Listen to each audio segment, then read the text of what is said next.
Hoe smaken leeschips met een beetje minder zout? Knapperig? Krokant? Heerlijk. Genieten is een simpel recept, net als lees. Nieuw. Lipton Iced Tea Green Strawberry. De groene ijsthee met de fruitige smaak van aardbei.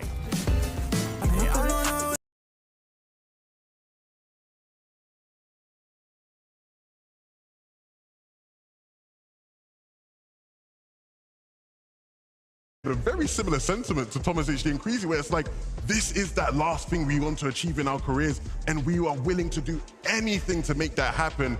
There's a lot of legacy riding on today for a lot of our historic players. I love the acknowledgement there from Acorn, right? Noticing or recognizing that they are a day two type of team. So it sounds like to me, they're feeling pretty confident.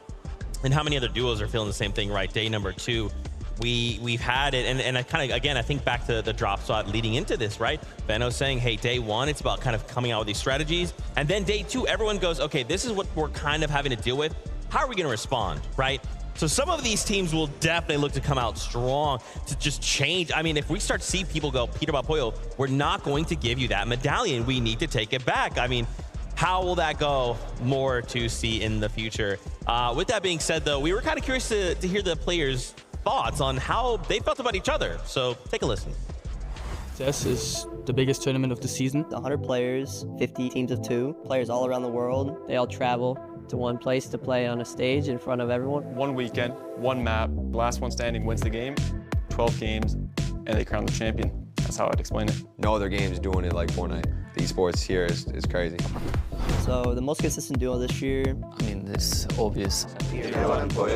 Best duo in the world right now. I mean, placements speak for themselves. they got second major 1, first major 2, first major 3. And they won like a lot of duo cash cups, so. For the first season in general, they were dominating. Now they're looking really strong. I don't think anyone put them that crazy. Like 100% the most dominating team of everyone. I mean, there's no one else more consistent than us, I would say.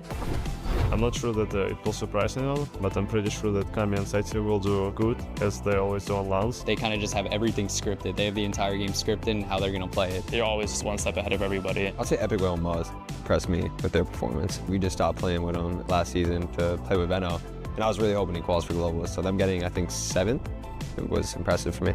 And then another team which is like also pretty underrated still is Batman Boog and Rapid. I think they're also kind of underrated. I just think they match really well together and like they know how to play the meta. They're good like fighters and all that. Rapid's a super smart guy. They've been doing really well these last 2 seasons, and they've kind of proven to everyone they're like as good as the rest of us. They're on a come up this year. They're doing good. I think they can sneak in a top 3 here if they play their best. So one person that I've been watching to like that I would really love to incorporate some of their game into my own is Seti and Kami as a duo. Actually, every single end they come to, they come from more prepared than anyone. They have more strats up their sleeve. They just create new strategy and new metas on their own. Basically, everyone watches their games to see like what they're doing, and then they can learn from what they do to implement it into their own game. I say probably Acorn and Cold. I think Acorn, he has a really good understanding of the play style that I try to play as well. I think we both kind of do the same thing. I want to see how he thinks about some situations. And then Cold, I mean, he's just a good fighter. If I want to do good that's not us, probably be Kanata and Cooper. Good friends with them, and I think they have a really big shot. I think Srizi and Yapko, because Srizi can play with his duo. Also last year he couldn't play on the LAN. Maribuka Mirsash, because it's my friends. I hope Sudi does good as well. Like he deserves it. I think he also deserves to play a good tournament too. I want Clays to get a top 3 for the first time in his career. I would want the Middle East teams to do good. Yeah, for me it's probably Region with the Janus Pixie, like all the Germans basically. Honestly, all the OC boys, I hope they do good. 100%, all my friends, you know, Kanata, Paper, I've been helping them out on the side, just trying to see them do good. You know, when I thrive, all my boys to thrive too type thing, so this is how it be. So obviously, you know, we've seen a little bit of the cockiness, the confidence come out of these players. But at the end of the day, you can really tell when we kind of sit them down and just ask them like, hey, what do you think? Like, there is so much respect for each other in the community. And you can just see just so many different testimonies of everyone just thinking the same thing. Like Acorn said, if I thrive, they thrive, right? And that's so awesome to see. Yeah, I mean, tons of respect, and it's definitely well-deserved. I mean, we got the best players from all around the world. None of these teams are going to be easy pushovers by any means. I mean, I agree with you guys, and I think that's... Oh, God. Here we go. But I'm also a bit tired of these guys doing this whole humble gimmick. What's all this? Because I know if you ask them in private, they're telling you, I don't care about that. That's what I want, you know what I'm saying? But it's good to see, though, because I think you see a lot of respect, I think, especially within the regions, right? Because when you play against certain people so consistently over the years, you do just build that respect. Interregionally, things can get spicy sometimes. Sure. Now, speaking of spicy, let's take a look here at mid-match objectives. So we've kind of tossed around a few words, right? Things like forecast. What about Rift Island, right? We wanted to kind of break down how these objectives have really impacted the Global Championship. Yeah, so for anybody that does not know, Forecast Tower's objectives that spawn around the map, you can instantly tell when you hop on that battle bus or when you're flying over it, if it has spawned or if it has not. And you're going to see that tower there. And it's a big thing to fight for because basically what allows these teams to see is one zone further than everybody else. So they'll have an indication of where they can actually rotate to, and it leads to a big advantage in terms of position. Yeah, I think it's very clear from looking at how these games are played out that the mid-game objectives and how people play for them are having a big impact in how well people are doing, right? Of course, the forecast tower in particular is just such a crucial one, right? Being able to see into the future where people need to be positioned with zones is crucial. But even the loot that you can get from the bunkers, right? The weapon bunkers, even the islands, right? We talked about it a bit yesterday, the positional advantages you get from playing from the island, being able to pad off of it or maybe use one of the rifts underneath it to get into some of the deeper zones. Like, there's so many advantages to be gained from these mid-game objectives.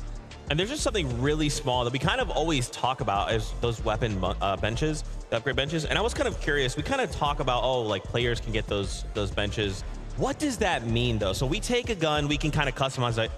In what ways would we really kind of like tamper with that weapon to really fit our playstyle? I think easily the one that every single competitive player is going to instantly highlight is the ability to add, remove, change the scope to the one that you definitely prefer, right? We've been talking about Storm Surge pretty much exclusively throughout every single competition ever since it was ever implemented, right? It's very, very important. And having a scope that you prefer or one that you think is the best is always a big advantage. Yeah, absolutely. I mean, you know, being able to sort of have that consistently. Again, the team that's in first place have had all of those things consistently, right? When I talked earlier about talking to Queasy about what do you have to do to work on to improve for tomorrow and have a chance of winning, he said, yeah, I can do this, that, or the other, but how am I supposed to beat a guy that gets the forecast tower, a bunker, can upgrade his weapons, and he's playing for Island sometimes? What am I supposed to do about that guy, right? Like, it really is such an advantage that Peterborough and Poyo have, and other players around the map are taking advantage of as well. Yeah, that's right. Really being able to cater those weapons to the player playstyle, and some of that even revealed itself in Storm Surge, right? I was kind of curious to kind of discuss how Storm Surge kind of was impacting these players. Yeah, exactly. So obviously the top 5 teams throughout the competition, you know, they've been doing very, very well throughout the day. And we were kind of trying to, you know, make some sort of a relation to how much damage they have actually taken from Storm Surge. Are they really getting affected by it, or are they kind of just bypassing it? Are they doing so well? And as you can see, 2 teams in the top 5 right now, Peterborough and Poyo, Vico and Flixie, have not taken any damage from Storm Surge whatsoever. And then the rest of the teams in that top 5, 4 ticks, and 6 ticks, definitely not a lot. Yeah, not much at all. I mean, if you're Coach Raz, he's looking at his 2 teams, Vico, Flixie, Peter, Poyo, going, no Storm Surge ticks, I've done my job. I have done my job. That's what he'll be thinking there. Just an insane stat. Right. Crazy. Yeah. Both of these teams, you know, like that means like you got your Surge locked down. And that's why when we talk about like teams and being able to carry on what they did in day 1 into day 2, you look at a team like that and go, if they're not struggling with Surge at all, and they're going to keep getting their mid-game objectives and whatnot, like, they're going to keep doing well. Absolutely. Yeah, and we've seen teams all the time struggle with Surge, right? Because remember, you're trying to get above a number. The moment you drop below, you're starting to get hit for 25. I mean, how do we are there quick ways to kind of deal with this? Is it a Monarch pistol, right? Is it a shotgun? Is it just, let's find a box, let's go for the fight? What do you think? I mean, it's going to be preparation. As soon as you kind of fall behind on Storm Surge, the rest of the game is pretty much over. Like, we see teams always try to come back, right? Try to regather their resources and everything after that, but it's just a constant battle because once you're below, you're pretty much below for the rest of the game. Absolutely. I mean, one thing I really wanted to look at, right, was just where the zones are. I think we always talk about how zones pulled and where the zones are when it comes to any major Fortnite tournament. And these were the positions of all the 6 zones we saw throughout these games. This is 6 zone in particular as well, which is really interesting because I think when you look at this season and the meta right now, Vivid, a lot of the players, when you talk to them, have been struggling with 6 zone rotations. It's one of the most difficult zones to navigate through. But when you actually look at the zones and you look at where all the top 5 teams have been landing, even though they're all over, you know, they're not having problems at all, right? You can see it's less about where you're landing and more about taking advantage of the zones you get when you can. All these teams landing in different corners, but yet still consistently doing well in these games. Yeah, definitely. I wanted to give a big shout out to Clicks and Veno right now. I saw that Veno made a little bit of a social post I was mentioning, like, man, I really wish we could pull some zones, right? So that's kind of affecting him when it comes to that. But the biggest stat that kind of stuck out to me in particular with Clicks and Veno is that they actually led duos in damage dealt in the first 3 zones, right? So that's an amazing stat right there. They're starting the early game very, very cleanly, which is actually impressive because as we know, just 2-3 days ago, they found out they were actually going to be contested. The fact that their early game is still going well in terms of damage dealt is super impressive to me, but maybe that's kind of the point where, you know, bunkers start to get claimed, those other positions, you know, right? Rift Island, the weapons of like Peterbot, all of these attachments that get added onto weapons, then they start coming to play, and maybe that's where they're kind of falling behind. Absolutely. I think from talking to Veno, I think that comes from their individual brilliance rather than having a consistent game plan, right? I think they are still trying to figure things out in terms of splitting that POI with Resigns and Demo from OCE. Like, how do we get our loot, get out, and get enough damage and be able to play through these games out? I think they're still figuring that out, but the fact that they're still so high on damage just shows how great they are individually as players. In that situation, though, do we just say, like, day 2, 1.5s, we're just going to fight you? Like, what do we have to lose, right? What do we have to lose? So do you know what the problem with that is, Zeke, unfortunately? As soon as they start fighting, right, Clicks gets knocked in the feed, or Veno gets knocked in the feed, Peterbot and Poyo coming flying over quickly, right? And so you're in a tough spot there where even if it isn't Peterbot and Poyo, right, Giras and Chari who land nearby, the Polish duo, they see those guys fighting. Again, they're going to be on that hill nearby thinking we can get some free damage here. Man, crazy stuff, crazy stuff. I want to talk more, but I know what you guys want. It is to meet these players. So Dickie's Arena, give a big warm welcome to the first 10 duos.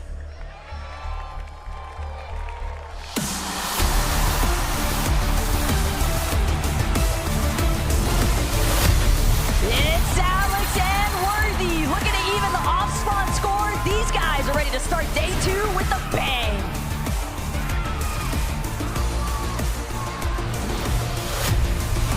Let's give it up for Andalex and Sato. The first product going to have to dig in deep today. And let's hope that they find that last-minute strength to succeed, just as they did at Major number 2. Everybody make some noise for Baka and Pars. 1 match out of 6, we saw their potential, and today's a second chance for Baka and Pars to find success on the global stage. Here's Casper and Prism. They are here, especially after heating up in game number 6. The real question is, can they keep up what they started? Walking in now, you got Job and Michael. It's been a tough day 1. What have they learned, and how have they evolved?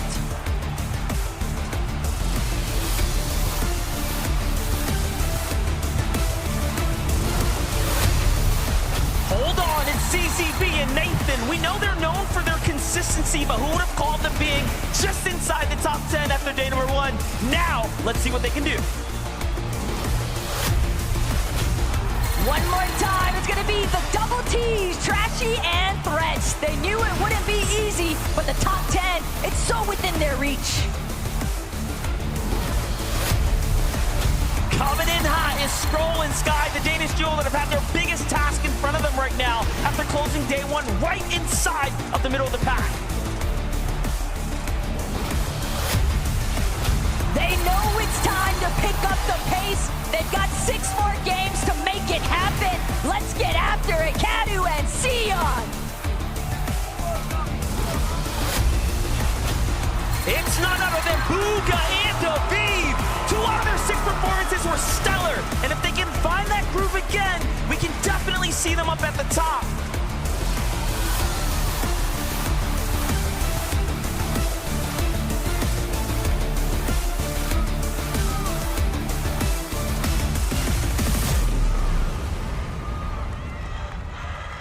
I think that's probably my second favorite part of the show is bringing out the players. The first will be when we lift the trophy. But to just hear the crowd lose, and to see kind of the players in that moment really take in, man, there's a crowd. We're here at LAN. Let's go. A duo that didn't budge an inch. Baka and Pars, so locked in right now. It looks like they've got their eyes on the prize. Very consistent duo out of NA. I think a lot of people had high hopes for this duo, even including them into the top 10, just because of how consistent they are. Often, it's like, oh, they're the NA Cammy and Seti. They just play so passive, always playing for the placement. But right now, 11, kind of disappointed in the sense that they are in 23rd. Absolutely. I think part of why maybe things have gone a bit awry for them so far is, as we've seen with a lot of teams, I think a lot of the mid-game strategies people had prepared, the lobby just looks so different, I think, to what people expected, right? We've seen that effect with a couple other teams as well. Queasy talked about it when we interviewed him earlier, right? Like, there was a lot of freestyling that had to be done. Hopefully, these guys have been able to use that experience from day one and cook up something a lot more consistent today. That's right, and you guys heard them. I mean, the moment we talk about Bugha in any capacity, crowd goes absolutely crazy. Shout outs to him paired up with Aviv. And of course, shout outs to JP, very special guest there who got to walk out with them. Currently sitting in 24th place, but if Bugha's taught me anything, it's you can't count Bugha out. He can make anything happen. And now we just said, Bugha, I don't know, what about a 1.5 times multiplier? Can you work with that? I think Bugha and Aviv can work with that for sure, right? I mean, like you mentioned, it's really, really hard to count Bugha out. He has survived in Fortnite competitive for so long because of how smart he is, because of how much experience he has. Well, now I gotta say, Levin, it's time to put that experience, that knowledge to test. Day 2, can the comeback happen? Yeah, and there's so many people here that love him and are rooting for him, and he's got to do it for them. That's right. Do it for the people. That's what we want to see. But for the people, we will now bring out the next 10 duos.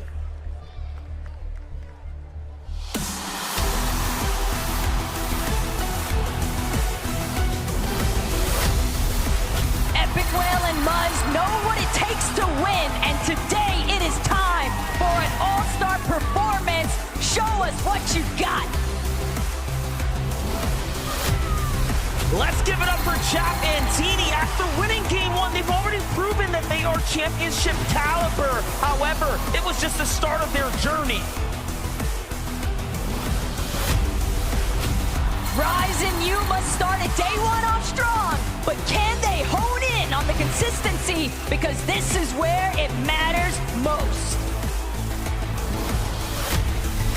Ping and Watts, ladies and gentlemen, they began surging up the rankings here in day number 1, and if anything, the rest of the competition has to continue to go that way for them.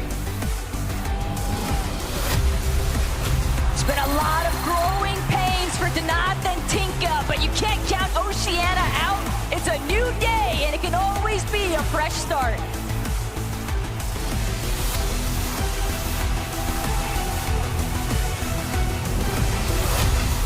It's none other than Quatsi and Gone. NA and Brazil are going to have to dig deep today to make the community proud. This duo has shown that they can win fights, but now they need the placements. Si se puede, Clone and Kramsu. Their next move is hopefully going way up on that leaderboard. It's double trouble. We have Reek and Ritual. Closing the day out in 25th was tough, but now with the 1.5x multiplier, can Reek and Ritual find the strength to pop off? A massive welcome back to Reason and Medeal. Can they crack into the top 10 for day number 2? Batman, Bugha, and Rapid are in the building. Everyone is wondering, how is this team going to adjust? And can they actually prove that they're one of the best on NA?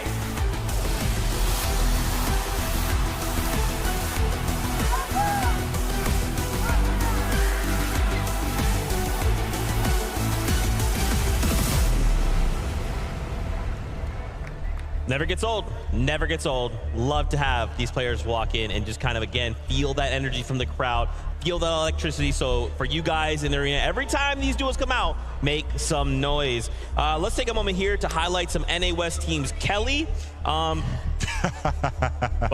sorry about that. Reet and Ritual, very excited to see this duo. And again, I'm just going to continue to frame everything through that same exact lens, 1.5 times multiplier. What can we expect from the duo coming into the competition for day 2? Something that we touched on a little bit earlier, Levin, right? The fight that's going on all the way up north between Reet and Ritual, Kyoto. And honestly, I think the biggest thing there for me is that fight happening over that bunker. There's been so many teams. Every single time we go up there and take a look at one of those teams, there's like 4 other arrows just surrounding the area. So I think it's honestly just brought way too much attention to that area of the map. Maybe they'll have to switch it up today. I mean, I think we were seeing that, right? Where teams are struggling for damage, where are they going to naturally rotate to? They know there's going to be people at the bunkers. Let's go there. It was funny because it was one of those games where we went there. I'm expecting to see Mapoli and Kyoto fighting Reet and Ritual. It was like Zagu and Shiram. These guys must be thinking, do the Asian players just hate us? Like, why are they all coming to our bunker? Oh my goodness. But look, if you expect anyone to be able to deal with that pressure, especially when it comes to fighting, you'd think Reet and Ritual can do it. Absolutely. And once again, from one Bugha to the other, Batman, Bugha, Rapid, these guys once again, as long as your name is Bugha at some capacity, the crowd's going to go wild. But to see Batman, Bugha, and Rapid perform here today, they've got the crowd behind them. What do they have to do to kind of put those pieces together? Talk to Batman, Bugha a little bit, hoping, honestly, just an early rotation out of Grimgate. Maybe look towards the south, towards that bunker down there that I think Swizzy and Yapko have been getting. I think it has to be that, right? New solutions to get early damage going into the mid game. That's right, that's right. Well, you know what time it is. It's time to bring in the next 10 duos.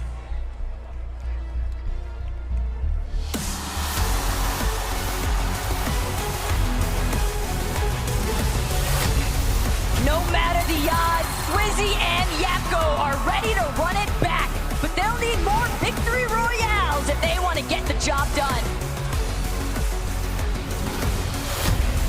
The pride of the Middle East, Adapter and FKS. Game 1 was the round that determined the pace for this team, but then they lost the steam.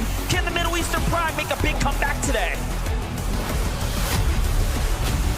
Hello again to Trulex and Chicho. The foundation is there, but they've got to build up if they want to reach a global championship.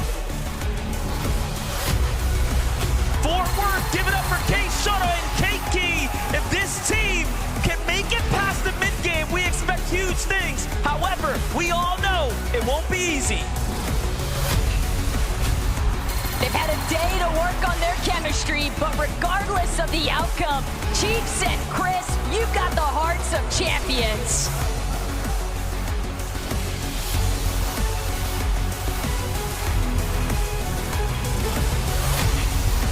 Let's put your hands together for Huddy and Kovacs. This team was contested on day number 1, and after a near-perfect day, they came in sweeping through the competition.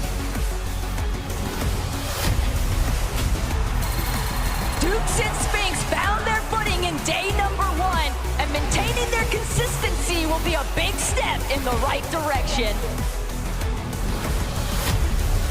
All the way from Japan, it's Bobby and Larpax. They have their work cut out for them here today. Will some of Asia's best be able to step up to the challenge? After taking the night to review, Aspect and Kazi have hopefully developed their strategy to turn the tides back in their favor.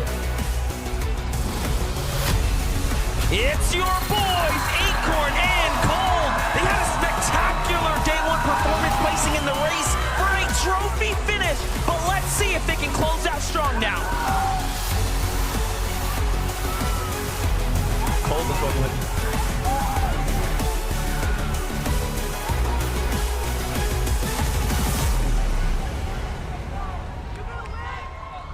Let's go, and fans are still cheering for Acorn and Cold.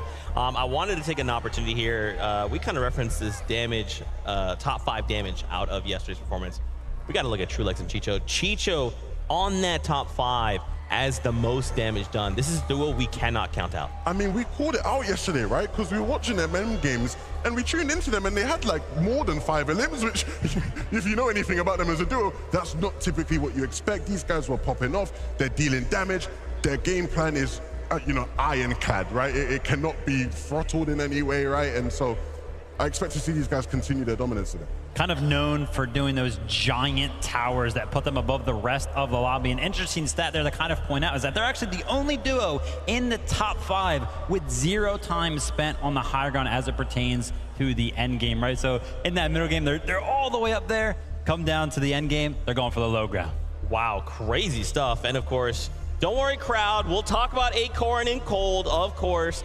Fan favorites here without a doubt. And again, you can just tell in their face, they are so locked in. They know what needs to be done. Now they just have to pull it off. I need to see more people in the crowd hitting the cold celebration. I need more of the cold celebration. I mean, look, we know what these two can do. They've contested us format analytics and Sato. It went pretty well for them. I mean, they've historically done well when contested as well in the past. So I just expect them to do more of the same. Acorn talked about, again, pushing the bucket a bit, right? Going even harder today and making use of the 1.5x multiplier. I'm super excited to see what they do. Such a consistent team. Cold is used to putting up big elimination games. Is there anything that I had in terms of requests for day number 2 out of this duo? It's gonna be Cold. One of those games, 10+ eliminations. Let me see one of those pop-offs. That's right. They said they're a day 2 team. So Acorn, I'm gonna hold you to that. With that being said, though, let's bring in our next 10 duos.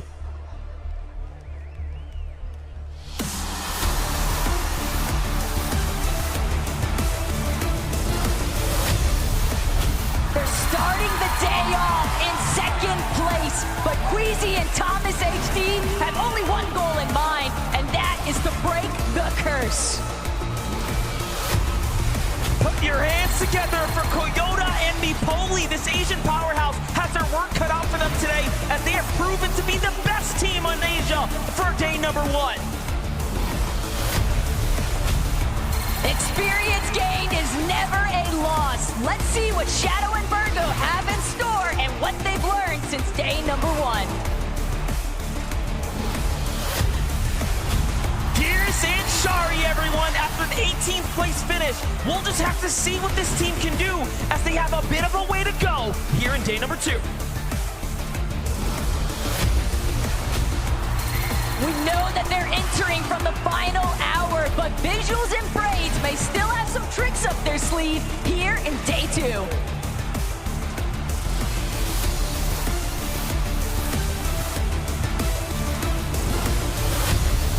Agers and Rise, after being surprise contested, this duo still managed to find their stride and close out with an impressive 11th place finish. What can they do next?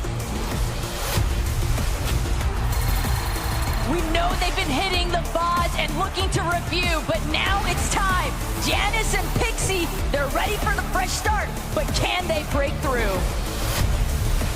Coming in hot, it's Ed and Persa. The Brazilian fans will need to come together for this duo, because they're going to need your energy if they want to make a top finish. They're taking every opportunity, but Damo and Resigns are here to show that they can hold their own on the global stage. It's Peter Bond, it's Boyo. Make some noise for work. There's nothing much to say for these kings of NA, other than they might just prove to the world that they're the strongest team here.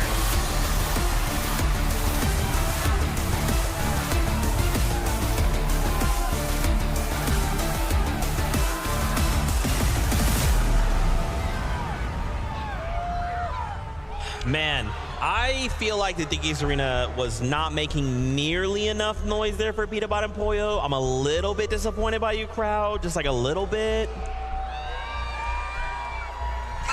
They're still waking up. It's fine. It's fine. You're still with Peter Bot and Poyo. They'll get there. They'll get there. Maybe with the last 10. Maybe with the last 10. Man, Thomas, HD, and Queasy, though. We kind of talked about them at the start of the show. I want to talk more about them, with them now being super locked in. Look how locked in. Look how locked in they look. Look at Queasy. You know, there's a 4-letter word to describe what that is, you know? Uh-huh. A-U-R-A. Aura. Straight aura right there. Look, he said all that needs to be said about what they need to do today. I want to see them deliver, man. Queasy's come close in the past. Thomas has come very close many, many a times. I want to see them get the job done today. Yeah, Levin, you mentioned it, right? They did mention what they need to do today, and I think the quote went a little something like, what? Get height? Don't die. You guys are tripping me out here. All right, crowd, let's hear it for Peterbot and Pollo. There it is. The duo in first place, looking to hold on to that lead, but can they do it? This is a new day. Anything can happen. And again, 1.5 times. A lot of pressure. I would say a lot of pressure has to be on the shoulders of both of these players right now. Such a big lead. Game in number 7, I think, is going to be telling. Are they going to use it as kind of like a reset game? Are they actually feeling nervous at all? I've got no idea. I would be nervous. I don't think they're feeling any nerves. Okay. I'll be honest. I think it's like when you're Peterbot and you talk as much as you do, but you're seeing the results come through, it's like, why be nervous? Like, I'm saying I'm the best. I believe I'm the best. And the results show I'm the best. So why would I be nervous? Can't argue with that. Can't argue with that. Well, crowd, we've only got 10 duos left, so you need to make some serious noise for our last duos.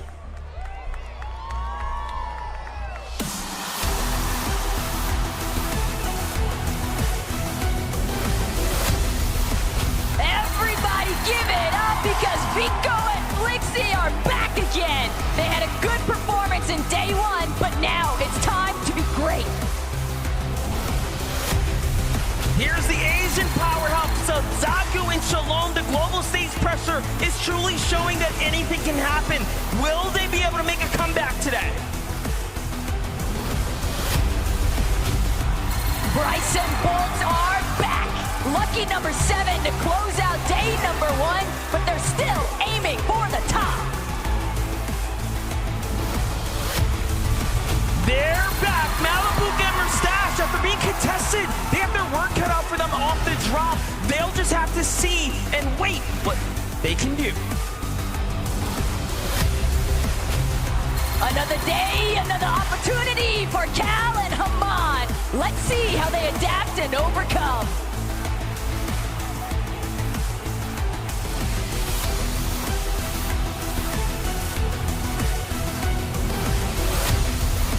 Let's welcome Paper and Victor V. The fans know him, the community loves him, but they need to step it up if they want to have a trophy finish here today. Still here, ready to make Brazil proud. King and Mazer. They'll have to fight their way back into the conversation, but they're ready. You know who this is. It's Kanata and Cooper, and they're right in the middle of the race. We'll need the champ to finish it and find a second win if he wants to succeed today. It's been a rocky start here for Cammy and Seti, but the Polish powerhouse are due for a comeback. Can they make it happen? Let's give it up for Clicks and Vino! Meditation, preparation, resilience is what this team stands for. The fans are rooting for you, but how far can you push it now?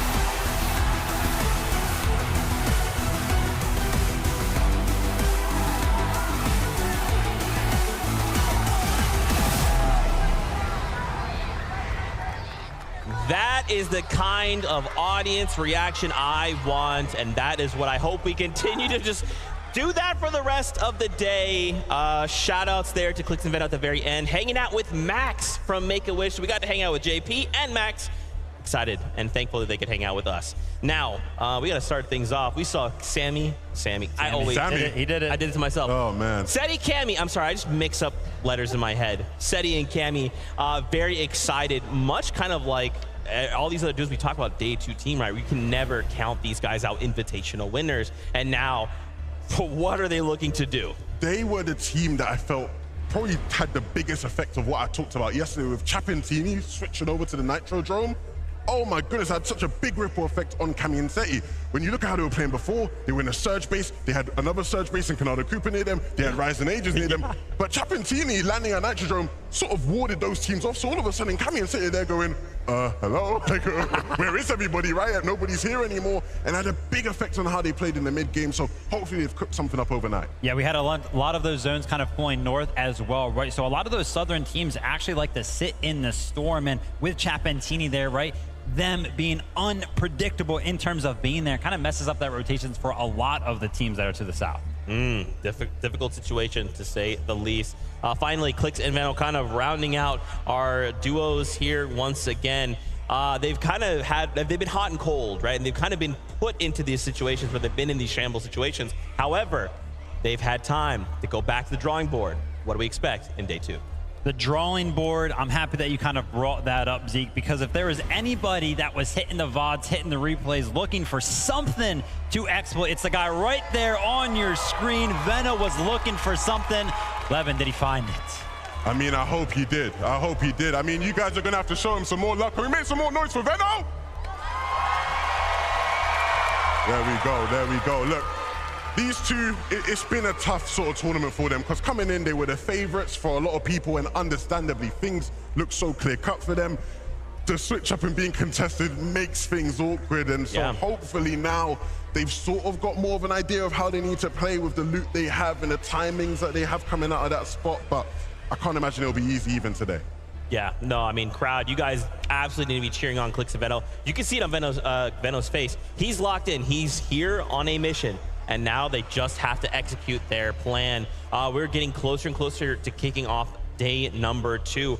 As we kind of prepare ourselves, is there maybe something you guys are hoping to see here in game number 1? Is it some crazy strategy? Is it, let's just all everybody go 5 beat about Pollo, try and shut him down, let's have a normal game for once? What is it?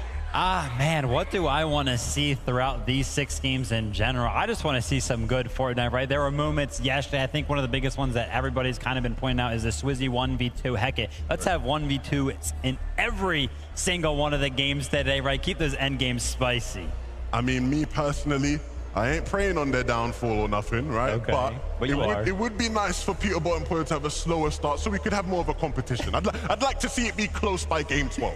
Okay, all right. I think that's fair. I'll just rewrite the script super quickly before we do that. But Fortnite fam, it is that time. Game number 7 is prepared for us. So let's send it on up to Monster D-Face and the best taco to take us in. Yeah, listen, I'm with you. The script, we got to go ahead and adjust that bad boy for day 2, of course. There's 6 more games here.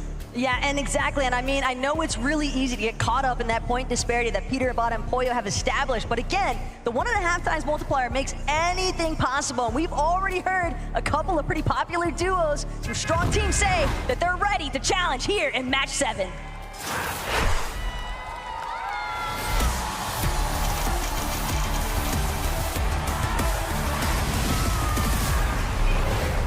Match number 7 is here. Day 2 of the Global Championship has arrived, and this is what it is all about. Who will have the start of the career, really start of their day, go the way that they expect it to, as Queasy and Thomas are going to be the first to touch down. We already had the chance to interview this team as well, right? Start to get a feel for what's in store for them. And you can tell there's other players kind of in the vicinity. However, they have the drop fully to themselves, but it's not the same for teams like Malabuka here.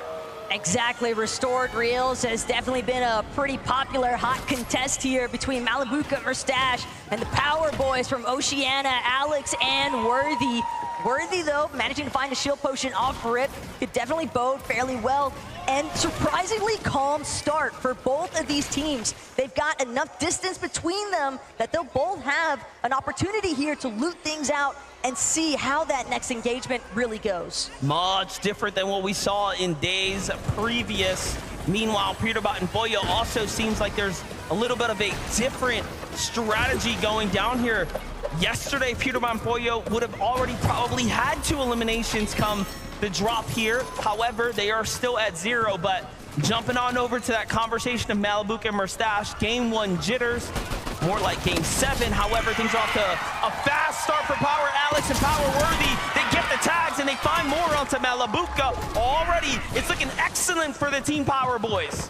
Alex trying to do what he can, trying to scramble up behind Malabuka. Malabuka managed to throw down a couple of metal walls just in the nick of time. Nice. But he's only delaying the inevitable. Oshi strikes first here in day 2. Alex and Worthy fully in control now of Restored Reels. Australia continuing to step up now. That's exactly what we want to see here. But for Kovacs and Huddy, the most surprising, I think, of all the duos that appeared inside of the top 10, given that they had a perfect day one, minus a single early game elimination. We'll catch back up with them as Shota and Keiki have to make their region proud. All of the Brazilian fans are rooting for any of their teams to step up here. Can they win this first fight? All Chiefs and Crisp are trying to do is just make sure they have to fight back, and Shota eats more damage than what he was bargaining for. Crisp now next to Chiefs. They're going to find that first knock. Shota is down, and unfortunately for them, Keiki goes with him. Very, very tough angle to peek there, given he ran out of real estate. But look at this, Swizzy and Yapko try to make a move out of town, and Yuma and Rise, top 10, the best performing team out of Asia from day one, is here ready to meet them in here at match number 7.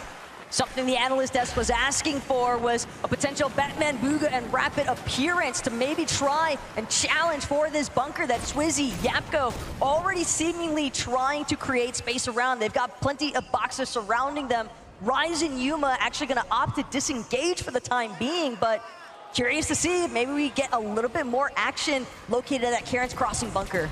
Yeah, I mean, and we've heard the insight, right? A lot of these teams are putting tons of respect on the Asian duos, especially Yuma Rise, Yoda, and Mapoli. Very, very, very strong duos coming out of Asia right now, and they have demanded and earned their respect. But jumping back into things here at the beachhead, Cold and Acorn are coming in, right? They obviously have their heads set straight, right? They had a great performance day one.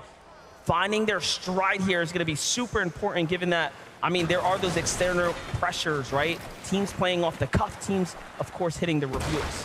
But today is a real opportunity to see for some of those teams where the off-spawn contest didn't necessarily pan out in their favor, how have they actually chosen to adjust? And will it even work out for them, or will they choose to fall back to that familiarity of once before that took place in day one?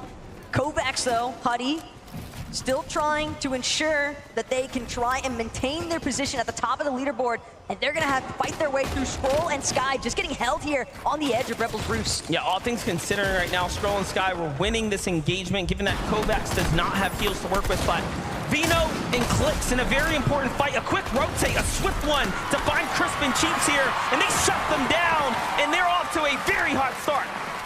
It's almost surprising to see Veno and Clicks look for a new method of approach. The real question that remains now is Chiefs, Crisp, how are they going to manage to actually deal with this sort of early pressure? Because, again, the small surprises, the little bits of bamboozlement, that's all it takes in a split second for everything to go south. Scroll and Sky moving back to the Rebels' Roost after pushing out Huddy and Kovacs there. So it does seem like both teams are going to be content with the exchanges between their sides, but jumping over to Bolts and Bryce, a very clear forecast tower play in motion right now. Look, I know Vico and Flixie like to think that this is their forecast hour, but these exchanges right now from the peaks of these surge bases are leading me to believe that Bolts, Bryce, they might just get this one all to themselves. Their drop at Dumpelhazen just gives them so much more of an advantage for tracking quicker towards this forecast tower, getting that setup online. Preview, though, of what Chapentini have been dealing with, and it's actually Oshi, but Worthy, unfortunately, not going to be able to stand tall this time. Very tough team to go against. Chapentini, who won game number one. Clearly, they have a stride about them that has been shown here this weekend.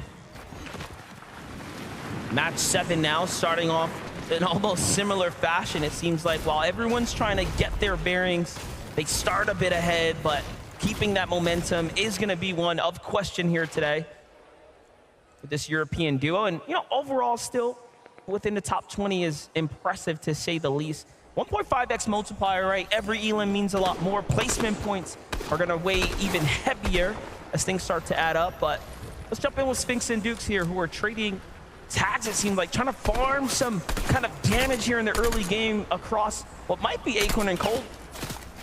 Right now, Sphinx and Dukes, they're just taking full advantage of applying a little bit of pressure onto the teams at Redline Rig. Keep in mind, if they do get a successful shield crack, they could always look to just try and turbo aggress. They've got that flaming boost hoop right next to them, and Sphinx just seems to be prioritizing exclusively the surge tag damage threshold control.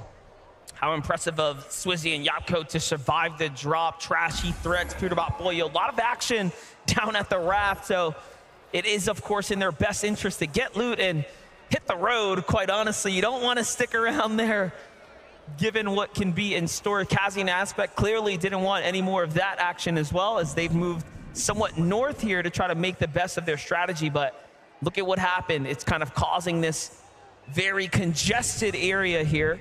Ultimately, when the Storm Surge turns on, most of these teams that have created these new adjustments will end up clashing in much different circumstances. And well, that's the thing, because teams can review, teams can try to make those adjustments and implement new strategies, but how much of it is actually going to be structured around what you were engaging with in day one, as opposed to the other adjustments that similar teams, similar mindsets, everybody is looking to try and change things up here, at least if day one wasn't working out in their favor.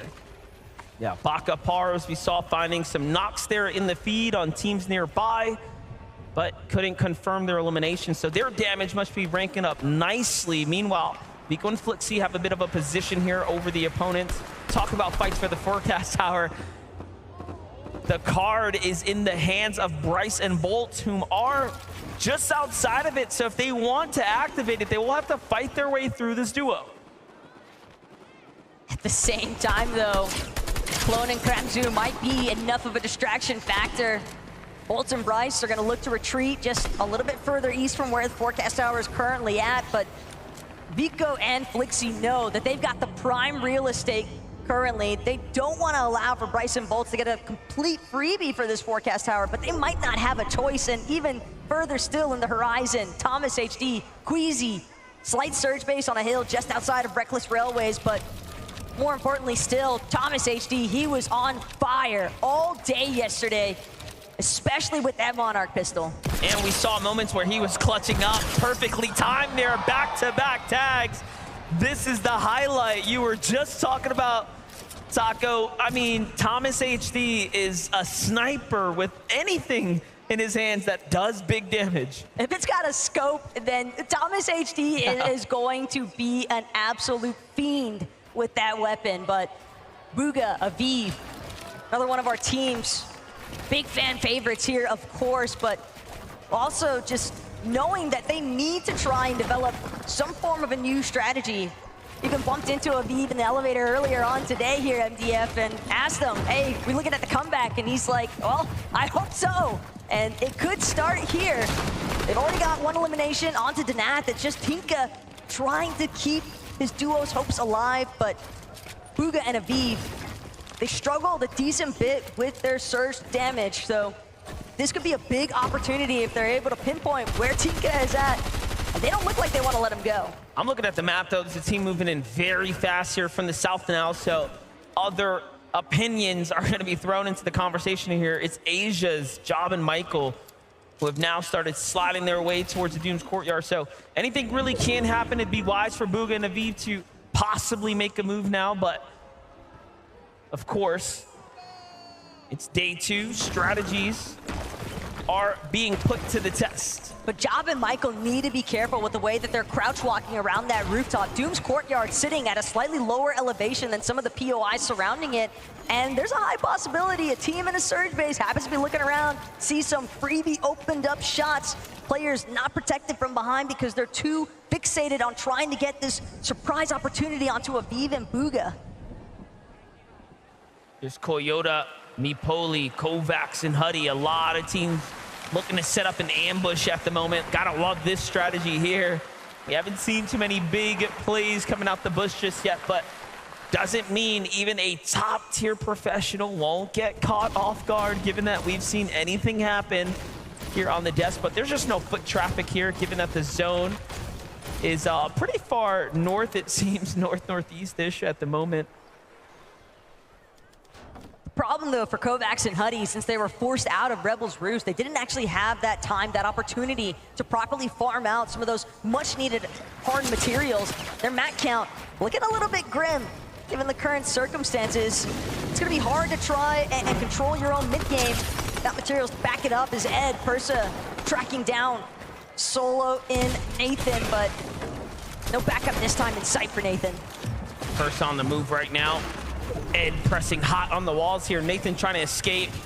It's not looking good for Nathan or CCB. Into the box. Persa goes with Ed. Well played for them, and the Brazilian commentators are popping off on the desk right now for the Brazilian region. You love to see that for Ed and Persa here.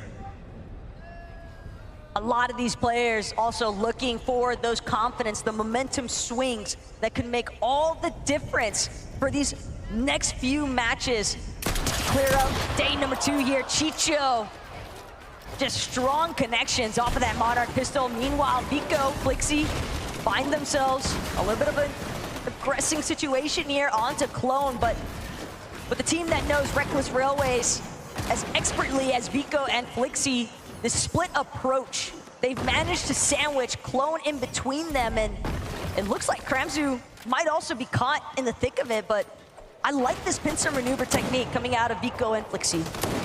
Yeah, it's working very well, but if this duo of Kramzu and Clone decide to collapse on one or the other, it can spell disaster, so we'll have to see what happens here. This is, of course, the Reckless Railways, though. This is their home turf. Armored wall comes down. This is not good for Vico. I was going to say, they've cut off his backup. Flixie, look, has to work all the way around, and now he has to actually back off here, so definite mistakes being made right now. Forced to cap off HP here, given that he'll have to play this one out by himself for a couple of moments.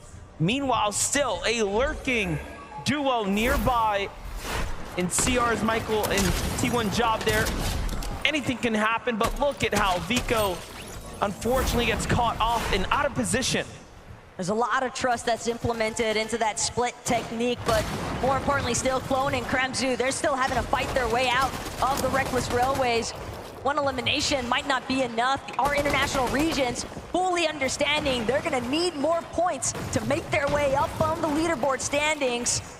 And Kramzu, Clone, they've still got their eyes on the prize, I believe, but Job and Michael are not making it easy. Instead, they're gonna track down Flixie, catching him from behind. That's a big pickup for Job there, saving his teammate's life. CR Job, T1 Michael coming in, finding eliminations here. Clearly a new strategy being deployed for this duo here, given that yesterday was such a struggle for this team to get their feet off the ground. And now we're seeing a much slower approach as opposed to taking full-on head-to-head battles, almost lurking between the major drops, trying to find fights that are in action, working a lot better for them now. But the bigger picture here at DF is that when you've got our third-place team going out this early on into the match, no placement points secured, and that is a massive deal because it gives so much opportunity. It opens the door for everyone else to try and squeeze their way inside of it. Kramzu back against the wall, trying to see if he can work this way out. But it's not going to be enough. Michael with the collapse, clean elimination, and that's going to be 3 in total for Job and Michael. We're seeing why this is a team that had their dominating run on the region. Again, the Asian duo coming up, really making adjustments to their strategy. It's one of the best parts about the Day 2 format that we don't get to highlight enough, right? The teams that come in and start to adapt is what makes it so crucial to really pay attention to what is changing around you. But for Peterbot and Pollo, not much has changed, given that they have continued to key their way into the Rift Island. This time, though, met with a lot more resistance. It's about the weakest we've seen them coming into mid-game, and I mean, it makes sense. You have Zagu up top here with Shadom and Vadil and Reason here. Very strong teams, very low on the surge here for Pollo and Peterbot. I mean, everyone might just get what they've been looking for, a potential early exit here. Oh, that was a little bit of a whiff there out of Pollo. Was probably hoping to fully connect, but Pollo, he finishes what he started, gets Reason in the process, but finds himself getting immediately gobbled up by Vadil. And now a serious 1-versus-1 situation, but keep in mind, there's so many other teams surrounding Rift Island. Peterbot, he's just hoping that he can get the revive off. Talk about an incredible save here, but Badial's not gonna make it easy here. Armored walls are coming out. Peterbot is desperate and boxed up right now. Zagu is also just above, putting in a couple of shots here, but things are gonna slow down. And just when you thought it was over, they get saved here. Peterbot and Pollo are back in. but at the cost of so many of their armored walls. Peterbot had to fully utilize practically everything he had saved up, and keep in mind, they still need heals. There's no shield, at least as far as Peterbot's loadout is concerned. Possibly Pollo is carrying a couple of small shield potions, but I'd have to guess not, considering that neither of them is bothered to recover. They're just trying to tango once more with Fadil, but he will not budge. He's doing an excellent job here waiting for them. He knows it's still a 2v1, and Peterbot and Pollo are absolutely deadly here. And let's not forget, they have the medallion, right? So they still have very much full awareness of who's around them, but the tags, they need more damage. They've run out of heals here. This is about the best case scenario for every other duo in the lobby if you want to win the globals, which we know very surely they do. Pollo, though, not giving up just yet. Still knows that there's a job to be done here. At this stage, though, another issue for Peterbot and Pollo is one of their only options remaining to exit Rift Island might just be to take the Ascender down. But again, if they go for that launch pad, they might encounter even more resistance from the other teams that are a little bit more established, a little bit more healthy as well. But Pollo, Peterbot, they try to mark it off in the first place. They will break through the builds and manage to escape. Hopefully they don't get targeted while they're flying by. A lot of teams here in the vicinity now. Peterbot going for the dive down. Pollo trying to scout where's the best spot. They're below the surge. They're going to have to land and take a fight. It's all or nothing now. Peterbot tries to go for Dukes and Sphinx. And they go for it, but Peterbot gets knocked. It's all up to Pollo now. Everything lies on him to keep the train going here. He's going to find a lot of tags here, just enough to keep his team in the win now. They try to box up Peterbot. They want to finish his duo. He's not trying to give it away for free. He's actually fighting with all of his heart here, and they're running for him, trying to steal his duo away. And he's going for it, but no! So close! Almost takes down Dukes as well in an incredible exchange, and first place is out. The runway is open. Respect the meat shield performance there out of Sphinx. He knew that he was already relatively low. He could absorb at least one shot and trust that Dukes would get the job done. But a massive upset here in match 7 as 3 out of our top 5 teams already eliminated. Thomas HD, Queasy, Trulex, Chicho. Now is your chance to surge upwards. Agers is solo at the moment inside the zone, but we gotta get the update here from Queasy and Thomas HD, who have been working their way up slowly, steadily, looking to manifest this global championships victory right before their eyes here. The tags are great from Thomas. Things are really starting to ramp up now, and we know what they're playing for, and that's that victory. We saw it in the interviews. They just want to take height. At this stage, if they've had a chance to witness what's been going down inside of that elimination feed, Thomas HD and Queasy exclusively need to focus on their own game, just playing things out as if it's any other match. Pretend like all these other teams in the top 5 are still in the lobby, because that's what's going to give them in the mindset to stay for their best performance. There's a lot going on right now, given that the zone's starting to develop here. It's not just high ground being held. There's also big names clashing all around us here. Take a look at how Vino jumps in, takes down Paper in the highlight. Possibly then Victor V back-to-back, but it wasn't over yet. He gets met with a crushing defeat to the hands of Quanti and Gone. The overhead view doing an excellent job at highlighting. There's practically nowhere left to hide. Everybody is stuck on even ground just about. And what I want to see, MDF, is whether or not Queasy and Thomas are going to be able to successfully make their stake on height. Trulex and Chicho box on the low ground directly underneath them. And if these Titans clash, one or the other could potentially fold. Well, here's the thing. Thomas HD and Queasy are two of the, again, only players left in this lobby that will notably challenge height every single time. Most of the competition that would otherwise do that is not in this lobby. I do anticipate a runaway scenario here. However, Brazil, King and Phaser hopping across, yet not even close enough to challenge up for high ground. So there's very little teams that would actually have the heart to go up, unless coming into day 2, they've decided to shift strategy. And that was a pretty risky jump forward as well from King and Phaser, because the way that Thomas HD and Queasy have been spraying at other teams, you've got the indication that they likely have an assault rifle, so it's a lot more difficult to make those jumps from the high ground off the Flowberry Fizz, heading towards front side of the next zone. But Sphinx, Dukes, we saw them shut down our first place team on the leaderboard already here today. They're hoping to see if they can transition this into a victory royale of their own. Sphinx and Dukes through Elims. Hard eyes on the prize right now as Reese trying to slip his way from the storm line into the safety, but unfortunately is going to fall there in 19th place now. Very well within the top 20 here, as there's a lot of placement points to be earned. This is a 1.5x multiplier for everyone tuning in right now. These games have significantly more weight than yesterday's round. If there's a day you want to perform, it is here and it is now. Queasy and Thomas still working their way. Look at this build. They are willing to commit heavy material, heavy resources to hold high ground. And what's one of the most impressive aspects of Thomas HD and Queasy's run is that they've been doing all of this without a forecast tower. They are just sheer commitment at this stage.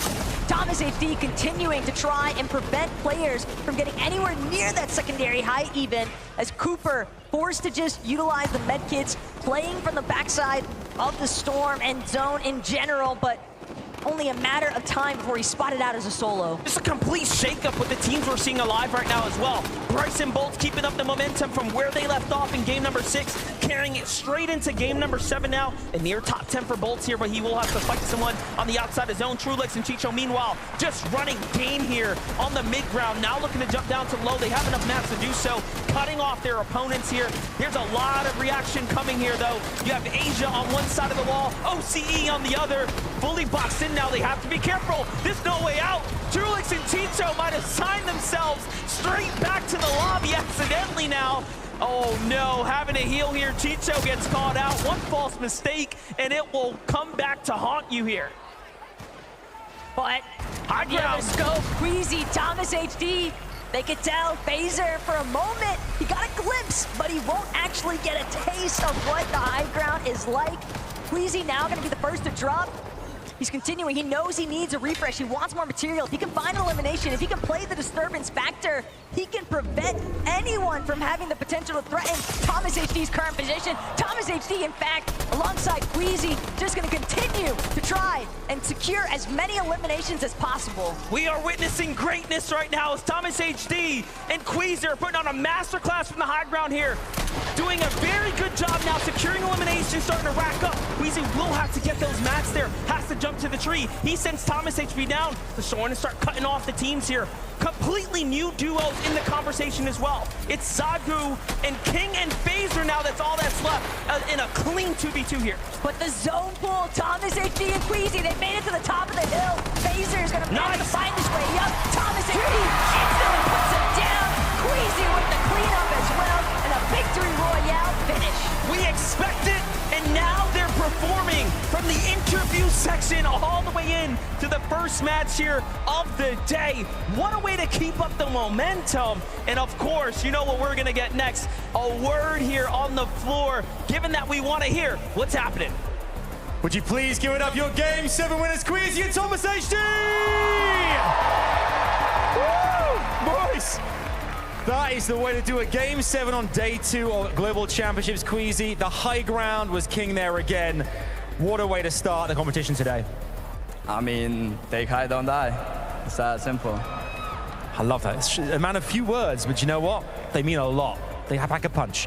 Thomas, today as well, we see the likes of family in the audience, all these fans here as well. Fort Worth, make some noise for these players! I want to talk about how pivotal it was as well. You saw in the elimination feed, I think in the 6th zone, we saw Peterbot and Poyo go down. Did you know then you had to capitalize on that? I mean, Christians said, like you saw it in the kill feed, so yeah. Like, we just played our game. We didn't think about they were in the game, but it doesn't matter for us. Now that you've seen the 1.5 multiplier making a massive difference today as well, looking at the points, you've really tightened things up at the top. Do you go out the same way again? I mean, obviously high ground being really important there. How did the mid-game change for you guys that time around? I mean, we will see. I can't tell if we're going to play high or not, but if the opportunity is there, we're taking it. And it seems as well, Queasy, that each time you guys get that high ground, you're the one sent down just to wipe the floor, get those eliminations. Thomas holds the high, and it's working really, really well. I mean, yeah. What is there to say? Like, we just take high and we win. There's nothing else to do. Like, we just need to perfect our mid game, and if we get into end game with good match, that's it. We're looking forward to seeing what happens next. Would you please, one more time, Forward, give it up for Queasy and Thomas HD! Woo! That is the way to start a day 2 of FNCS Global Championships 2024. Loads more to come. What's going to happen next? We'll find out after this very short break. We'll see you in a few.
Get high, don't die! Get high, don't die! Come on, man. It's too easy. Bro.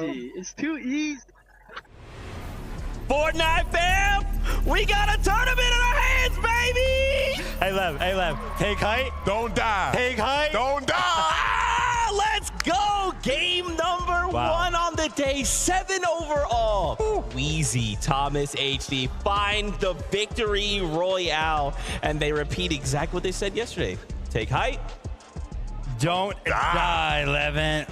Levin. Listen, Queasy and Thomas, I mean, the high ground, right? It was working yesterday. They were getting a little bit of pressure, in my opinion, from the likes of Vico and Flixie primarily. But Vico and Flixie go down very, very early on this game. Queasy and Thomas maybe noticed that, right? And was like, listen, we're not going to receive any pressure from them, because what we noticed, Levin, was that they invested all of their match, so much so that when it came down to this 2v2, they almost had nothing left. I mean, you look at who have been the biggest players on height in the first 6 games. Vico Flixie up there, Peterbot Poyo up there. Both of those guys down and out of this endgame. So much space for Queasy and Thomas to play with up on those layers. And it's just really great to see this from them, Vivid, man.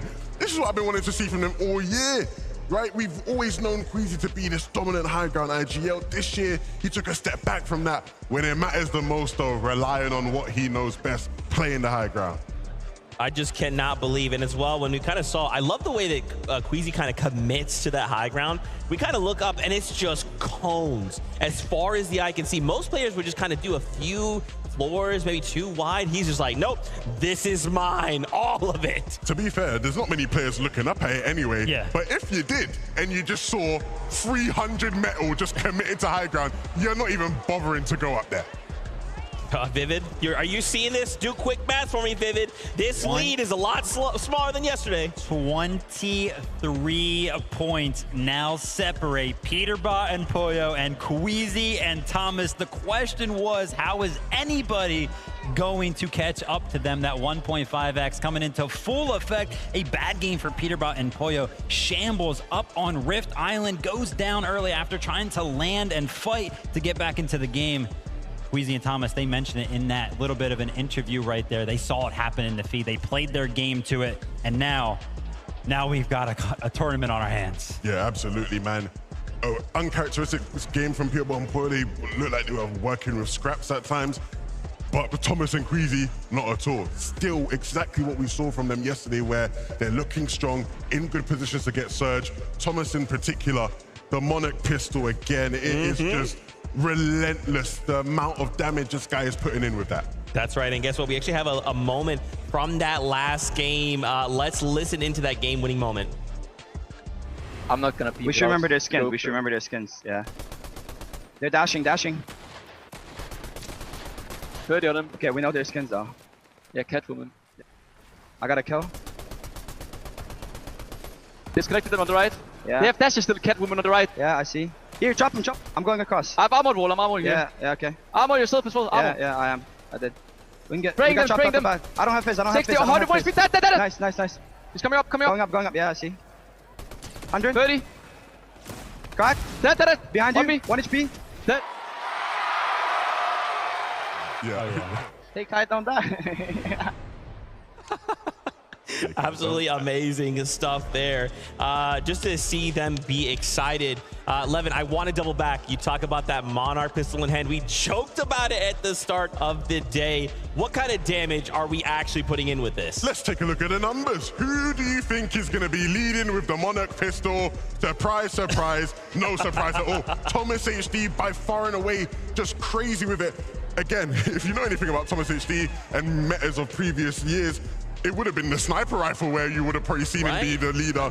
He's replaced the Monarch in that sense and is doing the big damage with it, and it's a big part of their success this weekend. Love that from you, Levin. Honestly, I saw a little bit of a shot right there that we were getting on the stage. It was Thomas and Queasy, right?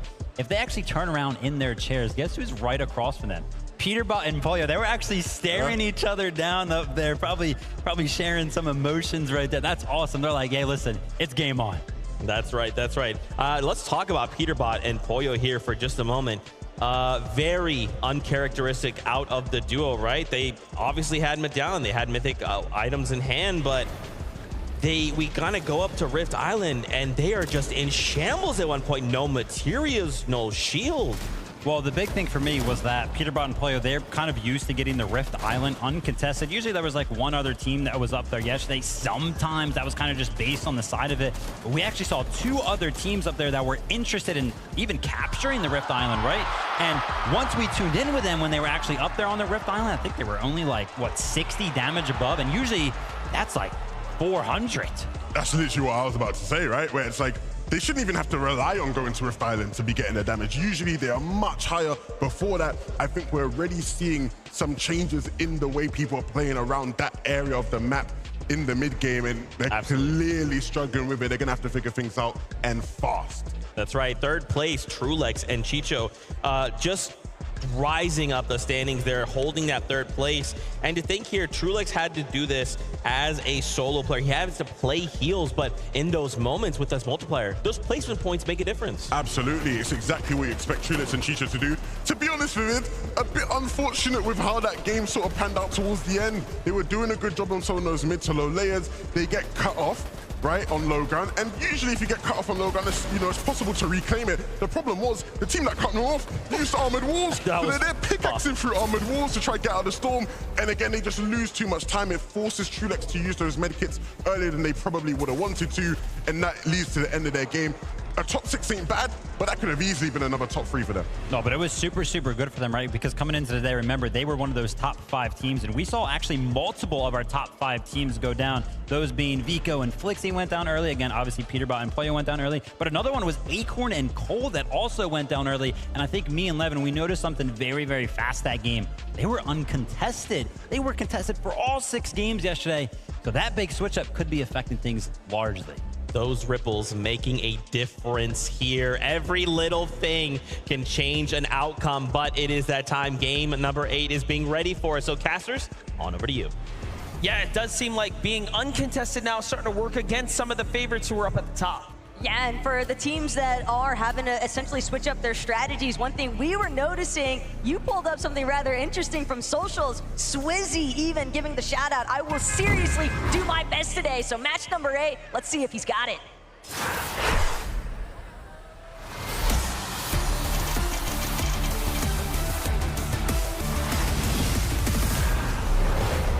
Game number 8 is here.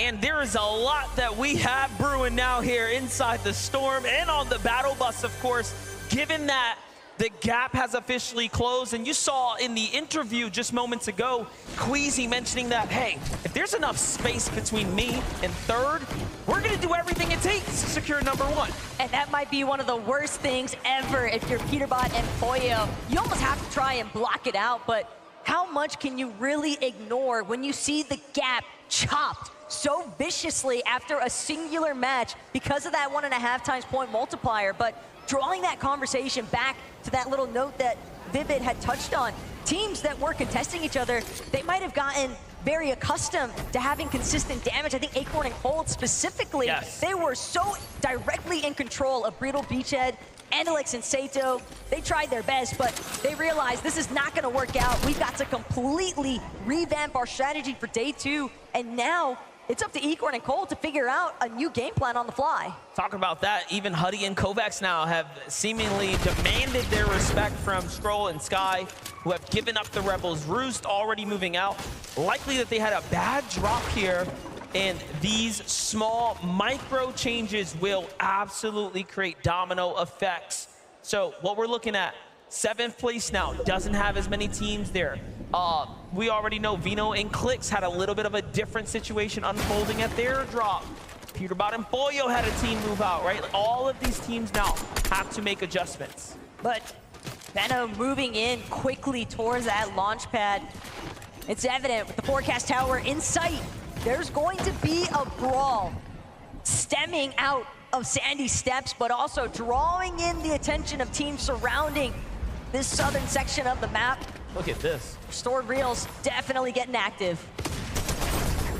Power Alex, Power Worthy continuing to perform very well on the drop.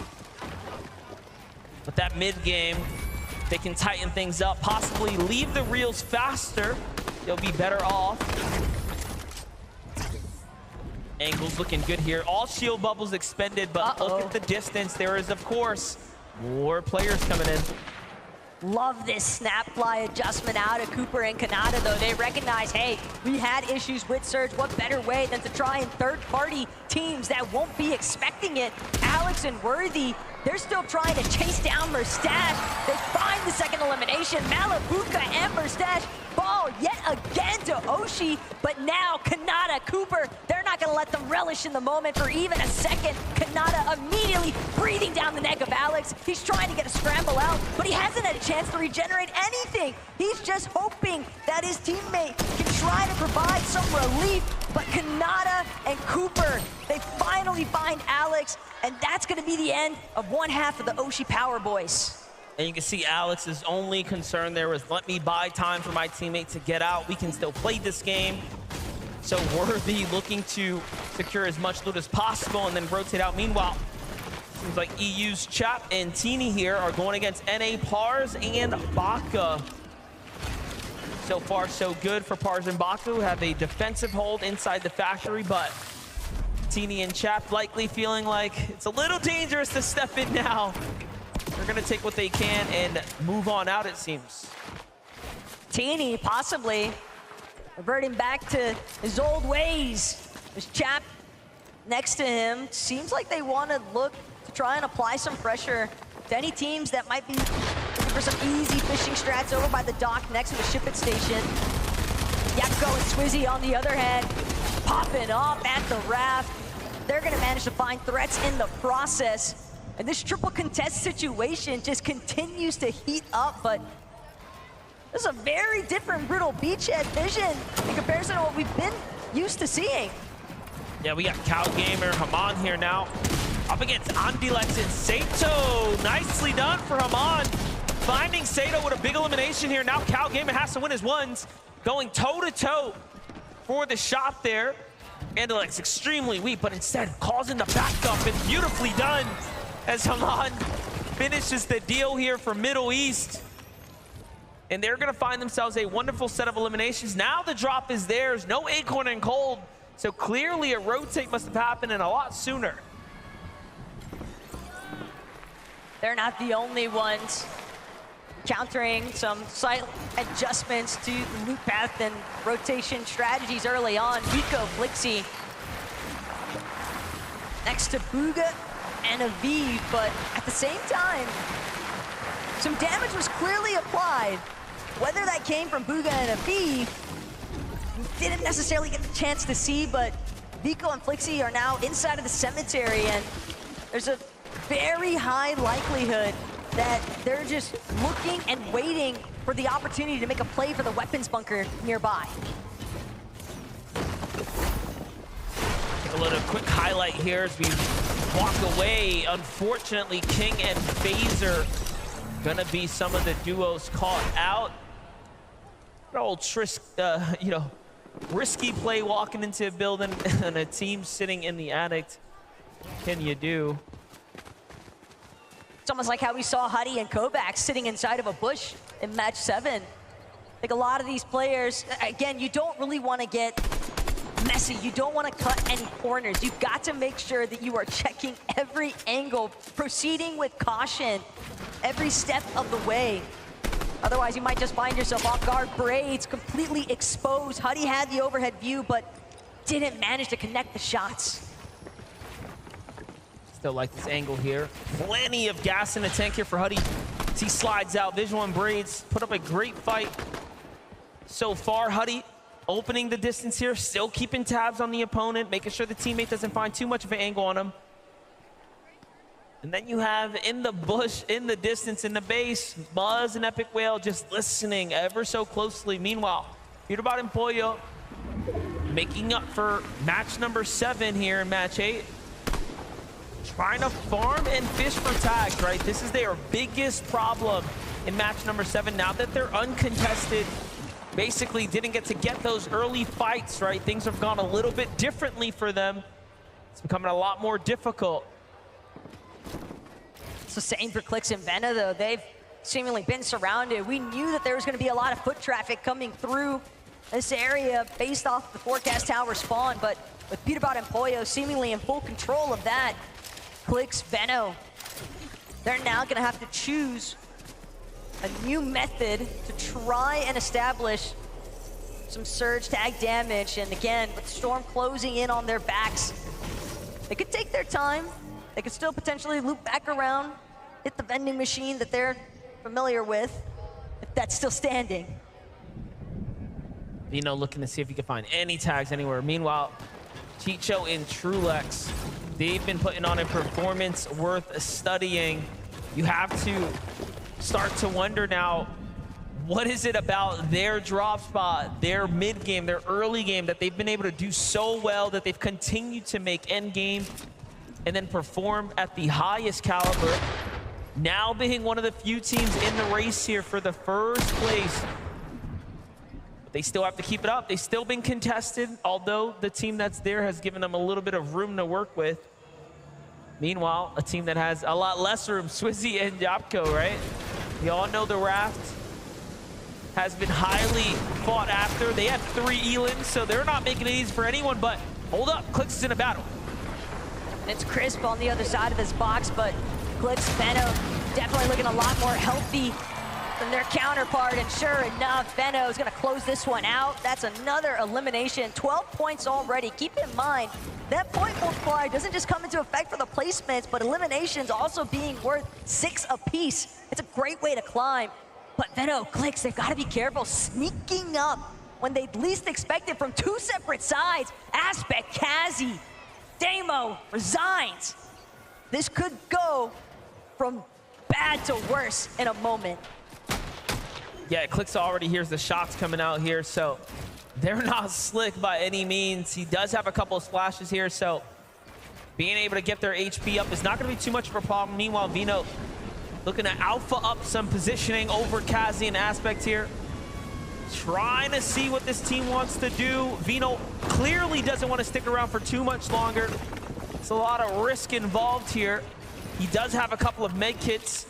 I like what he's doing, though. He's inching his way across here, saying if you really want to do this, we're going to do it box to box, mano a mano. And there's the loot that he was trying to secure. Now he has got max mats, and there isn't much more for him to worry about here. However, if they stick around too much longer, I mean, only trouble is waiting for them. At the same time, they've got to be really careful on how they choose to disembark and rotate out of here, because with so many eyes on, there is a high likelihood they could get tagged up in the process. And it's very nice that Benno was able to secure those max mats, because Clix having to build the entire way as they maneuver out of that location next to Sandy Steps. Take a look at the highlight here from Chap and Teeny. Strong EU duo, very consistent and for good reason. They take down FKS and Adapter there in a head-to-head engagement. Adapter still standing, actually, as we jump in live here, even after the save, but unfortunate now as they get fully finished. Trap goes down, the save's gonna come in. More shots from the distance here. It's Vico and Flixie hearing what's happening. Bobby and Larpex inside the base nearby as well. In come Muzz and Epic Whale. They hear the action. They're gonna need some surge. So it's a melting pot of regions and competition come together now. It's just the way that we're seeing all of these teams essentially conglomerate on top of each other. We didn't get a whole lot of this in day one, but the adjustments that everyone is trying to adapt to last second here, causing so many hiccups for everyone else that teams are encountering across the way. Poyo and Peterbot even working their way through the storm. Got eyes on Yapko and Swizzy. They clearly want the fight, but way off in the distance. Teams a little bit closer to that edge of zone, putting even more pressure still onto Peterbot and Poyo. They are not getting the same clean rotations that they had all day yesterday. Now, keep in mind, this is a team that has landed on each other, right, coming into the season. So Peterbot and Poyo now forcing to back out because tags are coming in from the distance is definitely not ideal by any means. However, if they found the tags that they need, they won't have the problem they had in match number 7, right? They were so far below the surge. This lobby's starting to cut down pretty quick, so we are just gonna have to see what happens when the zone closes here. Problem though, Peterbot, he's the only one with the medkit. Poyo, he's got to hope that he can find some bandages, a medkit, any form of white heals along the way. But that moment doesn't seem like it's going to come. A lone couple of bananas, and Peterbot knows he's just gonna have to let his duo fall. He'll make the play for the revive after he expends this medkit, but they've still got so much ground to cover, and a team already choosing to close in. Sky, Scroll, they have the immediate collapse. Peterbot, can he get Poyo up? They've been watching, they saw what happened, and then they saw the name that went down. Peterbot fully armors himself up.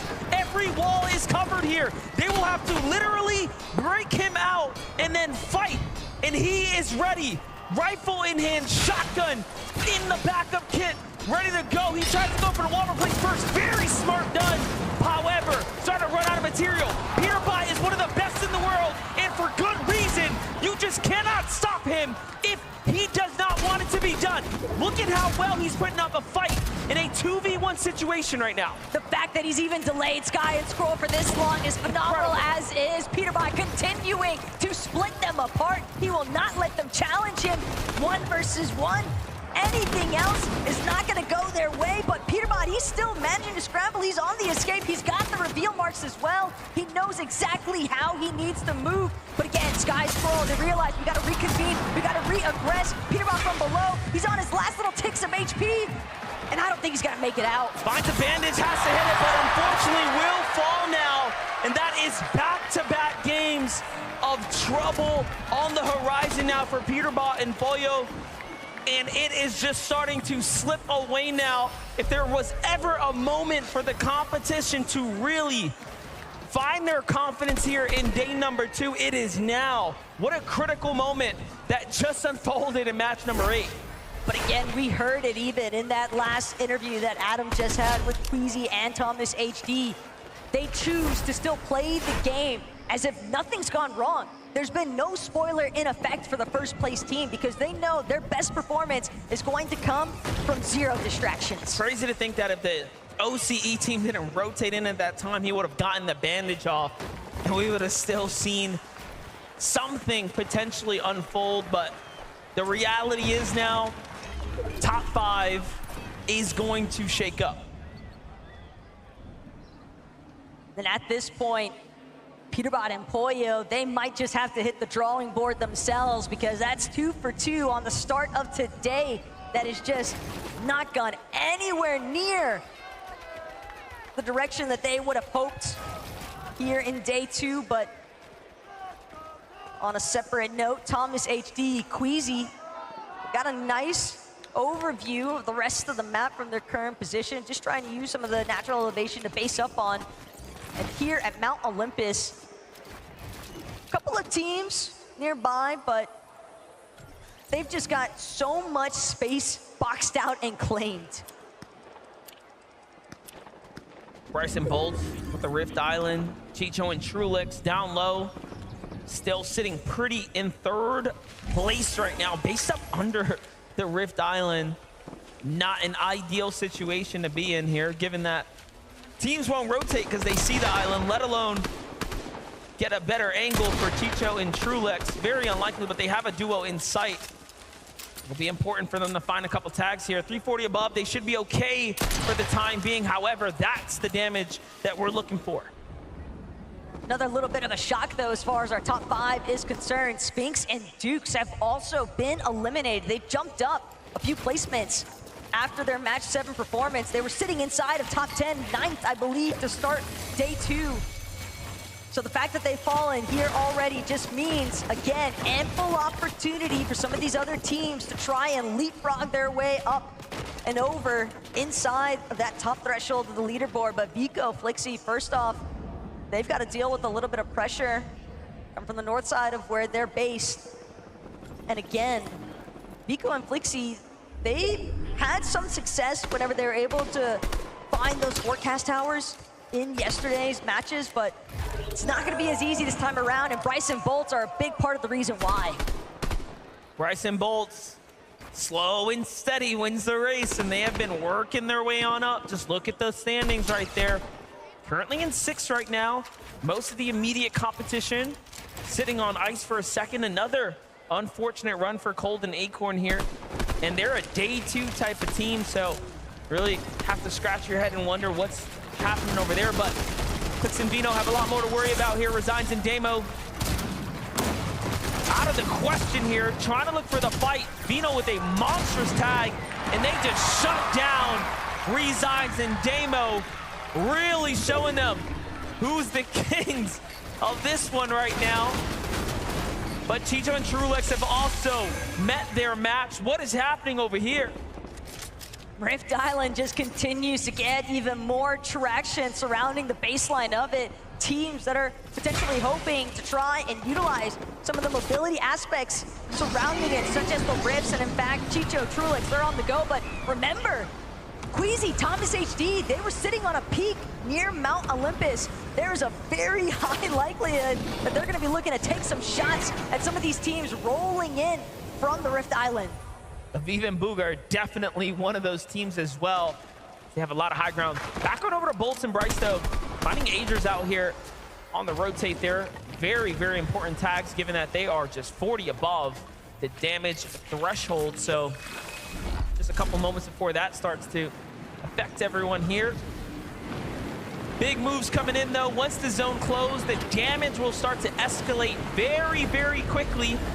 The later the game goes, the more storm damage it will do per tick of you sitting inside of it. Bolts and Bryce cannot afford to mess around here. They will luckily pull zone to their side. However, they are under the focus of the rest of the lobby. It's not looking good here. And not only that, but they're also getting battered by these Storm Surge ticks. They need to connect at least one more shot, but they're losing the time to do so because they're having to heal instead. Valuable seconds. They could maybe catch some of these other teams that are also late on the rotate, but instead they're forced to deplete all of their shields, hoping that they don't get cracked because that audio cue might just be enough for somebody nearby to try and key them as well. Yeah, having to force heal all of their resources at this point. Beautiful tags there is going to give them a little moment of relief, and that's exactly what has to be done here. So makes you appreciate having someone like Bolts on your team who can actually hit the shots that matter most. That means someone else on the lobby right now is taking that damage. If they're above, someone is definitely below. So these trades are happening in real time right now. Looking at the map, teams are starting to rotate in, now starting to get comfortable below them. If Bolts and Bryce can solidify their foundation, they have one of the stronger positions to actually close this game out now. Almost makes me believe that they could have potentially gotten their hands onto that forecast tower as well, given that they were willing to commit to a rather central position inside of this last zone. But Queasy, Thomas, off the launch pad, they're gonna be some of the first touchdown front side of this next zone, and instantly Queasy trying to see if he can re-establish the height control, same level of success that they had in that last lobby. We know that's their game plan, and so does everybody else in this lobby.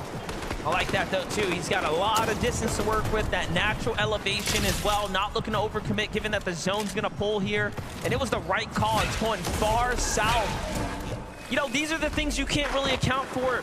When the zone starts to bounce like this, it makes a big difference. And Vico and Flixie with an excellent early rotate right now, taking advantage of everyone's decision to kind of wait this one out and come up and formulate a strategy. Huddy and Kovacs, though, below the surge for the first time on the tournament weekend. And again, keep in mind, this is a duo that hasn't necessarily been struggling with surge, but they've also thankfully managed to find an elimination in the nick of time here. Kovacs gonna put his duo just above 127 now on that damage threshold, but they still got to make this rotate happen. They're trying to build up. They just expended their last underworld dashes, and now the focus coming back their way as they try to scale this hill face. An armored wall is gonna come out, and Kovac just seeing if he can remain undetected. This is so impressive by Chicho and Trulix. Chicho's gonna fall here to the storm with the refresh, which is so unfortunate, but they've managed to really earn their way through this endgame now. Can Trulix get to safety? They're still a long way in front of them, and it's almost bait that there's a zip line there. Don't take that, Trulix. He knows it. He's gonna avoid that at all costs here, going around the sides now. He's safe, but for how long? Top 20 in sight. Meanwhile, on high ground, other teams now starting to set up the zone. Not as brutal this time around, a little bit more of a forgiving rotate here as things are going across. If you have high ground, though, you are set up, and Cammy and Seti are one of those teams looking to be the day 2 comeback. but they might not even recognize the fact that Flixie, Vico, they've managed to get this wraparound flank coming from a much less congested side of the zone, but still, Seti, Cammy, they are due for a comeback, and they've got to go massive here if they want to try and overcome a lot of those shortcomings that happened in day one. Huddy, Kovacs now getting held at the base of this mountain base. The zone pulls through Mount Olympus just so brutal with all these shifts in the elevation. Vico, Flixie still alive as well right now. Moving their way up, actually utilizing the zip line for a moment there. A little bit cautious though as he want to get to his teammate here. Who's on this ramp? There he is. Here comes the heals. They see a player below them, but they can't even afford to stick around. Unfortunately, Flixie misses the jump there. He'll just have to be caught up. Vico takes the build, breaks them all through the zip line there, and now he is crushing his way through. Meanwhile, Bryce coming up behind them. Kovacs lands a shot on him. It's not safe at all here inside the top 15. The zipline trick is not going to work out twice here as Bryce hoping that he can have an opportunity to utilize some of the last bits of that Flowberry Fizz. But again, Cammy, Seti, full control of the high ground. But keep your eyes on Blitz and Benno. They started ramping up. They might actually be close enough to get within striking range. And Thomas HD Queasy, similar mentality. This has to be the hardest zone to make your rotate across here. Queasy knows it. Beautiful tag there, but not enough to stay alive. Thomas HD will make it into the top 10, top 7 now. Vico still standing as well. This is probably the most difficult zone we have ever had at one of these invitationals. At this LAN here, it just gets so intense now. But give it a moment here, let things breathe. Vico's found his footing, down goes Thomas, top 5 now. Just moments away here from a potential win for Cammy and Seti now. But the fact is, Vico is clutching up some very needed points as far as overcoming the top 3 inside the leaderboard. He's got the last little bits of his Flowberry Fizz to work with. Now he just needs to unleash. We know what kind of solo clutch potential he has in store. If he can find another elimination or two, that could be the difference. But Click dead, gonna bring that one home. Comes out of nowhere with a huge shot in the top 3 to put him right back into things here. It's Pixie who's still alive alongside Giannis. It's a 2v2. They have enough health and just enough material to make this one very interesting. Armored walls now starting to come out. Cammy doing the same here to try to conserve some material. Seti's got a lot to work with, but so many armored walls are gonna buy them time, buy them room, right? There's still the clock running here. Nice counterfire now coming up to the high ground. Giannis is exceptionally well in these situations, but it's not looking good. Cammy and Seti are just chopping away now. Seti even opting for the drop down, but it might not even be necessary. The Polish Pantheon looking to try and take over here. Pixie, Giannis scrambling around the low ground, but Pixie falls. Only one remains. Seti's gonna look to find it. Nice. Seti takes it with the victory royale. 7 eliminations for Cammy and Seti. Seriousness on their face, given that they know there is a long tournament in front of them. Match number 8 is gonna close out. And it's incredible to think that this is a team that is always so prepared, right? So it's a new day. Would you please give it up? Your game 8 winners is Cammy and Seti! Do you want to hop up for me there, fellas? I'll come down, I'll come down. What a day, what a start to the day. Second game, a victory royale. You guys have been in this position before. Walk us through the end game there. It seemed that the high ground once again reigned supreme. Yeah, I mean, we were at that side, so we just took the high ground because it was very free. And I think this is the first game that we really had Surge. And yeah, we're just gonna try to do our best to have Surge in other games and then try to win more. Well, you guys as well, you've been in this position before, our 2022 Invitational winners. What kind of experience does that, guys, give you in moments like this, having been through the likes of that? I don't even know, we just played high and we won, like, I don't know. We just need to focus on the next games, maybe we win some more, and yeah, we will see. You seem very locked in as well here. As we can see, the 1.5 multiplier really changing things up on the leaderboard. A few more games like that, and who knows, you could be lifting the trophy again, Seti. Who knows? For you guys, how do you push through now? What do you do next? I think we just have to stay calm, get Surge, and try to win more games. That's it. And lastly, I want to say, it's a big day as well for Seti here, folks. It's someone's birthday today, okay? On a count of 3, can we all say happy birthday? 1, 2, 3! There you go. Whatever happens, thousands of people chanting your name. One more time, give it up for Cammy and Seti! Happy birthday, buddy. And on that note, Game 8, as you can see, things are really changing on the leaderboard now. What will happen next? We're going to find out. Once again, a short break from us. Do not go anywhere. Don't be silly. There's loads more global championships coming your way right after this.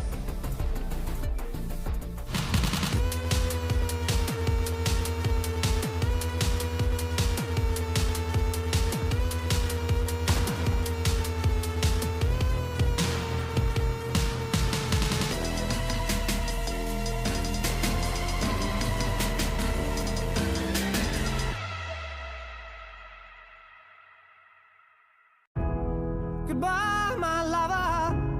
Goodbye, my friend.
Hello and welcome back to the FNCS game number 2 on the day, 8 overall. Seti, Cammy find themselves the victory royale as well. Fortnite fan, please give a big welcome. Kelly Link and Mini Miner as they join us here to break down this game.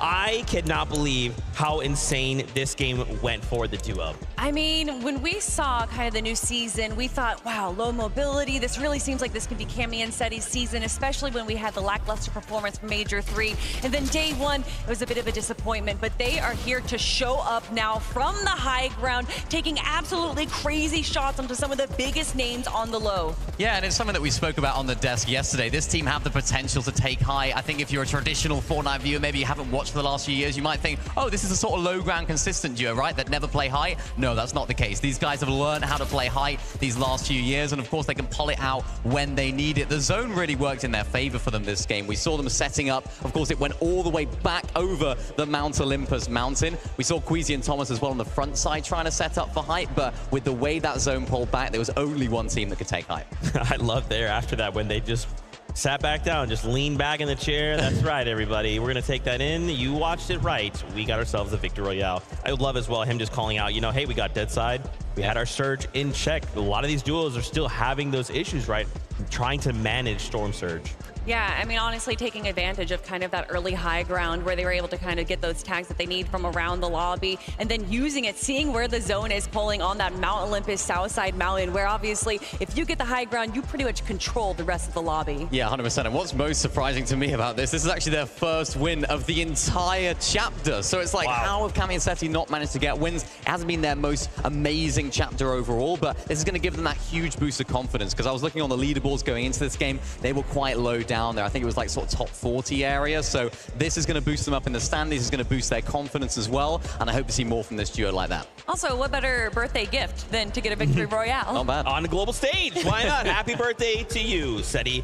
We got to talk about a couple things here, like Peterbot and Pollo. Now 2 games that they've had a really difficult start, which is, again, it just feels so uncharacteristic, especially after yesterday. You know, many at the top of the show asked me, Kelly, what do you want to see today? And I said, you know, I want it to be a close game when we get to game 12. But I don't know if I necessarily meant this. I don't know if I meant our top team to go down twice without any points except for a few elimination points. And honestly, I'm wondering if it's just due to these rotations that they were dealing with, the over-aggression that we see from Peterbot and Pollo a lot. Also, getting kind of third-party time and time again has just been such a struggle for them. Yeah, they're struggling with their heals, I think. They're getting into a lot of these fights, not necessarily finishing them off, getting to use their own heals or having to use their own heals. And we saw it right there. Pollo went down first, and it was actually Sky that got the not credit for that. So he was actually dipping off. Sky and Score were saying, right, let's go into the storm. But then they saw that little knocked Pollo on their screen. They thought, right, you know what? This is going to be a 2v1 against Peterbot. We then get the best medallion in the game. We get the best weapon in the game. It's worth a fight there. But of course, they didn't quite close out the fight in the end. Speaking of uncharacteristic, using the armored walls to box up, probably potentially to revive Pollo, but unfortunately knocking Pollo out of the box instead. And I mean, I'm just guessing it's nerves. Obviously going down game 1 was a bit of a upset for them, and maybe those nerves they need to shake off for game 3. That's right. That's right. I actually want to take it back to this boxing up of a moment, right? We actually have a listen in from that exchange. Let's see how this went. I'm just getting the most unlucky loot of all time. We might need the bunker, bro. 79 alive. We could actually, everyone's died. Do you have whites to go back? I have one. If we don't get whites, we're dead, by the way. No heals. No whites. Yeah, get any? You get any? No. We could go campfire. No, we need to go now. Yeah. We still need more whites. We're gonna go northeast and like to the pad that you hit. I need to pop my own med kit. Yeah, pop your med kit and rest. Wait, he just killed you. There's bandages under, man. That I can use. 6 armor to be active without it. Okay. Get the armor, guys. I'm on the other wall. No, man. Get it out. I'm dead, bro.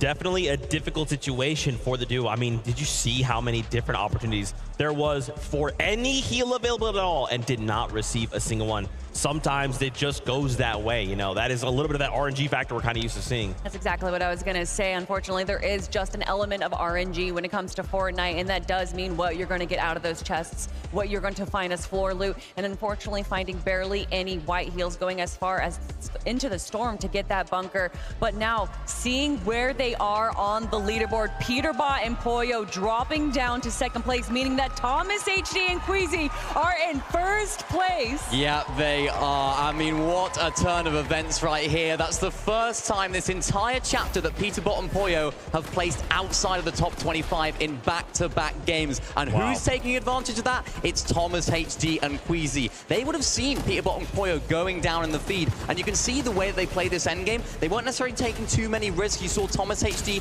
playing out those med kits towards the end. We saw them sort of poised for height as well just before that sort of 9th zone started to pull. And unfortunately, it didn't quite work out for them. They were in the prime position for it. And of course, as we know, Cammy and Seti ended up coming out on top there. But it was this moment right here. Thomas just squeezing out as many placements as possible. 6th place in the end. It's not an amazing game. It's not a first place like we saw in the game number 1, but it's a very, very good game to overtake that first place spot. And honestly, with the lack of materials that they had at the end game there, they played it perfectly. Yeah. They stayed to the low. They stayed back so that everyone that was staying in the front of zone where all that chaos is in the low and middle ground would not be affecting them. But of course, when you get down to just 6 teams, eyes are everywhere and you will eventually be caught out. But still, with what they were given in that game, Queasy and Thomas played that so well. That's right, and for them, you know, it was looking good for Queasy and Thomas, right? There was just one problem. You look up and you're like, we got high right. You look up, oh, steady Cammy, nice. Wow, with that being said, though, we are prepared for more action here from the FNCS Global Championship. Game 9 is here and ready, so casters, take it away. Yeah, you know, this is the dream for us as talent, watching this all play out and things starting to get close as we get to the final moments. Look, everybody from a spectator point of view wants to see some close finishes, but Peterbot and Pollo, I kind of want to see them bounce back because we heard it from Peterbot on the call, just the most unlucky loot of his life. But let's see what Match 9 might have in store.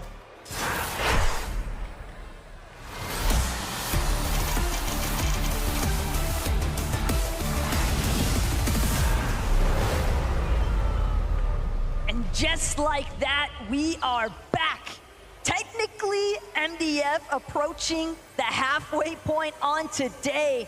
And with that in mind, this is where the pressure is really going to start to surmount onto so many of these players. Queasy and Thomas, they have made it to the top of the leaderboard, but now it's all about maintaining that position. Yeah, the truth is that it's only going to get more and more difficult from here on out.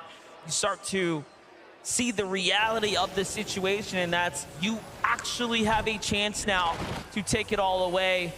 Every moment is going to come with that little bit of hesitation, right? That second opinion inside the back of your mind of whether or not it is the right move.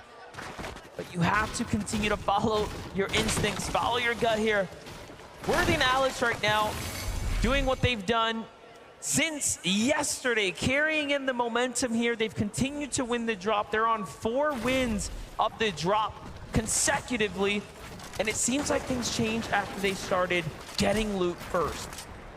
And what's also really turned things around for them is, like you just said, they kind of led off day 1 with a couple of wins here at Restored Reels. Granted, one of those maybe a little bit more in favor for them to start with. Mustache Malabuka encountering some difficulties of their own along the way. But that being said, Malabuka, Mustache, the ball's in their court to try and bring this one back to life for them, because the reality of the situation is they have not been able to build any points for 2 matches already today. Yeah, Malabuka, Mustache, clearly amazing players, right, from the European region that we know and love. But let's jump in with Huddy and Kovacs, talking about EU juggernauts right now on the move up against Atlantic, Skrull, and Sky. Skrull and Sky rotated very early in match 8. Come match 9, though, they're looking to stick around and see this fight all the way through to the end, most likely. Kovacs and Huddy have a lot to lose here. They are in 5th place. Sky and Skrull have a lot to gain as they can fight their way up to the top 5 potentially with one good game, given the multiplier. Sky and Skrull, they're definitely familiar with these early contest fights off spawn, but couldn't help but notice what looked to be either King or Phaser kind of lurking just a ways further north from Rebel's Roost in the distance. So some possibilities of a third party to take place. It all depends on just how noisy this exchange actually manages to get. And in fact, it is King lurking nearby, potentially hoping for a moment to just stroll through, clean up some easy eliminations, get those points online, because we've already seen King and Phaser make a deep run into the end game in match 7, and they're definitely hoping to try and replicate some of that. Also looking to just scrap this building out for what they can here in case the fight does come down to the basement. Sky and Skrull doing the same as well. Luckily enough, they're on the back side of the building, so Phaser and King don't quite have lights and eyes on them just yet. But I'm assuming the attention's gonna come in shortly. Give it a moment. Kovacs and Huddy catch a foot there. They know where one player is.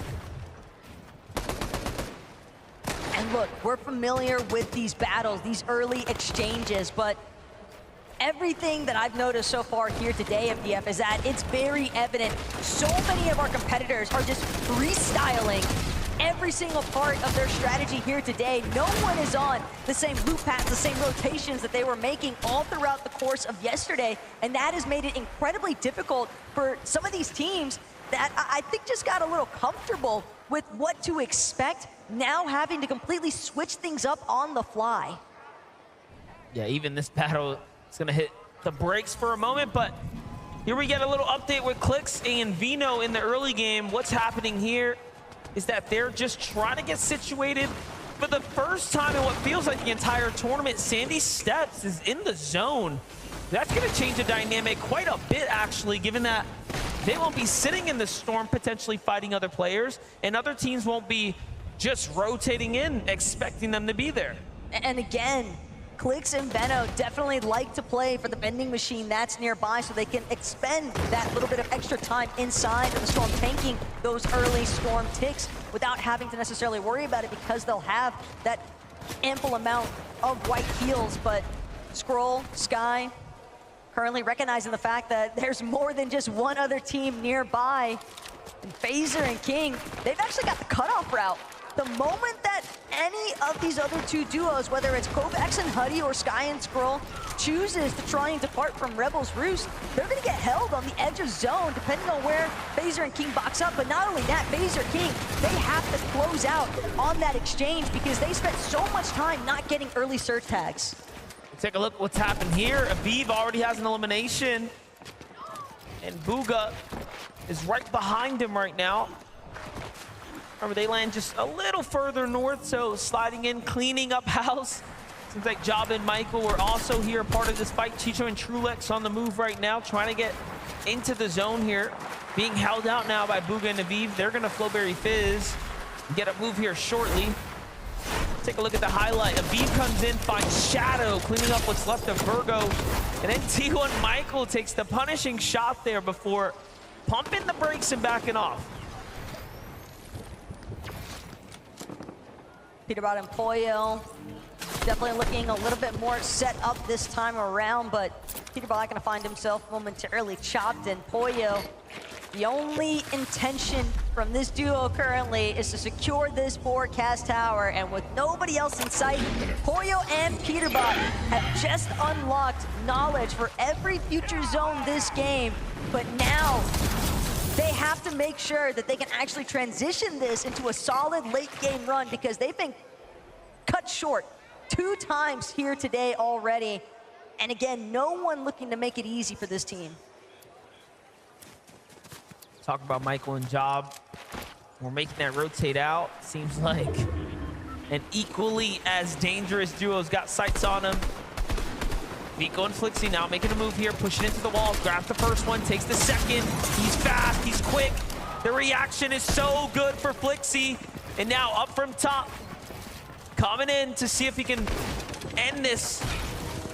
Vico grabs that wall, cuts him off, the double edit, the triple, doesn't find it. Backs off now. Great defense from Michael here as he finds 2 tags, so he is effectively putting up a very good defense, but I just have to, yeah, I was gonna say, give all respects here, of course, to the EU duo and back up. That just seemed like such a stubborn battle there for Job, though. I mean, he could have looked to try and throw up another wall, maybe try and buy himself a little bit more time. Potentially may have just run out of materials, I'd have to assume. Michael down to wood build, so this duo definitely looking to be a little bit of shambles here. And Flixie, Vico know that they've got an extra 6 points waiting for them the moment that they secure this elimination onto Michael. And finally, another 12 points will be secured. And not only that, but opening up the opportunity to continue trying to control other teams that are stuck just on the outside, the edge of zone, closer to where some of the new POIs are located. That was 3rd place. This is 4th. Trulex and Chicho as we're bending into the late half of the tournament now. Much more of a difficult game for Chicho and Trulex here, who, again, clearly have a bit of a problem at the drop being held out. What a shot. It's almost as if every time we tune in, that Monarch pistol damage is incredible. Is finding its mark. So What's happening on the other side of the sandy steps, though? The zone landed here. We talked about that changing the dynamic of the game. And surely we're seeing it start to come into play now. As Resigns and Dama have made it up the storm, so is Shari and Giras, the same teams here. But then off in the distance, you got Peterbot with the eyes on the prize here. Not only that, but Benno as well, keeping himself concealed just enough. Gets the chop off the Resigns' floor. Also gets a few tags in, but still not enough for Benno to want to key him just yet. Instead, he's going to regroup with clicks and continue to hold down the station, but it's just a very difficult time to try and break away when you know that there's two other teams duking it out just above you on the hill. Kovacs almost missed the train there, but he gets it just in time to join Huddy. They're pretty desperate if they're trying to secure loot from here. And that's the results, again, of sitting in the storm, being contested, being held a little too long for a moment there. Huddy not even going to choose to stick around. They wanted the train. They nearly had it. But the fact is, MDF, they're going to have to leave this one empty-handed. And now, with only a handful of bandages in tow, Huddy and Kovacs could potentially be staring down the barrel of their own downfall. It was a risky play to try and make it for the train. I respect the call, though. The commitment, though, just impossible to find with so many eyes on. Bunker play right now for Ping. No teammate, unfortunately, lost here just outside the underworld. So even for Huddy and Kovacs, there's still danger nearby. You never know who's sitting in the storm. Just really shows you that anything can happen. Meanwhile, Bryce and Bolts, this is one of the few times we've actually caught up with them kind of in the early / mid game here as things are starting to develop. This time it's up against Body Out and Reason. The floor tick here for Bolt. Bryce playing the other angles. Bad damage, though, coming in first. Padilla has just been on fire today. He is not willing to budge. The moment that he sees an opening, he is immediately shooting back and typically winning out on some of those exchanges. And now he's able to overtake the high ground because of the damage that he applied onto Bolts just now. But Reason, the moment he starts to crank up, another team in the distance, a solo even, potentially threatening his position. Got a few shots in, but Bryce, Bolts, potentially not fully aware of the damage that Reason just absorbed.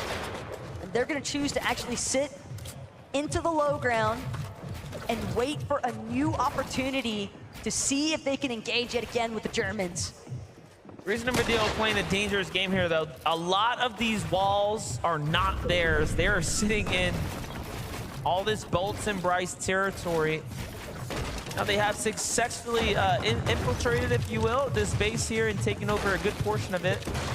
Bryce is looking like he might be going for the edit out. If I've ever seen one, it's definitely getting set up. They recognize what's happening, and for that reason, jump back down.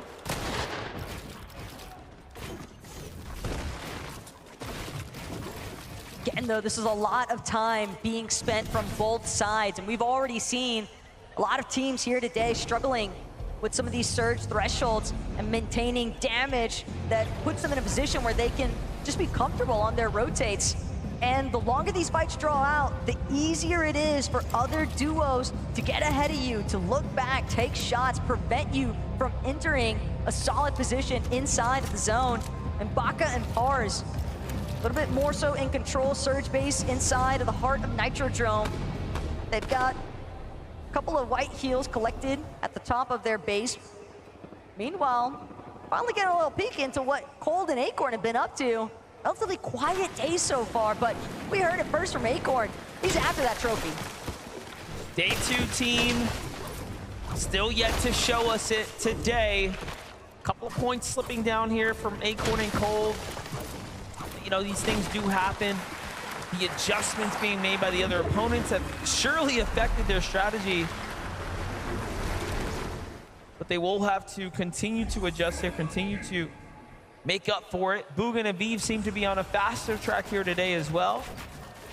Let's see what's going on here. So from one fight to a potential other, They're just getting situated. Seems like they found their home for now. Slight gift as well. An extra bottle of Flowberry Fizz now to work with. Steve and Booga just want to make sure that they establish as much of a foundation as possible. Got a decent position inside of the zone, so don't need to make any risky plays when you're sitting with as much surge damage as they were, 333 above. But Acorn Cold tapping back in. It's Sato. They managed to find him yet again, but it's actually going to be Damo on the other side of the walls. Lot of traction picking up here. Just outside of Sandy Steps and Acorn Cold. They're looking to collect. Cold still barreling down onto Cal Gamer, but just above, the backup has arrived, and Cold, he's going to have to disengage. Yeah, Taman out of nowhere here, diving across, trying to get into this fight. Acorn and Cold almost had a set of eliminations waiting for them, but due to Clicks and Vino shooting in at the box when they initiated, everything went downhill for a moment there. And now they're just trying to find a tag as they're below the surge, so they're in honestly desperate situation here. At the same time, Acorn tries to take the walls there, but instead it's gonna be Cal and Amon doing what they can, but again, Cold getting a little bit too much foot traffic here. Cal still holding his position firm. He doesn't have his duo any longer, but Clicks, Veno, they got the shots that they needed to. They know that they can third party this, no problem. Cold, he's so weakened as is. Cal just below. Two separate solos that Veno and Clicks could look to collect on. Yeah, they've definitely started to change their focus in purely onto Cold now as they send him running. Now looking to see if they can pick up the spoils of the loot from Acorn, but nothing just yet, as they're kind of lost in this mix, and little do they know there is an Antilex and Sato here, right? So that team hasn't made any noise now, but look at that. They do secure the gear here. Very nice pickup for them. If nothing else, it was damage and new loot. They basically just got to reap all the benefits of these exchanges that Acorn and Cold had initially established. And Cold, yet again, caught off guard, was trying to keep himself tucked away, but Cal gets the job done. At the very least, he'll have those two solid eliminations onto Acorn and Cold to work with, but he knows he's likely not safe for a whole lot longer here, because Veno and Clicks, they've got an idea. They heard those shots go off. They're waiting for Cal to surface from these builds. But at the same time, they also kind of want to get a move on because they don't want to get stuck in the storm for too much longer here. Yeah, it seems like Vino's going to give the call out here. Let's just get out, play smart. Click's going to have to stop and heal for a second. They're going to huddle up together. Cal Gamer will live to see another day. Very, very close engagement there.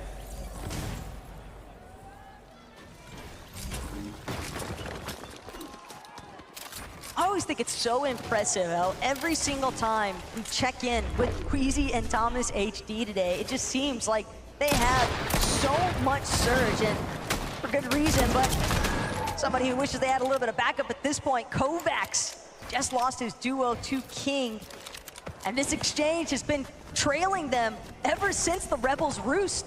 King and Phaser have refused to leave Kovacs and Huddy alone, but now Kovacs as a solo, he's got to deal with the likes of Reet and Ritual to his east, and not only that, but a collection of duos slightly west of his current position. A late rotate is going to be a necessity if he wants to power his way through here, but some of the shots that he's applying, he knows he needs to get that damage just above threshold, and still exposing his position. It's a risky engage. Moving to beat on the other side. Find their way to the new zone. The half in, half out already revealed. They're below the surge, though. They will have to find a duo or land on someone shortly, and from their sights, there isn't anyone nearby. There it is. Finally, they see a fresh build. It's going to be Teeny, and it's a single box, so the confidence is surging here, but Booga damage first. No extra heals. This is all around disastrous, right, for Booga and Aviv right now. And it's only a matter of moments. They will have to do something shortly. Meanwhile, Huddy already out. Kovacs below the surge as well. Will fall here shortly if he can't find a tag now. But Reet finds it instead, and that's your 5th place team now. Consistency tossed down for once. And it's looking like a repeat performance of yesterday for Huddy and Kovacs. Yeah, I mean, you're not going to really be able to bulldoze your way as a solo through Re and Ritual of all duos. Peterbot and Pollo, though, this is the furthest we've seen them make it all day today, so they're clearly trying to ramp up for a big performance here in the 9th lobby, but Clix and Benno, on the other hand, they've got Gears and Sherry in their sights. Got a very efficient cutoff, but more importantly still, they need more damage. It's gonna take them some time, but finally Clix will connect. 77 above though. The damage threshold just continuing to threaten so many of our teams here today. Yeah, if you were hoping to get lucky with Peterbot and Pollo, that already happened, right? Like 2 games, unprecedented. Doesn't happen often for them not to be in the end game. So this is everyone's chance now. The playing field has been even. Nicely done by Aviv here. Not only did he actually pick up and save Bugha, but he manages to find damage to keep them in the game and enough damage on the duo to have them to stop peeking so they can rotate, but it is not looking good for Aviva and Bugha. I don't know what more we can expect of them, but there are a lot of duos there.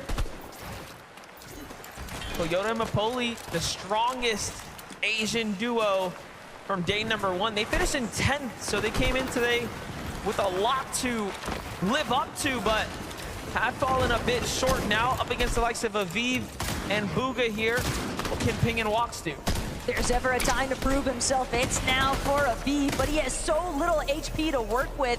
But he has plenty of targets surrounding him. Bugha, though, just too low for the count. Sato's gonna find him. Aviv trying to go massive now to Reed. A little bit of spoiler, getting some tags and cracking those shields. But the fact of the matter is, Aviv and Bugha, they squeeze their way into the top 10, but they still go down for it. Yeah, meanwhile, Thomas HD, you see there, just racking up eliminations, damage, everything that you could be hoping for. And there's another one onto K Shoto outside of the zone here, trying to make their late rotates. Clicks, it is not looking good for him at the moment, as he's also in the storm right now. Vino is down. This is just a desperate spot to be in. Clicks, if anything, was just hoping to play for maybe another elimination at the end of the day, though. He's only got a little bit of sliver of HP to work with, but it's just enough. He might be able to clutch out at least 1 or 2 more placements if he can just stay hidden, fully concealed from the rest of the lobby. Only 3 builds though, MDF. I fear we're looking at the beginning of the end. Yeah, it's definitely looking really close here. 8 HP for Clicks, 3 mats to work with, late on the rotate here. Barely above the surge. It's just so tough. But he's staying alive here, earning little bits of placement, right? All this does start to add up here. Finds Mapoli, very weak. Almost gets an elimination there. Someone else ends up stealing it, but still, he's in the game right now, holding on. He's at least got that 33 damage above the threshold. But again, MDF, it's just the odds so fully stacked against him. Any of these next builds that he crosses over could be his last. Teams could just be waiting for a perfect opportunity to scoop up a free 6 points from the backside of the zone, though. Clicks continuing to try and charge through, hoping that he could catch another player off guard, but he sees gone. He knows that there's a knocked body, but he won't be able to power through and push into these boxes with the armored walls going up, instead of trying to remain concealed. But Pollo, Peterbot, they're gonna find him. Of course, it's Pollo and Peterbot waiting to catch them in the web. Look at this though, Cammy and Seti. They talked about what they need to do in order to win this tournament here, and that is win more games. They got the last round, and then they didn't even sit down and celebrate. They know that they have to stay absolutely locked in here. But Queasy and Thomas HD are doing the same right now. Below the surge though, things can continue to develop here. Vico and Flixie now on the move. 3 Elans. Peterbot and Pollo very situated right now, but low on material. Low on material, not only that, but Vico and Flixie hot on the heels as well. You have to consider they're making up a lot of lost ground just off the eliminations alone. And Peterbot and Pollo know it. They're just gonna try to play it out and control the low ground for the time being. But with that reveal medallion scanner having just gone out, it's a fresh opportunity for them to see if they can close in on somebody else. Chicho, though, with a big tag onto CZB. That's going to be the knock. And Peterbot, instead, finding Badil in the bottom layers. That's going to be a beautiful refresh for him and Pollo. This is starting to look like a four-way race unless Dukes and Sphinx can get a win. They're another top 10 team, of course. But Peterbot and Pollo are cooking right now. And also, they picked up material here. This low ground performance is one to take note of. On the other side, Thomas HD and Queasy are also playing the low ground here, but not so hot looking for them at the moment as they are running out of material. So very different start situations happening here. They're at least healthy, though, and with that Gatekeeper shotgun primed, it only takes one good shot for Thomas HD to find the refresh necessary. They're going to continue to sink in from behind the rest of the foot traffic there, playing from the backside of zone. Peterbot, Pollo, meanwhile, staying ahead of the pack. Thomas has lost Thomas. He's going to opt for the medkit opportunity instead, and with 0 builds remaining, it's all going to boil down to whether or not he can even make it into the zone and stay concealed enough for nobody else to pick him off. There it is. He's going to break through the sidewall. This has all been edited. Baka's very weak. White HP. The armor wall comes through. Not worth, of course, pursuing at this moment. He has to focus in on staying in the front side here. No build to work with. Enemy around the backside. Can he get one more point for him? This is huge for Queasy now. Earning points, earning eliminations. He has to stay ahead of Peterbot, who is on the low ground with a down teammate. Peterbot, so much more to work with, however. It's still so close for everyone else. Another med kit is going to start coming out for Queasy. He's just doing everything he can to survive. Peterbot, though, going to pick up Teeny in the process. Queasy finds another into Rapid. Not going to get a chance, though, to collect the body loot. Instead, he's scrambling, trying to remain out of sights here. Tulix and Chicho right behind him, but Peterbot grabs him in the end. That's exactly what he needed as well. Peterbot trying to take back these points here. Finishing off Trulex now inside of a top 5 situation up on height. It's Dukes, though, with Peterbot looking to fight back. Do not count him out. It is all solos remaining here. Tito goes down. The next one is down too. Batman Booga sent back to the lobby. 3 players now here. Peterbot looking at 1v1v1. And another one. Down goes Bars. Can he find the final fight here? Dukes is excellent in these type of scenarios, but Peterbot is just a little better. Up top, the high ground hit is good, and he needs to go. And he does it again. Peterbot, there is a reason why everyone is regarding him as the best in the world, and with a performance like that, he might just be. Put him in the box, wrap him up, and send them back to the lobby is the motto here. Well played. Would you please, forward, put your hands together for Peterbot and Pollo! My, oh my, oh my, Peterbot, that is how, that was ice cold. That is how you do it. Walk us through the last part of the game there. We just saw you sweep up. You are like unstoppable. Yeah, I don't know. I just eliminated everyone. I mean, everyone was a solo players on me. Gold Gatekeeper with Drum Mag. I was just eliminating everyone. It was pretty easy. I mean, you're right there with the guy. The crowd are behind you too. Pollo, unbelievable work from your duo partner here. When you see that in the end game, how are you reacting? How are you feeling in that moment? I saw it was 5 solos, and I just had a feeling he was going to win the game too. I just had a feeling. You just had the instinct. You just knew it was going to happen. Peterbot as well. Obviously, the first 2 games they didn't go according to plan, but that is the way to go into the break on this final Sunday. How do you guys feel like the first 2 games? Things are really looking good now going into this break. What do you do to regroup during this this halftime break? Yeah, we're going to talk to our coach and go over the first 2 games and see what went wrong, and yeah, we'll go from there. And anything you want to say to Queasy and Thomas HD for the first couple of matches as well? I mean, obviously the crowd here are very excited too. He's checking his stats on screen. He's looking at the leaderboard, and we have ourselves a, hey, this is flip-flopping all the way here, but there's a difference in points now. You guys are back on top. Thank God. God did. Okay. And Pollo, going into this last part now, you two, how are you feeling? Are you confident that that is definitely within your grasp? 3 games left to go. Yeah, I think we can win. Just replicate what we did last game and the other games we won yesterday as well. Okay, well, let's see exactly how it's going to unfold. One more time, Fort Worth, give it up for Peterbot and Pollo! is one serious Global Championships final. 3 games left to play today. We can't wait to see what happens next. Zeke, what do you guys think? This is blowing my mind. My hands are up. My hands are up. I don't know what's happening anymore. I cannot even believe this. First off, how did this game end as a solos? This is a duos competition, solos running around, and just the fact that Peterbot pulls off one of the most insane solo clutches, right? I mean, Pollo goes down in 11.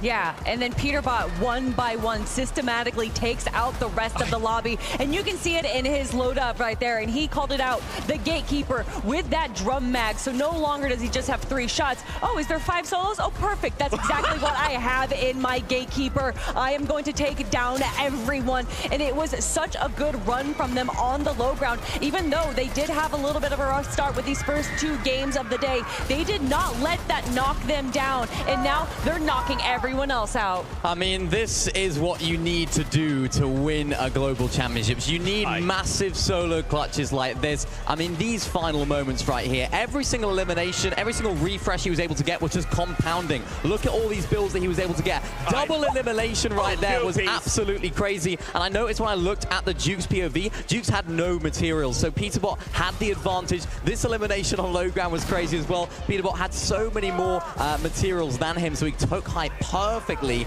And I thought for a moment there was a moment last Globals where Dukes had an insane solo clutch from the low ground. I thought, are we going to see a similar sort of thing again? But then, of course, it's Peterbot. He was only going to win that. You know, they like to say that sometimes people like to put people into a false sense of security. Oh, Peterbot and Pollo, day 2, they're washed. Everyone else, this is when they put them into that sense of maybe we have a chance. Oh no, Peterbot and Pollo, they're still there to fight. They're still there to show that they are the best in the world and at the top of the leaderboard. Oh no, they've reclaimed that spot for just a moment. Thomas HD Queasy had it. And for a moment, it was like, okay, the reign's over. Could this be the moment? And then Peterbot and Pollo answered that question. No! Nice try, fools. I cannot believe what we just witnessed. And 10 eliminations. Remember, the victory round is worth 100 points by itself. Yes. You slap 60 points on top of that. Here we are. Here we are. 56 eliminations. Look at that column 1 in from the right. 56. And nobody else comes even close to that. The second place team, Thomas and Queasy, 29 eliminations. I mean, we saw them do it online. We saw them W King. We saw them being such a menace to the lobby. I think a lot of people, myself included, were like, are they really going to be able to do that on this global stage in front of the best teams in the world, in front of this amazing audience in person?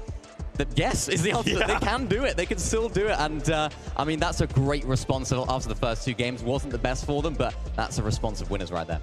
However, there are still 3 more games to go. We have already seen the leaderboard in first place change between 2 teams, and we do see that there are other duos on that leaderboard that are within reach. And we now know that Peterbot and Pollo are not invulnerable. We did see them go down in games 7 and 8. There was a possibility that that happens again. However, I love what they're saying. They're going to go back to their coach. They're going to go review specifically what went wrong in those games, and hopefully they never replicate it again. That's right, and you saw them there on screen. They're right at it, right? They are really quickly trying to identify those issues. On the flip side, Thomas HD and Queasy, right? How they must be feeling. For a moment, it was ours, and now the rug pulled out from underneath them. We have a listen-in from this last game. Take a look. Stay down there! On me, I'm probably dead. On me. I'm dying right here, and this 2 splashes. Nice. It's hella solo, bro. Nice, bro. You have 5 middle walls. Body. Also, bro, all solos. 5 solos. Nice. Get 2 bodies there. 2 more solos. You need to reload. One's on height. I think you go up. Nice, bro. Just have 20 goals, but you can fizz. Nice. The best player in the world, baby! Oh my god. Come on! Let's go! You're actually crazy. Holy, bro, let's go! Yeah, so remember for like a moment, like a lot of yesterday, we had that like super cocky Peter Bot, and then like for the first 2 games he was there. He's back, he never left again. He was just like, it was like the dangling the carrot, like, yeah, everything's cool, everything's fine. These guys are beatable, just kidding. That's not the case.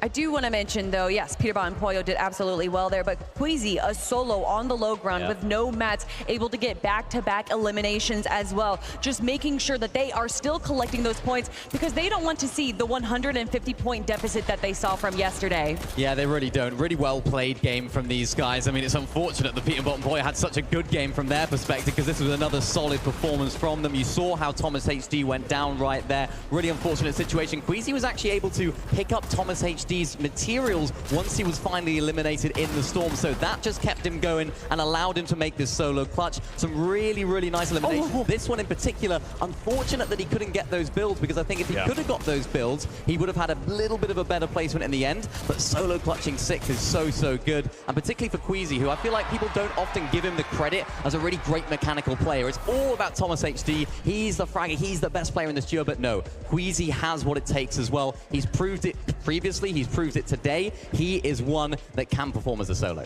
And think just off that performance, right? That was enough to kind of, because Peter Bot and Pollo could have run off, right? Yeah. And that was enough to just hold them on and just say, like, look, you're going to pull ahead, but I'm going to make sure that lead is not as big as it could have been. Props to Queasy after that. My goodness. Also, as well, just a couple highlights from the last game, Dukes and Sphinx. Dukes making into that 2nd place. They burned so much for that high ground, though. Still 2nd place, placement and eliminations, that's huge. Yeah, and Dukes and Sphinx had a pretty good day 1 as well, so to keep that rolling into day number 2, to control high ground there as well was very smart. Cammy and Seti for a moment there had high ground, but then they saw that they had low mats. That's when Dukes and Sphinx went up, and Cammy and Seti very smartly dropping down, not even trying to fight for it, because when you have no mats, what's the point there? Dukes and Sphinx capitalizing on that awareness, did a great job in that game. Yeah, they did. And as you mentioned, Zeke, it's always tough to sort of keep those materials going when you're a high ground team like that. We saw at the end, Dukes didn't quite have the materials to try and win that final 1v1. I expect to see this team making more end games, though. It's nice to see them getting that 2nd place, as you mentioned, a really solid day for them yesterday. So building on that, not crumbling under the pressure of having that good performance in day 1. I'm excited to see what they can do. That's right. Ladies and gentlemen, Fortnite fam, we are now at the halfway point of the competition. Only 3 games left to go. Our players have left the stage. Now they'll have a moment here of respite. They'll be able to eat, talk to their coaches. So when we return from this next break, we'll have more for you here from the FNCS.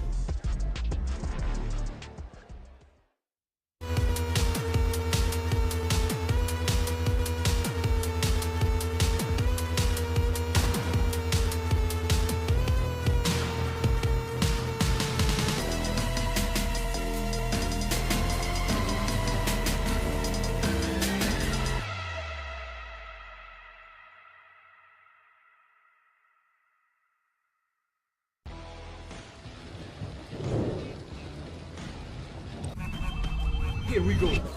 Can you adjust the rumours of a new boot? No comment. Can these boots really take your game to the next level? No comment. How good can they really Are they really that comfortable? Welcome to the team, my guy. Any more questions?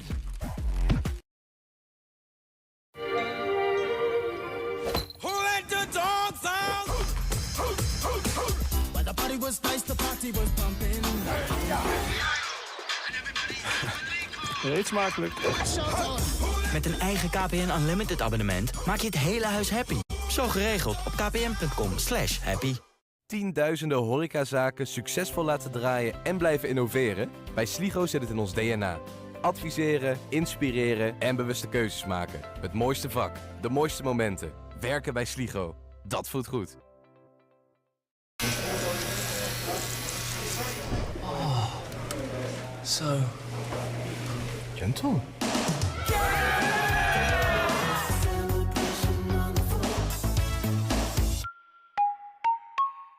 €4,95 voor een King menu. Eet als een king, betaal als een burger. Alleen bij Burger King.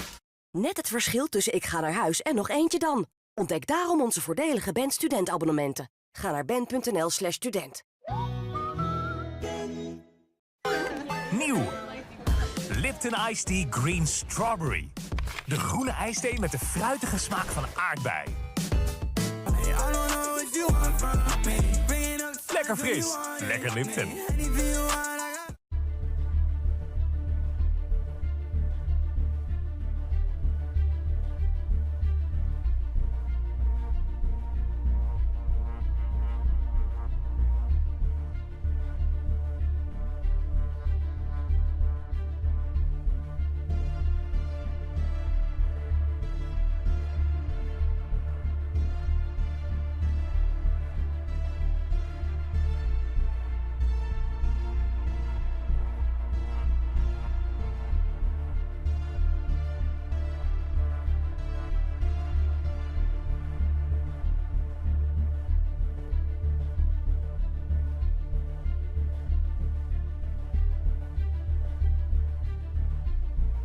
Fortnite's fun.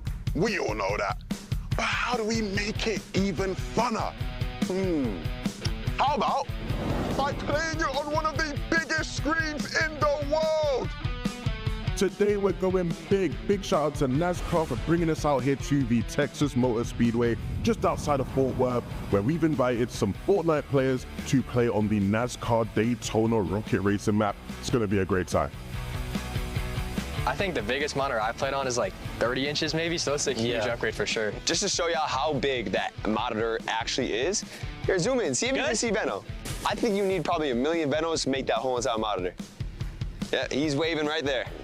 It would be sick to do a tournament here. 100%. A tournament on the screen, bro? That'd be fun. I'd love to do that. Come on in. Big lev on. Have you ever played on a screen this big? No. Not this big. Who wants to go first? I'll go first. Damn. Oh, okay. He's taking a step. He's confident. Take away. I don't think you're gonna win though. We're gonna jump in. We're gonna see who can get the fastest times today. We're gonna do some time trials, right? And it's live. Let's go. You already This guy's already dude. You're 6 laps? He's played this before. I feel like he's Where's played. the timer? Maybe he's not played it before. The middle mouse button to activate your boost. Go on here. Go on here. So you sit in this green, and it's 20 seconds. Get a grip. It's a route. Are you next? 11? Isn't it 11? Evan's gonna get the worst score, bro. Really? Don't get nervous, Clicks. And it's live. Let's go. 320 to beat. No pressure at all. But if you don't beat the score, it will be pretty embarrassing for you. Can you see what the kilometers is, like with the numbers? Yeah, I see. Oh my God. We bugged them now. What did I say? You're gonna be 2 seconds. You're gonna be 2 seconds. You've lost a lot of seconds there, bro. Let's see. Flicks is rocking in with a 3:11. That's what I said. That's what I said. That's what I said. It was much closer. That's not great. By 9 seconds. So Cooper's stepping up next. Oh, bit of a slow start there, lad. Yeah. Wait, how am I slow though? I think you'll hit sub 3 minutes at the moment, yeah.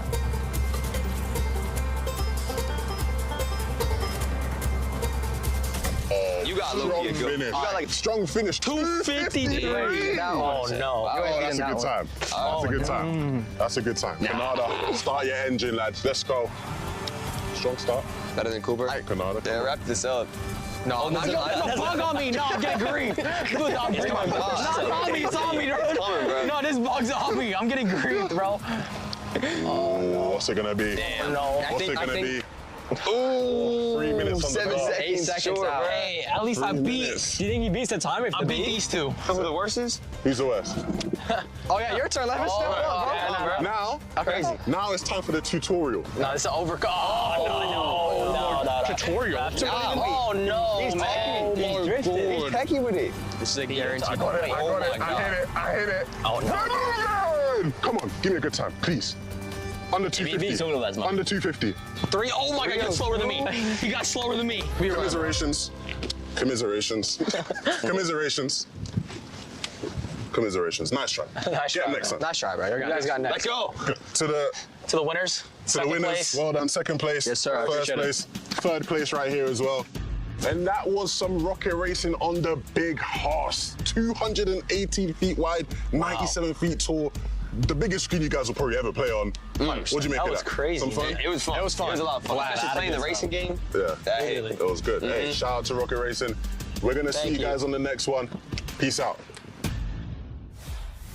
Up here at the Creator Lounge, the influencers are plentiful, and let me tell you something, so were the vibes after that game. I mean, Peterbot and Pollo putting themselves back into the conversation, but now we're at the halfway point, and I just had to revisit a conversation from yesterday with two of our good friends, Blake and Somerset. Hey guys, how are we feeling after the 3 games from today? I'm feeling good, man. Like, we got a tournament on our hands. Peterbot had a bad first 2 games. Thomas HT, Queasy popped off. We thought like maybe Peterbot was gonna choke a little bit, but then he comes out with a crazy solo clutch. It was all solos at the end, a crazy game. All I'm gonna say is Blake has been in support from Peterbot since the beginning. I may or may not have, but now I'm definitely turning my cheek onto them because they have been going absolutely crazy the last 2 days. Awesome stuff. There's been a lot of surprises in the competition so far today. And Blake Heckett, why don't we throw a surprise your way as well? Why don't you go ahead and turn your head that way real quick? Everybody, it is Blake's birthday! On 3, I need one giant happy birthday for Blake himself. 1, 2, 3, happy birthday! Go ahead, Blake, go ahead and make a wish right there. There it is. How you feeling? I just wish to qualify for Global Championship next year. That's how you know he's a competitor. Somerset, you are always by Blake's side. Any words of affirmation for him? Happy birthday. You're getting old. Everyone's making these accusations that you're washed now, so next year for Global, you gotta prove them wrong. Let's go. There we go. Listen, we have some cake to celebrate with up here. There's going to be a celebration at the end of the day, and Queasy and Thomas are hoping to be a part of that. Yeah, they really are. Can you make sure that you save us all 3 here some birthday cake? I'd be devastated if you didn't, all right? I'm joined by Queasy and Thomas HD here. We have got ourselves a serious championship Sunday. Queasy, the first 3 games, I mean, we had ourselves a lot of points scored early on, and Peterbot Pollo going down gave you guys a real advantage to get up that leaderboard, and you were the top spot for a while. Walk us through those first kind of couple of games and how that went really well for you guys, ensuring that you are definitely in contention for that trophy. I mean, we're just trying to be consistent, but it's hard to compete with Thanos himself, you know, so we'll see. Thanos himself. I mean, Thomas as well. I mean, you obviously in that 3rd game watching Queasy there, who managed to clutch up and just carry on going. You need those kind of plays in finals like this, don't you? Yeah, I was like really hyped that he clutched up a few elims and he clutched from top 12 till top 6, I think, or something. Yeah, I'm proud of him. Well, I mean, there's only like, what, 40 or 50 points between you guys and top spot right now, which is absolutely doable with the 1.5 multiplier. The last 3 games, does anything change for you guys? Is there any kind of strat coming into this you think this is how we go for it? Or is the consistency and the complacency of where you are right now going to get you through? Ja, want ze kunnen niet achter elkaar de hele tijd laten spelen. Change much. Don't really have time to make adjustments, but ze gaan zo meteen 10e in. And we hope it's enough. I want to hear about one for a second here. You guys as a partnership. What is it like playing alongside Conversation? I guess a lot of people at home right now wishing they could be next to you guys, competing with you. Yeah. What's this guy like playing next to? It's amazing. Really? It's pretty easy to play, you know? That's about it. Same question for you. I mean, this guy, he's done it all as well. Queasy is the man. Same thing. What is it like this season playing next to Queasy? I mean, it's great playing with Queasy. Like, I don't think there's anyone else that I want to play like a LAN like this with than Queasy. I think he's like the best IGL by far. Okay, we're going to see exactly what happens. Will they manage to go all the way and lift that trophy on behalf of the EU? I hope so, I hope so. Let's head our way back over to the rest of the gang and see what they have to say. On behalf of NA, I also hope so. That's just my opinion. Welcome back here from the FNCF. We just are sitting here at the halfway point. Man, that last game was so crazy once again. Obviously, we would love to see Thomas HG and Queasy win, but also that story, Peterbot and Pollo, the back and forth. It's a really great story. It really is a great storyline, and I hope that we get to see both of these players make it to the end game for the next 3 games as well. However, like I said before, there is still an opportunity for other teams below them to climb up the leaderboard, and to not forget that this isn't just a fight for first place. Everyone is still trying to climb up this leaderboard, make sure that they get into those placements where the 6-digit figures are. Yeah, I mean, you heard it there from them directly in the interview. We don't really have time to change things right now. They've had a very, very good day overall. Of course, they came out on top in game number 1. 2 very solid games here as well, going into the halfway point. It's just the fact that Peterbot and Poya had such an incredible game number 3 that they really are just taking everyone by storm right now. Still within reach, though, as you mentioned earlier, Ronzi. Yeah, and just look at this leaderboard here, right? Like some other countries for like 1 or 2 weeks, and then I come back to Norway. I'm always shocked at how how beautiful some of the girls are here, bro. Sorry Milkshake, er is een nieuwe favoriet. De McCrispy. Nu bij McDonald's. He's that guy. Blood thinks he's Lelouch. Blood thinks he's him. Consumers. All of these lost. Blood thinks he's U-Haul. Blood thinks he's Mesmer. People. The moment you fall, if you start this game and you fall outside of placements or eliminations. Jay? Oh yeah, shout out Jay. Thank you, Jay. I'm actually happy that he asked me.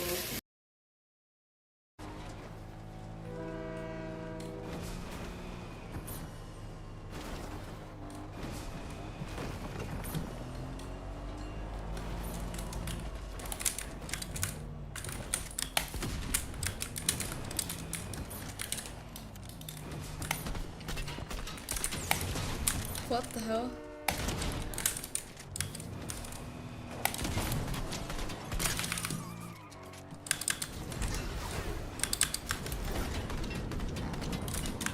Nah, this kid's unreal, actually. He's in Unreal rank. No, he's just not real. He's an NPC. Like, what is he doing? It's so boring. He gets in and out of the car, and then he keeps running away. I'm actually chasing him. I do not care.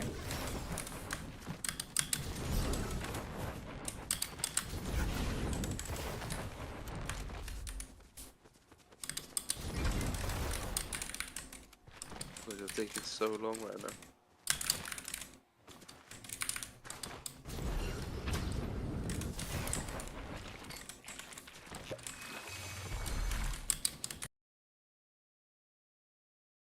Watched hours? Do you really think I'm number 2? Goodbye.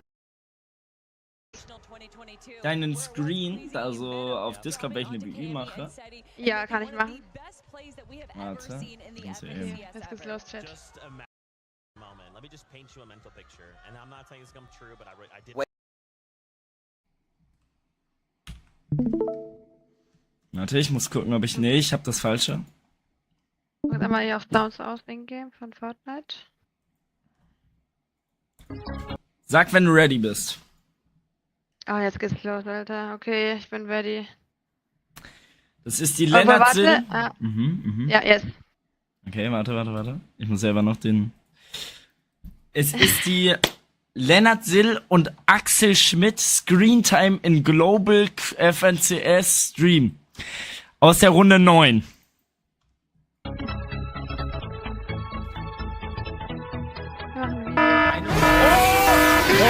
Oh mein Gott! Laut. Da hat man sie gesehen. Oh, haben Sie gesehen? Einmal, ja? Oh, guck sie an! Falls du es übersehen hast, der rote Pfeil. Da hat man sie einmal gesehen. Und das war's. Das war's. Das Ja. ist ein gutes Screentime, Leute. Und Gutes das war mit das längste. Guck dir das die anderen an.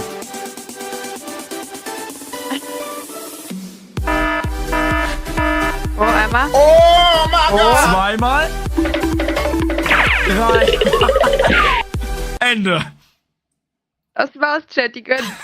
Das ist crazy. Das casten wir gerade die ganze Zeit. Das ist wirklich verrückt, das ist verrückt. Ja, okay. Mehr wollte ich dir nicht zeigen. Okay, alles klar. Und ciao. Okay, tschüssi.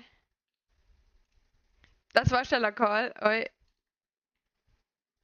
Moin, da bin ich wieder. Mhm. Hast du gesehen? Mhm. Ist auch crazy. So, dann machen wir den 49. Workers can do road work without slowing down traffic.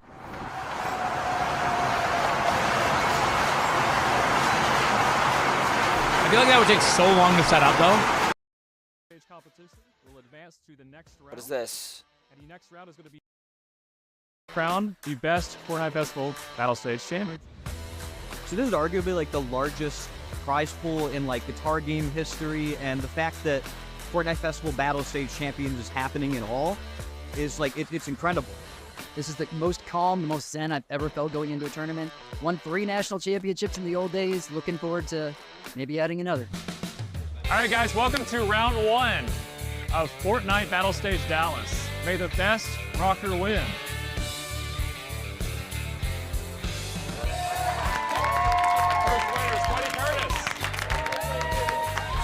Held you right out.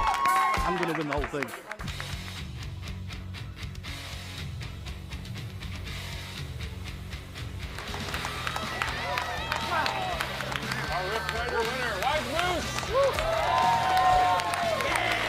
Somehow I pulled it out at the end by just a couple thousand points. I'm barely shaking now still. I'm still shaking. I'm sweaty. That was very nerve-wracking, but I'm glad that we were able to get it done. All right, guys, welcome to round 3 of Fortnite Festival Battle Stage Dallas.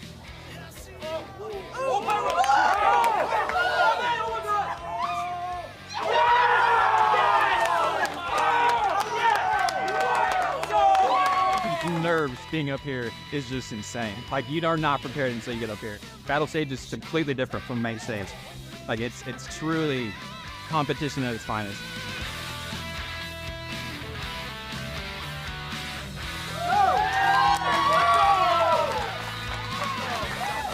Hey, this is my first time playing it. Who let the dogs out? When the party was nice, the party was pumping. It's mogelijk. Met een eigen KPN Unlimited abonnement maak je het hele huis happy.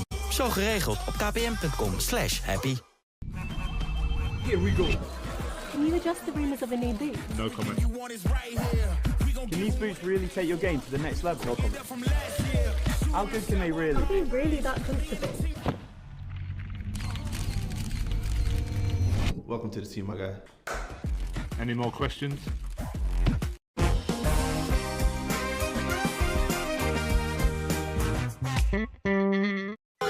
Nieuw.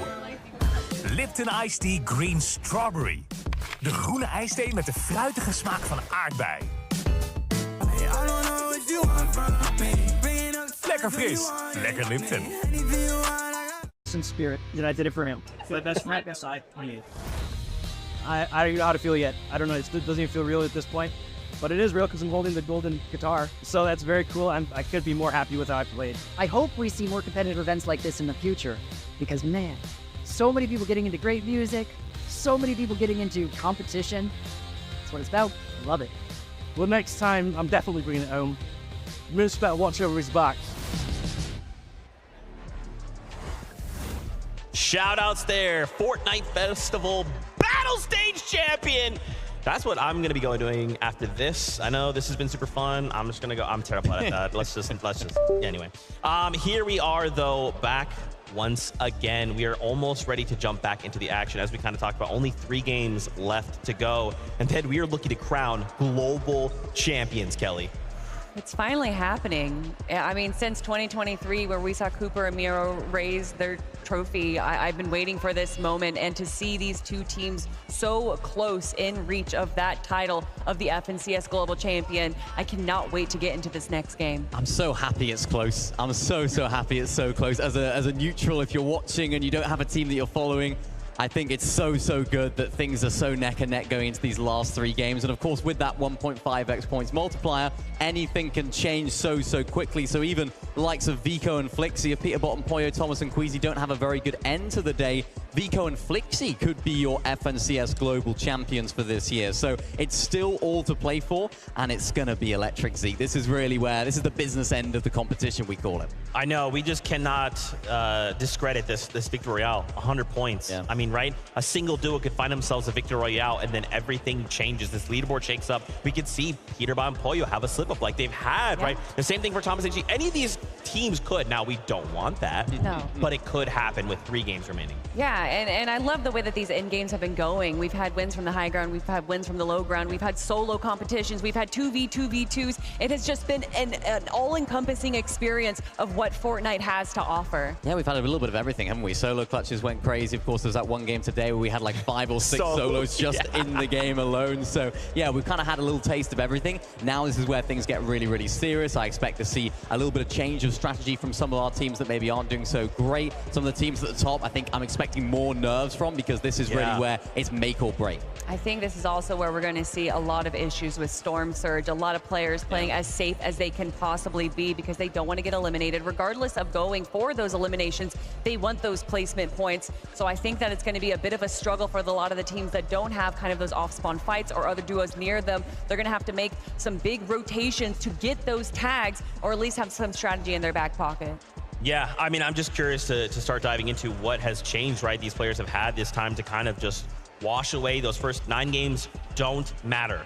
We just have to show up for the next 3. These next 3 games will define our legacy, the legacy we leave here at the FNCS Global Championship. It is time. This is game number 10. Let's load right back on that battle bus with MDF and the best taco.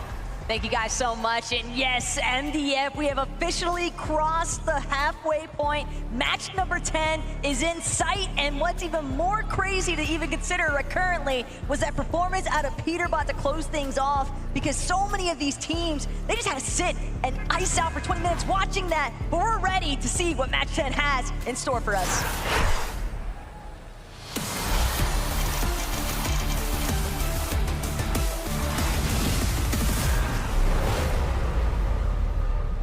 And like I'd already mentioned, MDF, everyone witnessing Peterbot's pop-off to conclude match number 9, then you go with your duo, you sit and you wait, think, talk, but what do you do realistically when you are dealing with the Thanos of the lobby?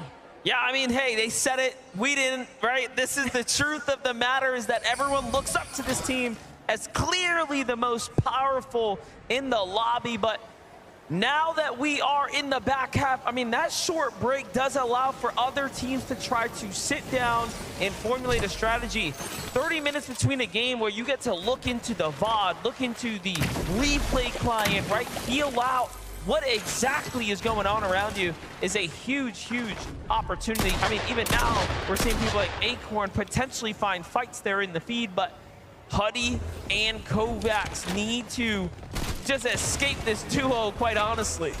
Seems like Sky beat Huddy and Kovacs to the punch. He's actually got a Gatekeeper shotgun, which is going to fare significantly better, you would think at least, but Huddy actually going to find the first assault. Sky has been knocked. It's exclusively down to Scroll now to try and stay alive, but he's not going to be able to make it work. Huddy and Kovacs, once again, fully in control and commanding Rebel's Roost. Very nicely done for them now, as we are just jumping into things here. Peterbot, Boyo looking pretty good now. What's happening though? There's action happening here at the raft. They don't want nothing to do with it as they're shying away. Swizzy and Japko get a little bit of loot and just back off as fast as possible. You know, it is pretty interesting to think about. Chat, wie denken jullie dat er gaat? Chat, who do you think is gonna win? At the start of the event, closed and then all of a sudden sprung right back into the action come the back half. So really showing you that when Peterbot and Boyo win a game, it's usually explosive. And the other thing that's important to note though is over at the raft, sure, we're seeing quick departures from Swizzy and Yapko, but their intent for 2 days in a row now has been exclusively get what they can and then immediately start to head towards the weapons bunker. That's been their big play, is trying to establish their surge damage around the underworld, around Grim Gate, but for Clix and Veno, it's another beast entirely. They're dealing with Damo and Resigns. Resigns, though, not going to be able to work his way out of this one, but Clix could pay the price instead. Cuts off into the corner.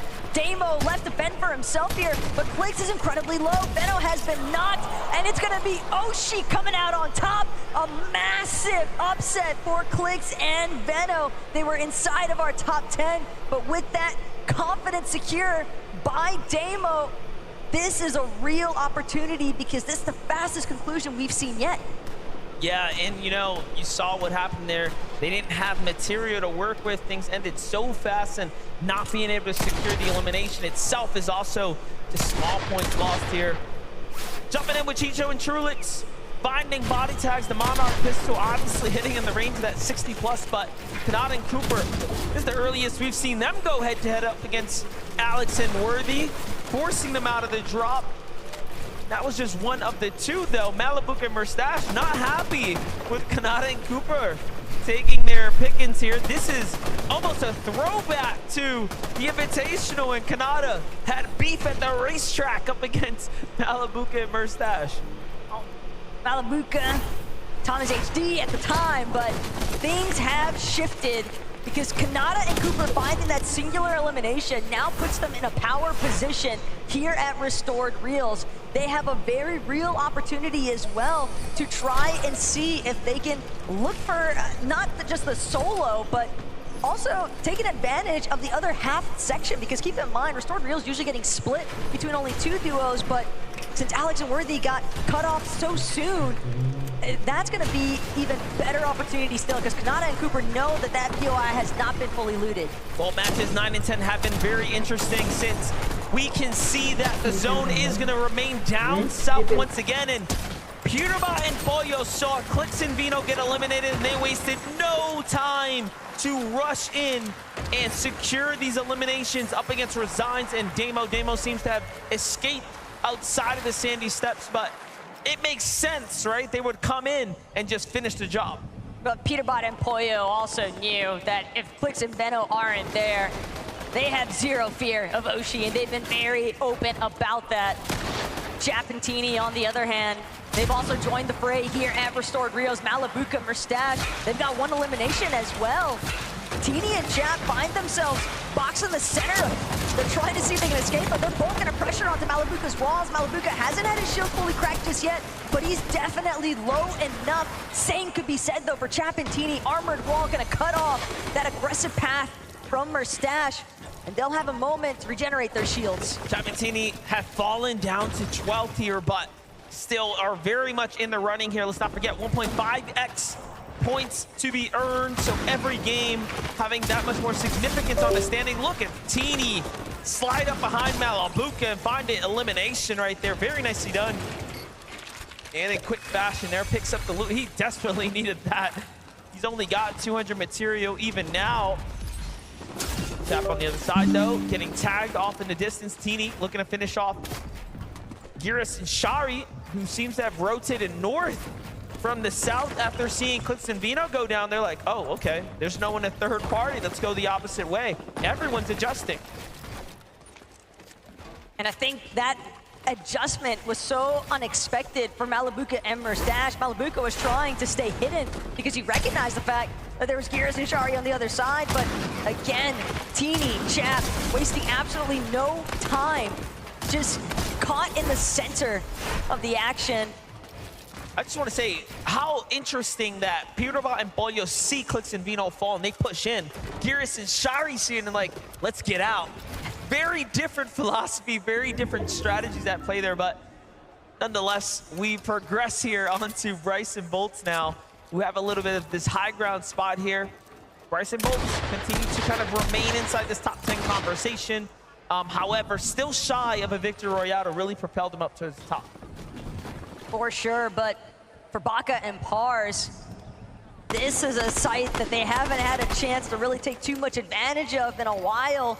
Their drop by the ship it station usually leaves them in contention to be able to look at a forecast tower or two, but because of the action that's been taking place between Vico, Flixie, Pewterbot, Pollo, all these other duos trying to establish their dominance over these forecast towers, it's been difficult for Pars and Baka to work their way into that conversation. But again, this is also partially Domino's effect because Pewterbot and Pollo rotated so early on to push Damo and Resigns off of the Clix Veno eliminations that now it's left an opening for Baka and Pars to set up home base around the forecast tower that would typically be contested by Pewterbot and Pollo. Ryzen Agers looking to see it. They can get a couple tags on a team rotating nearby. Well inside the top 10 here. we can start shifting our conversations a bit towards the prizing as well. Let's not forget how significant it will be as you start breaking into top 10. The differences in what you earn up towards top 5. That's what players are going to start having to worry about as well, given the performances. Even if first place is not in the question, you want to be up as high as possible.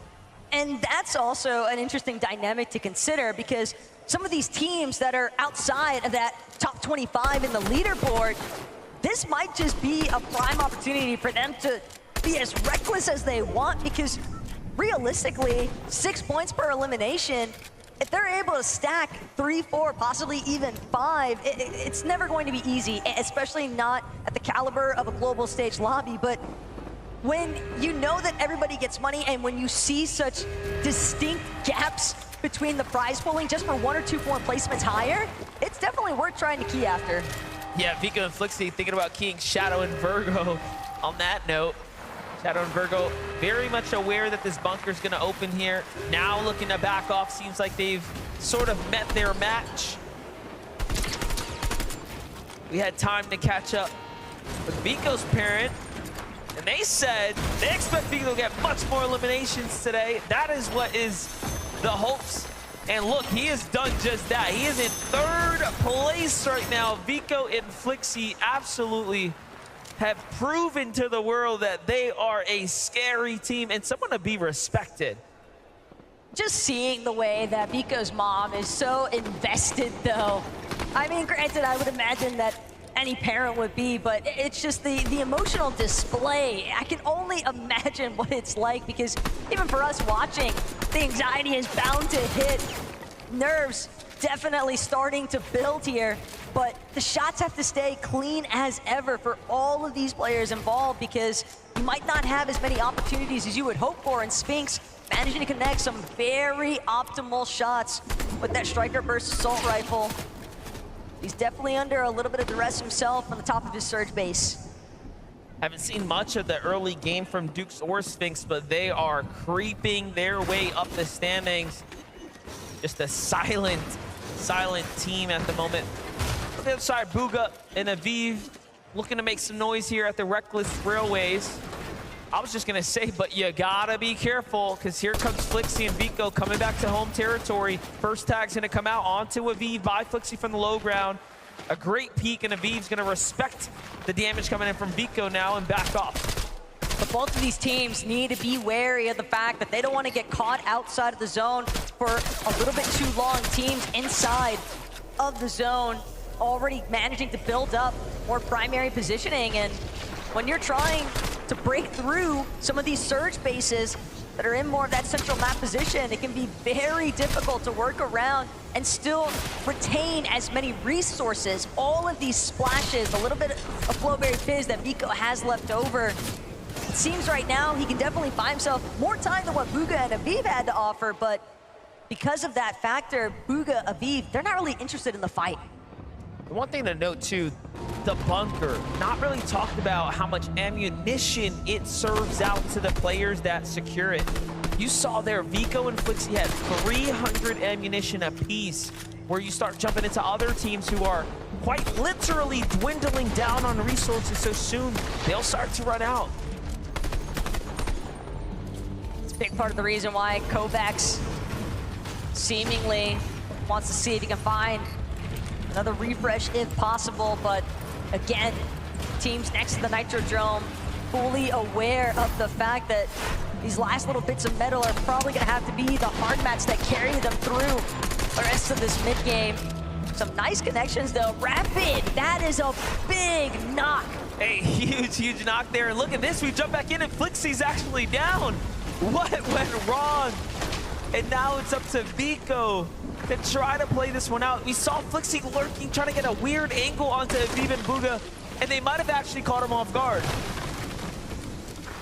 Aviv and Bugha may have even falsely alluded to Vico and Flixie as if they were, trying to just escape, but in actuality, they were really just setting the trap all along. Flixie was playing rather separate in the first place, and yeah, here, you can already tell, shields cracked. low and exposed and too easy for the big cheese to take care of. Aviv and Boog on the move now. No one in sight here as they get a nice clean rotate down the river's edge here.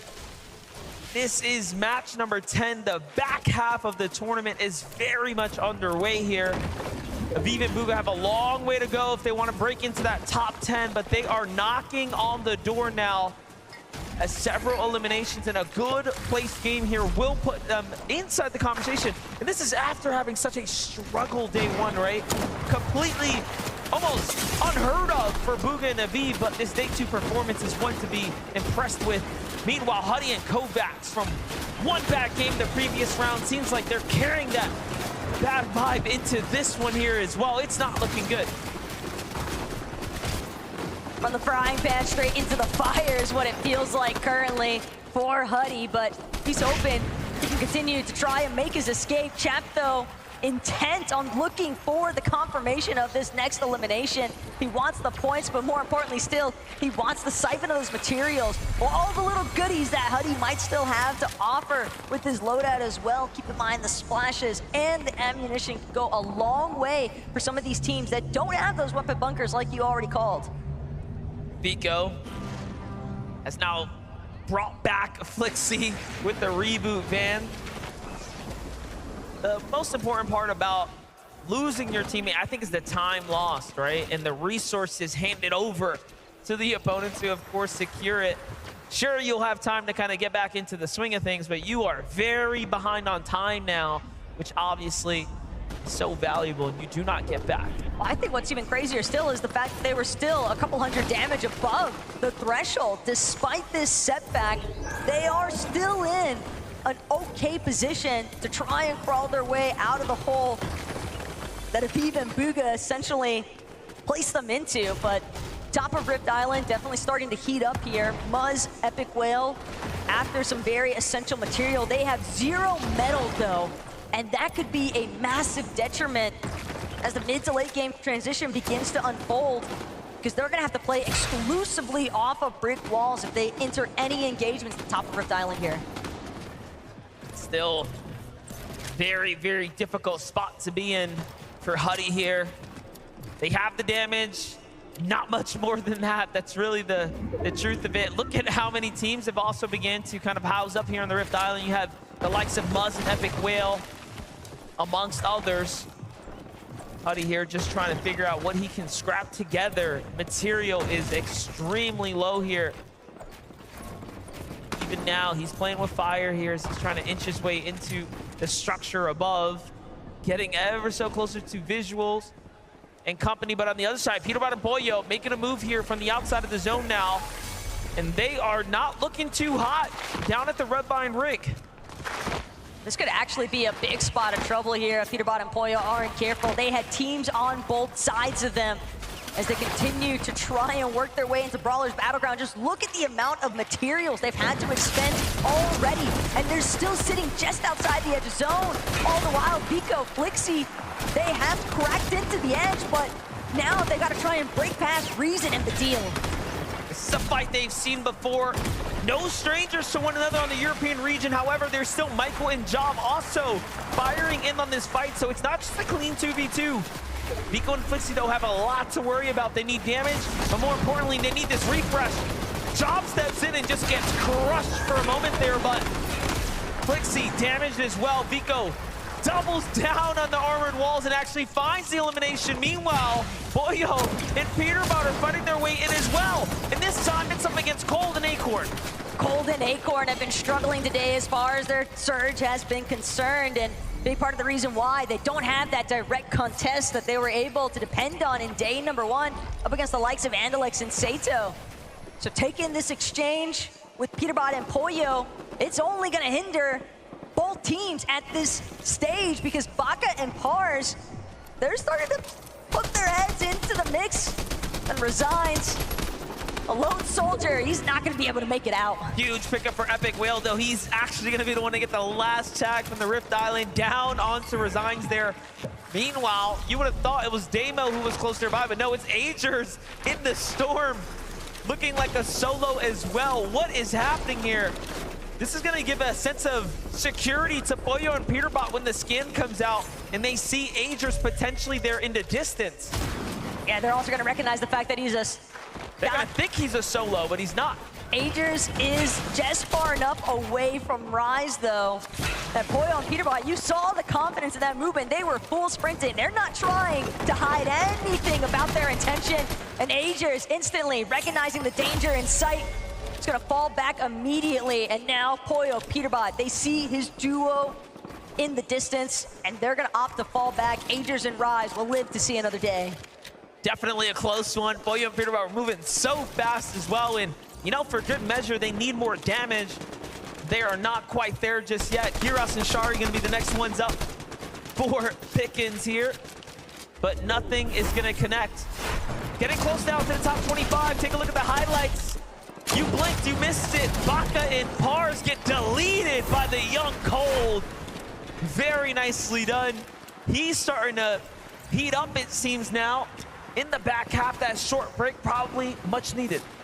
That last elimination, though, that Flixie and Vico picked up off screen is carrying their surge damage threshold currently, sitting just barely above at 113 over. But Vico, Flixie, more importantly still, they need to find another loot refresh if possible. They're gonna have to create the situation themselves. Meanwhile, Peterbot, Pollo, this could be exactly everything they were looking for. Ed and Persa have fallen, and a big refresh of materials is finally headed their way. That was actually so fast too, right? One of the fastest eliminations they picked up, but look, no heals were given out. You would think you catch two teams or a set of duos here on the outside, catch the quick elimination, and you'd be fully refreshed, but they are still in a very bad situation as far as heals are concerned. Yeah, but it's all from rags to riches when you're looking at Thomas HD and Queasy's loadouts in comparison to Pollo and Peterbot. They are in tatters at this phase. And now, taking the flaming boost tube, they're gonna try to catapult themselves. It's helping them cover some distance, but at the same time, they're just still so far behind everyone else. Very likely to get held the moment that they surface. They go, sneaking their way out from the edge here. All eyes on Peterbot and Pollo right now, as this is, again, one of those very dangerous situations they found themselves in where Pollo doesn't have much HP. Peterbot holding on with just a single strong foot. Let's see it though. They find a little weak ramp here, try to double out onto Jonas and Pixis. But nothing comes out. Pixie manages to level up just a little bit more there. And the hunt continues. Peterbot and Pollo, though, they're going to send out their next scan off that reveal medallion. It's Siyun and Kadu. But Siyun and Kadu, they might even be caught in a different exchange of their own. Believe that they're applying some pressure onto Epicwell and Muzz, who are sitting on the low ground just underneath them. Cheeps as well, so incredibly hurt, but Peterbot, Pollo, they are just praying for any sort of refresh, but nobody is coming near them. Keep in mind that reveal medallion also marking their position on the map. People know Peterbot and Pollo are on the approach. Yeah, Kato is trying his best to see if he can swing around this dead side for the rotate, but Peterbot and Pollo not having anything to do with it. In fact, finding more tags now into Kato. They're gonna recognize we just shield cracked here, push in, take the wall. They didn't have heavy material before, so what did they have to work with? Armored wall comes out, give them a little bit of room, but different duos now looking to collapse in. Luckily, the tag was onto Peterbot and not his teammate. Otherwise, it will be rats here. Great Monarch tags, but they are literally operating on fumes right now. Peterbot is down to his final 4 builds. Wow. Make that 3. He's still got 6 armored walls, though, but he'll have to be so meticulous with how he actually places them. But Needed just that. in time, Crisp has been found. It's not much. It's not much, but it's something. And down they go in 17th place. They just couldn't get a footing. Look at who it is. Vico on the other side here. Falls and takes the damage too. Out goes some of the immediate threat. And things begin to open up for Cammy and Seti. Once again on the high ground. Queasy and Thomas also, who are just on a day 2 performance of their careers right now. The opportunity has arisen though. Thomas HD and Queasy know if they can just close this one out in any sort of fashion, like some of the successful matches they've had earlier here today, that could be all the difference necessary. Only 54 points currently separates first and second place. Sphinx from the low ground, trying to take some chops up onto height. Success as well. Seti and Cammy will be forced to try and pave their way forward. Still looking to maintain a front side position of this next zone, but Duke, Sphinx right behind him, threatening. They're gonna have to push forward as well, though. It's only a matter of time before the two have to clash. Sphinx and Dukes have turned their focus to high ground here. They want to be up on that podium before the weekend's over, and there's just 3 games to do it. Here we are in the final moments, top 15 now. Things are starting to heat up here for Thomas HD and Queasy. Material running low. They have to find the refresh here. Desperation will start to kick in. They saw the shield crack. Sidewall goes in. They're fully committed. Armored walls. It's all or nothing. And Thomas HD gets trapped and put down. Back to the lobby he goes, but we've seen Queasy be here before. He will have to figure out how to clutch up for the team now. At least for a moment, he's gonna opt to play his final med kit. It'll buy him a little bit of time. He's hoping that it'll buy him even a placement or two, but now pushing in late from the backside of zone, hoping that he can drop in overhead, sees bodies, here's the shots connecting all around. Prism is gonna get knocked. That's the refresh he needed, but the splashes, Queasy can't use them in time. He gets the elimination, but at what cost? And it wasn't enough to overthrow the gap between him and Peterbot and Boyo. The small chance that he had, the crack in the window that was open, he could not fit through. And it remains as close as ever as we are bending into game 11 and 12 of the tournament. This is Bryce's and Bolt's chance to secure a victory. This is Sphinx and Duke's chance to secure a victory. Or can Cammy and Seti pull a trick out of the hat at this point and come back with another win today? Seti is already out. Cammy may have been right next to him. Swizzy and Yapko, on the other hand, they're looking to be the ones to try and overtake the low ground. They've created so much space, but working through these pre-existing builds and even the buildings themselves here at Brawler's Battleground is posing so much of an issue because Bryce Bolt's in the mid-ground. Pixie as a solo, he's gonna opt for the medkit play as well. Teams falling left and right, and the solos left behind, just hoping that the duos clash into each other. Japko and Swizzy, very solid team, doing what they need to. Beautiful tag out to Gyros, puts him down quickly. Teammate falls behind it, and then Japko delivered Pixie right afterwards, and they jump their way up to 8 eliminations in the top 3 now. Bolts is weak, but Bryce is healthy. Sphinx and Dukes waiting their timeout from the high ground, listening to what's happening down low. The medallions in full effect, so they have all the information needed, and they're cutting them off. What an angle from Bryce here to find 1, now 2 on the low ground. Down comes Sphinx and Dukes. The call has been made. They're looking to close this game out, and they're a very weakened duo down here. Duke's feeling good about this one, though. He knows that these players have got to be low. Final 3 builds remain. Sphinx right up above to back him up, but it's only going to take one last shot. Dukes waiting to see which hole Bolts tries to scramble out from under. Armored walls to surround himself for the time being. That's so smart. He's got something to heal with. He actually is trying to survive it, but Sphinx was also ready on the high ground, and he has an extra med kit. It's going to be so close here as Sphinx has run out of heals, and Bolts has 1 in 3, 2, 1. It is over, and Bolts wins the game via armored walls and med kits. I knew they would win one this weekend. They were hunting for it for so long. It was only a matter of time before they were finally able to seek this one out. A big victory royale to surge their way up the leaderboards. Heartbreaking moment for Sphinx and Dukes, but they did their best. Would you please put your hands together for Bryce and Bryce? It is good to talk to you guys. Walk us through the end game there. We saw the heals came into play, but what a way. The crowd absolutely loving that too.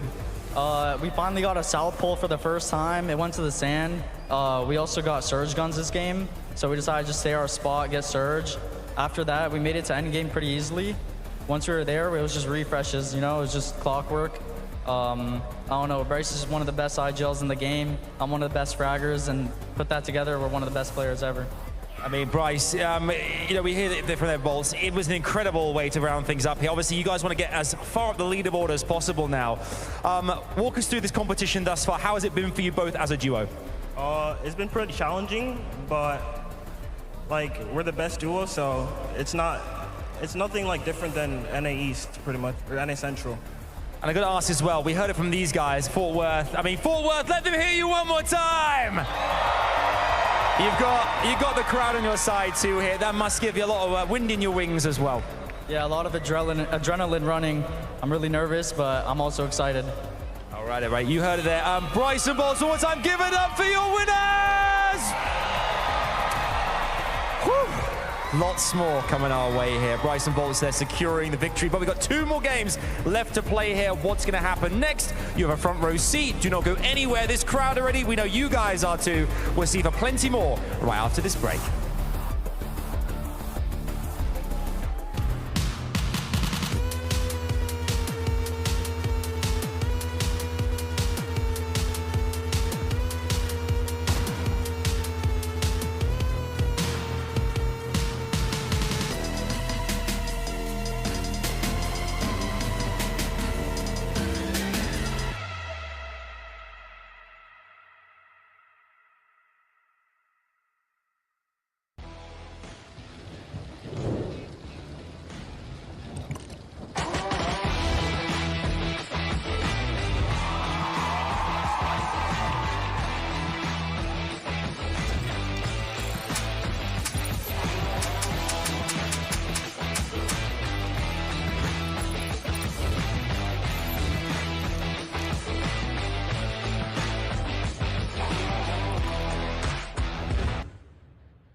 Nieuw.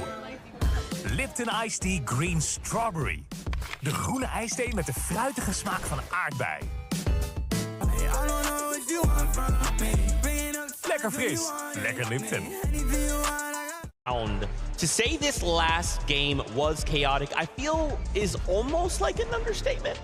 Yeah, that was chaos in its finest form right there. Our two biggest teams going down relatively early, although still getting those placement points, probably still holding themselves up in the top of the leaderboard. But big shout outs to Dukes and Sphinx. We've seen some great performances from them, but Bryce and Bolt with the win there. I mean, we saw it from Global Championships 2023. Bryce getting that 6th place with Chubbs. Now, bringing it back again to show how well he can perform on the big stage. Yeah, I mean, they said it right there. They have the perfect partnership. They have the best IGL, the best fragger in their opinion, and they think they are the best duo, which is, of course, what we got to see in this game right here. They're a little bit lower down on the leaderboards, too, so this is what the second day can do. That 1.5x points can really boost them up in the standings, which I'm sure we'll take a look at very soon. But it's this moment right here where Bryce goes down. Bolts, of course, had to pop that med kit, and Dukes just couldn't get inside of that box because he placed all of those armored walls. What a great strategy, and ultimately, it was because he had more med kits at his disposal. Such a smart play, and it's also a bit of a risky play, right? Because you don't know what is in Dukes' loadout there. You don't know if he has the medkits. You just have to make that call. And a lot of the times we see these low ground teams, when it does come down to a heal off, kind of scour the low ground there,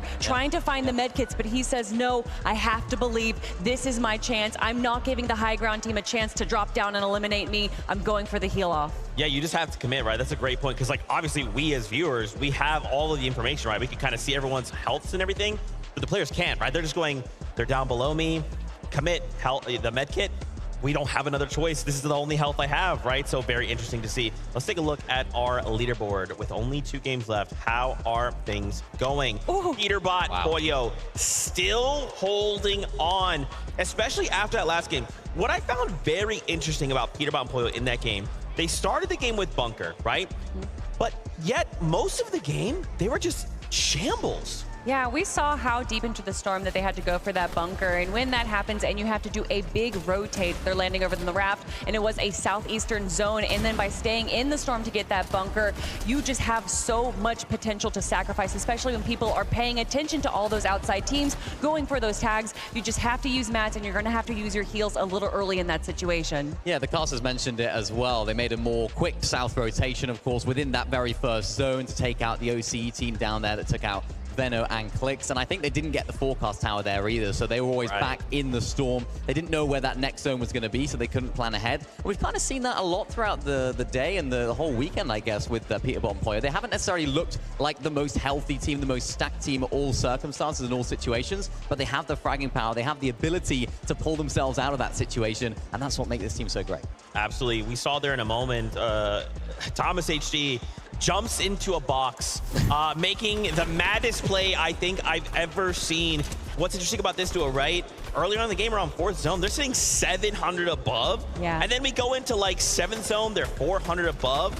And then kind of running out of steam as far as like maps are concerned. Yeah, I mean, look at this, just 3 builds available to them, unfortunately jumping into that box. So it's possible that Thomas HD thought that it could have been a solo, but Queasy, once again, just with that solo clutch, even though he wasn't able to get too much besides the elimination and an 11th place finish, that still adds up, Mini. Yeah, it does. I mean, it was a similar situation to earlier on where he actually left the body in the storm. He couldn't get the heals and the materials and stuff that was on that body earlier. He went for it this game. He tried it. He saw those chug smashes, which of course can heal your whites, and he tried to go for it. Wasn't quite enough there at the end, but again, a nice game. Of course, Peterbot and Pollo there got 17th place. I think it was an 11th place for these guys right here, so they're getting the upper hand on them. They're getting the edge on them. It's just not quite enough to take over that first place spot. This is going to be a fight until the very end. 2 games left to go, and then a champion will be crowned. Fortnite fam, let's get ready to jump into game 11 on the day. Casters, over to you.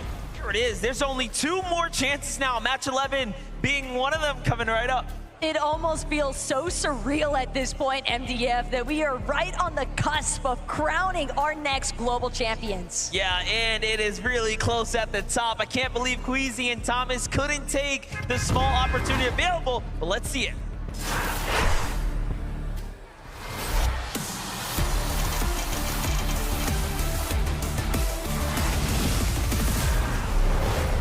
How many more chances will everyone get here in match number 11 to take their shot at the throne? Because at this point, Peterbot and Pollo have served up too many opportunities. They can't surely come up short, right?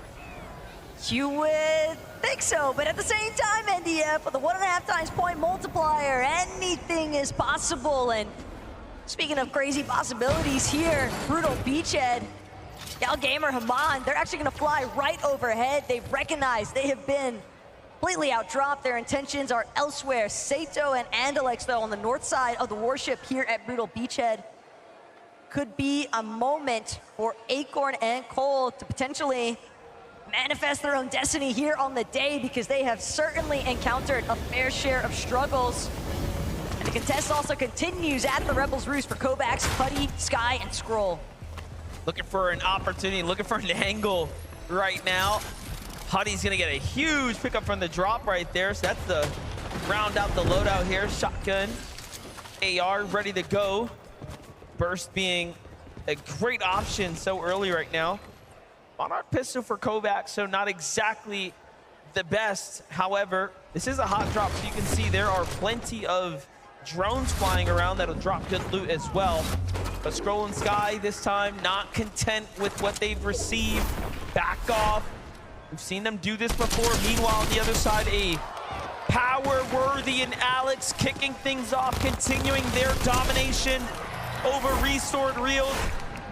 They really have impressed us, I would say, with what they're capable of in the early game.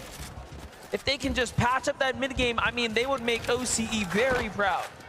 Well, they've managed to smooth out the difficulties that they had in day one as far as that 50-50 drop is concerned at Restored Reels. The problem now today has just been Kanata and Cooper, amongst other teams, just closing in on that location after they see the exchange take place. But Acorn is currently situated here at Brutal Beachhead without Cold, and considering the Andalex as an elimination of his own, you have to expect that that was the one he found on the Cold. Yeah, it's sad to see, but it's about the worst we've seen Acorn and Cold do in person right now, and there's a lot of factors starting to add up. Normally, they play very, very well, you know, being contested. However, there were some rumors Cold wasn't feeling 100% today, so that could be taking its effect here now, especially as we drag on later into the evening, as they've kind of slipped down. But shift our focus into the stars of the evening, if you will. Boyo and Pewterbot right now really starting to take form here. Last game makes you wonder what all went wrong in the mid-game, given that they were just in shambles somehow. No extra material. And then on the other side, Queasy and Thomas had a opposite situation, but this time it's an elimination. They pushed in rather quick to capitalize on Kramsu and Clone, who do land a little bit north of where Research Rock is at. And sure enough, Queasy just beaming Kramsu. Could have potentially just been a circumstance where Kramsu didn't even have time to react. He just got dropped in 2 shots pretty much. So well played to Queasy, Thomas HD for that one. Something we were just talking about in between these matches is the fact that Queasy and Thomas have been able to find the placement points, but what they need to add to it at this stage are the eliminations. Definitely being elimination light is what's holding them back on the standings right now, but consistency is surely theirs, and that'll trump everything. Talk about consistent teams. Vico and Flixie have been online, but this time they have to be careful, have to be wary of Bryson Bolts, who are coming off a Victory Royale, given that they are another top 10 team. So that's not gonna be easy by any means, but a battle for the forecast tower is, of course, worth fighting for. And we've seen Bryson Bolts escape already with the cards, so. Not only that, I mean, even factor in what happened yesterday. Bryson Bolts taking out Flixie when he did secure that forecast key card, so anything goes just about. Just because you get the key card, until you actually confirm it onto that forecast tower, you can't consider it in your control. Teeny and Chap, though, across the map, just putting on so much pressure here for Garrison Shari. No real opportunity for them to bounce back here. Garrison Shari mixing up the strategies doesn't seem to be working going north at all right now. They were better off sitting in the storm trying to catch tags on the Clicks and Vino. Jumping in with Chicho now in Trulex. Just outside the Doomstat. Big base here. Ramped out almost to see what they can find. Things are going to slow down here for a moment, but on the other side, things starting to heat up now for Chap and Teeny. Another elimination to finish the duo off. They knew that Shari was a solo, though, after collecting Gira, so it makes sense that they would take the time to pinpoint his location. The surge damage, just such a massive necessity to collect early on, so that way they can have better control over their rotations as the match progresses. Because we are down to our final 2 lobbies here today, MDF. Walks Ping getting active now because the likes of Rise and Yuma, and they're gonna win out. 2 big eliminations to add to the tab as Pollo and Peterbot yet again also finding themselves fully in control of the forecast tower. They've doubled back, they've secured it again, and this means that they will have all the information for all of the zones coming up. It's such an advantage. And it's not just them, right? There are other teams, of course, securing other forecast towers. However, they have just been the team that be able to do the most with that information. But now you've got a team with the best medallion, the best striker burst assault rifle, the best kind of opportunities to set themselves into optimal positioning thanks to the forecast. Shutting that down might not even be the focus. More so, it's just got to be other teams emphasizing even more still into their own gameplay to ensure that they can keep up at this point. Miko and Flixie trying to keep up. I love that they go around, tag other teams, and then double back to the railways, always looking for someone who makes the mistake of getting to their drop spot, looking for scraps. Seems to be what works. On the other side, though, CZB Nathan, EU team going up against Bryce and Bolts right now. Bryce and Bolts are actually just waiting right now, probably not too sure about what they want to do. I'm sure they want to get back to farming as they don't have much to work with here, and CZB and Nathan seem to catch a read here. They don't want to take this fight.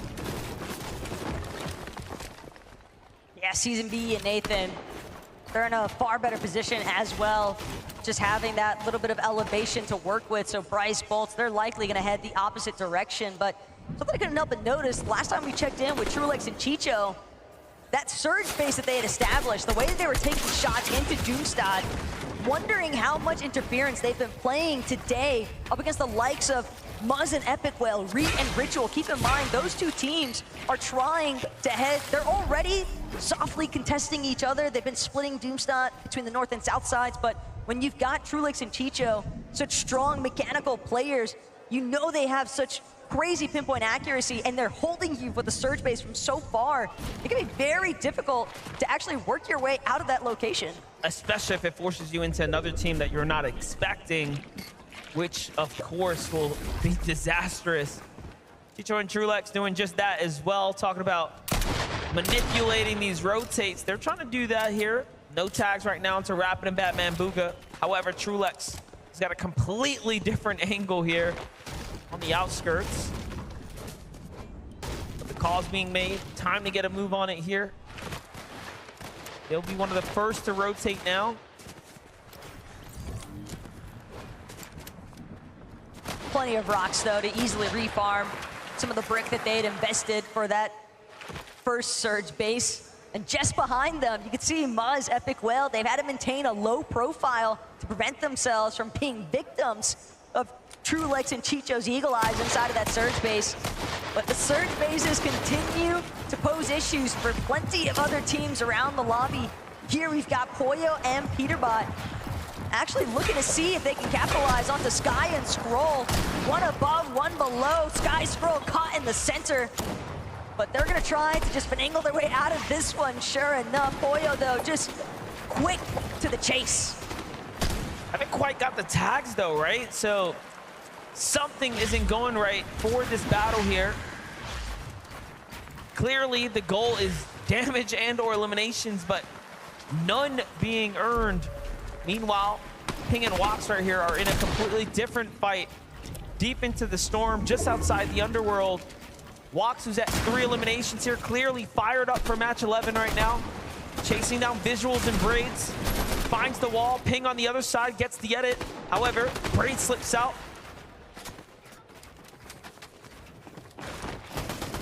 This is looking rather dire, though, for Braids. And for Wox and Ping, they've already invested so much time. They need this surge damage at this point, which is why Wox, he's so intent, so determined to make sure that he cleans up the other half of this duo. Not to mention the 3 eliminations as well. Wox and Ping playing super aggressive.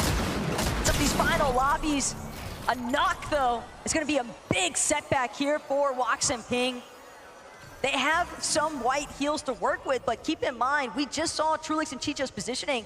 All the other teams as well that are based a little bit more towards that northeast side of the map are going to have ample opportunity to just gatekeep these teams that are still inside the storm, rotating so late. Think about what they're fighting for. These are all of our top 10 teams we're jumping in and giving you guys updates with.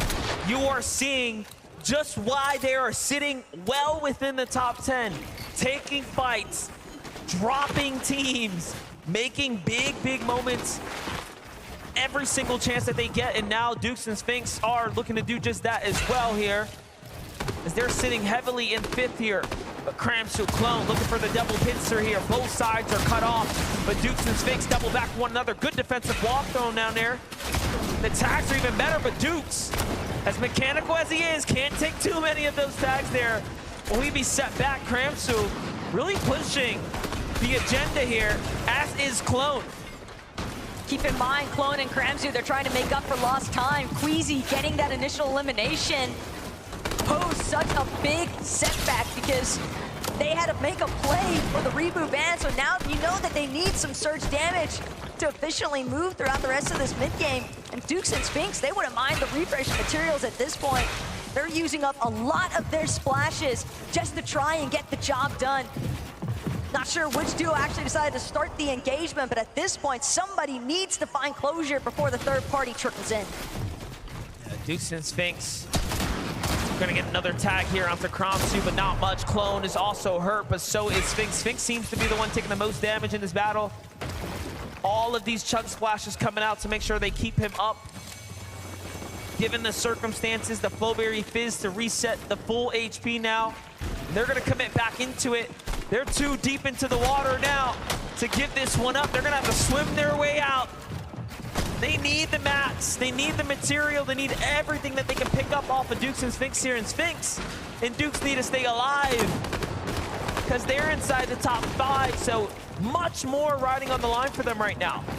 But again, the fact that they've even been held up for this long with Kramsu and Clone is such a huge detriment. There are multiple teams now beginning to filter in around them, and the way that the zone has started to pull over the likes of Reckless Railways, keep in mind that's also Vico and Flixie's backyard, and they've got that forecast knowledge from this match. Dukes is trapped though, 2 tags come in, and he is forced back to the low ground. This is not going the way they expected at all here. Sphinx also punished now. The Hispanic duo sees blood in the water here as they've caught the white tags. They are hunting as aggressive as ever. Down goes Sphinx first. Dukes falls as well, and 5th place is out now. And this is gonna give everyone else the chance now to secure that 5th plus. Rezanti Demo, they'll move in here. It's not over for Clone and Kramsu. In fact, it's done for them now as Resigns is gonna find the first elim, and Demo gets the 2nd. And just like that, they timed their entry perfectly for OCE. And at this stage, again, Clone and Kramsu, sure, they got the points from the set of eliminations onto Dukes and Sphinx, but fact of the matter is, they weren't in a position to be able to deal with the third party after the fact that Kramsu left as a solo. And this time, he might not have the opportunity to actually make a reboot ban play like his partner just did for him earlier on. All the while, Chicho and Trulix, they have found their new height of surge-based territory. And they've got a massive overview of where the entirety of the lobby is. This brick box on top of the mountain face as well. very easy to spot for other teams, which means the flow of traffic for players moving into this next zone likely going to be restricted by Chicho and Trulix. Yeah, this is as big as bases get here, especially given that it's off the mountain, so they just have so much visibility on the edge of the map. Rift Island, once again, housed by Peterbot and Pollo. Probably the 8th time out of these 11 matches. They will show up consistently here. Playing into the storm right now. I wonder what's the game plan here. As they continue to rack up tags. By the way, need a for fight the people here that soon. are watching still, I so love you. We love you. Peterbot's got all the chug splashes for this duo. Go ahead and make sure to expend a handful of them, but Pollo, Peterbot, no. It's just gonna be Flowberry Fizz into the launch pad and go, but they can see all the teams that are rifting around them, teams that might even be looking to take that launch pad later on, but most importantly of all, they're heading straight for surge-based territory. Look at who they're gonna land on. They're following Huddy and Kovacs right now. They find a fresh wall from Scroll and Sky. That would even be a better option given that this is a weakened team. Little do they know, but Pollo gets the first tag onto him, and unfortunately that sets him back. Goes for a trade attacks onto Swizzy, and Peterbot showing us exactly what he is known for, and that is that deadly aim right there to keep them in the game. But just on the line of Surge right now, floating above it. They're not completely safe just yet. Can't lose focus though. Swizzy and Yapko are not gonna go out without a fight. Sure, Peterbot might have that Mythic Striker burst, but Yapko returning fire, letting them know it's not gonna be easy. 58 below the damage threshold though for Kovacs and Huddy. They are just getting so held by everyone surrounding them, barely managing to find a shot in the nick of time. More importantly still, it seems other players falling in the lobby instead will be their bailout moment. They are fortunately gonna be able to take a quick moment to pause, heal up, and then determine where they head next. Harping out not necessarily an option. They're gonna have to fight because they need more material. Nice little pickup here for Peterbot. Still has 2 splashes to work with right now. These eliminations being a massive, massive recovery opportunity for them. Let's take a look at it. It was Worthy who was flying in here. He didn't stand a chance. Unfortunately, fell short of the storm line there. Queasy, Thomas HD, hot on the heels of Flixie and Biko now. That would be an incredible team to drop, given that they are in 3rd place. They could just play for Deadside at this point. They have so much damage above the rest of the lobby. They're gonna be a little bit late, but Thomas HD, do you ever miss with the Monarch pistol, man? We have seen him do so much damage with that weapon. It wouldn't doubt me if the stats say that he is far and above the rest with the Monarch here on the weekend. Take a look at that in just a moment, but Kovacs, Huddy now, very much below the surge here, forced into a box-to-box engagement here. This is as scrappy as it's gonna get, and they need an elimination here now. Clock is ticking, starting to run short on time. It's gonna be a matter of moments before this storm really starts to ramp up onto them. Let's see it. The damage threshold is only going to continue to climb even higher. Huddy, Kovacs forced to jump into Sky and Scroll's box, but it's not going to do them any good. They find the knock onto Scroll, but that's just going to be the setup for Wox and Ping. They take Scroll's body, instantly throw it back into their turf. Sky now left to fend for himself as a solo. Plenty of damage above the threshold, but in a sea of duos, what options does he really have? And they're just sitting on that refresh right there. Now they're all the way back into the thing. This is kind of crazy for Wox and Ping. They've come out like reasonably out of nowhere, literally now in 4 eliminations. They're just in this conversation for a top 5 run this game. Just 20 points behind now, Bryson Bolts, given how many eliminations they're starting to pick up here. For Bolts and Bryce, though, they're finally finding theirs, too, so that's a set starting to add up here. Look at how isolated Queasy and Thomas HD were, though, on that far west side of the zone. A little bit of a dead side position, but they are going to have to deal with Paper and Victor V, I believe, who seem to be joined up with them.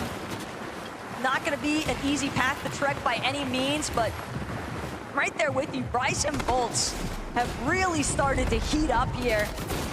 And this is where it matters most, because you only have this lobby and the next to work with, and then that's it. And there is a lot of prize money on the line when you look at these positions in the top 5 of the leaderboard. Oh, the gap is a big, big jump. The first Bolts and Bryce have to make it there, if you will. They're in the top 5, but pushing through is going to be difficult now, given that they're running low on HP, even shorter on damage here. The fact that Bulls has to rely on bandages here, but a great shot there. Not enough to find the elimination, unfortunately. Loses his teammate in the process. However, he is above the threshold for now. It'll buy him a little bit of time. Lowberry Fizz to give him that extra mobility here so he moves fast. Also to get an inch further. It's Reason who's down at the bottom layer. What can Bolts do now? Can he maintain his position here? Reason had also been desperate for some elimination damage, but Bolts will get the last laugh. Granted, I don't know how long it'll last, considering the fact that his current position is as grim as ever, especially seeing all these teams in front of him. Chiefs just skirting by. Benno and clicks his box. Bolts hoping to keep ramping up overhead, just trying to maintain an isolated position, but 25 above the damage threshold, and he will finally be taken out. While all that is happening, there is more action unfolding here for the likes of Thomas HD and Queasy, who are now looking to set themselves up with some high ground positioning once again here. How many wins do we think they can take before the weekend's over at this point? Match 11 starting to heat up, though. Not looking good for Clix and Vino, who are also going to fall inside the top 20. Peterbot and Foyo continuing to rack up the eliminations here. They couldn't have found those elims at a better time. Granted, it'll be difficult for them to actually make their way towards the body loot, but Peterbot Foyo, they might just choose to take what's right in front of them. Rise immediately falls to Peterbot's accuracy, but it comes at a cost. Peterbot's lost Foyo. The lobby has closed in. Peterbot from the low ground, forced to throw out the armored wall, but everybody's got their eyes on the prize. It seems as though they've all pinpointed the fact that this is a solo operation. And look, he's still trying to possibly save his teammate. Remember, Foyo has a lot of heals as well and the extra material, but no, he has to give it up. He has to leave him behind. And we have seen Peterbot be here before. I mean, he just won a game where he clutched it up. So top 14 now, it's not over just yet. Queasy still alive. Thomas HD on the front side of zone. Peterbot is just cooking, though. Taking down Teeny now. Every single time he drops a team and finds more eliminations, he is gapping himself away from second and third place. And think about the mental game. It's starting to unfold for Queasy and Thomas. They're watching this elimination feed light up. Peterbot, regardless if he's got Foyo or not, he's willing to make some miracles happen. Low ground control, though, belongs to Thomas HD and Queasy. They're trying to make some eliminations happen. They need those points. They've got 5 already, but Peterbot just continuing his massacre at this stage. Keep your attention down to the bottom right now as Thomas HD just found elimination in low ground, and they're starting to put the pressure while Peterbot's trying to rotate. Thomas is going to find another one down low, and he is still cooking here. Meanwhile, Queasy backs him up and takes down Reet on the low ground there, and they are just turning up. This is why they're first and second place given into this 11 match right here. They are decimating the lobby. It's a 1 versus 2 scenario, but Peterbot is just making it happen. Thomas HD and Queasy sitting at 8 eliminations already, though. But Peterbot gets another ritual, isolated, no Reet in sight because he's been taken out earlier on, and Peterbot continuing to tarp his way through the low ground. There's a possibility, MDF, these two might actually just clash head on. We have a 2v2 and then all solos in between. One of those solos is, of course, Peter, but Rapid is gonna fall as well, and he just does not stop claiming eliminations at this point. Booga on the backside of zone. Don't come out, son. It's not gonna go well if you step into Peter's domain. Meanwhile, Thomas HD, Queasy are setting up the victory royale. Thomas HD, Queasy, they know. It's Peterbot and Booga. Oh my have God. to deal with, but Peterbot gets a huge chunk out of Queasy. Thomas is gonna fall. One more shot could do it. Peterbot with the refresh, continuing to break through on the long ground. He's making the impossible happen. Queasy versus Booga up top. Takes him down. Queasy versus Peterbot now. How badly do you want it? Queasy is looking for the tag. Both shots can easily go any way. Peter finds the first one. Can he get the second? He is incredible. The second time today, Peterbot knew it was exclusively down to him, and left to his own devices, he delivers. You just cannot make this up. He is too good. Wow, wow, wow. Give it up for Peter Bonapoyo!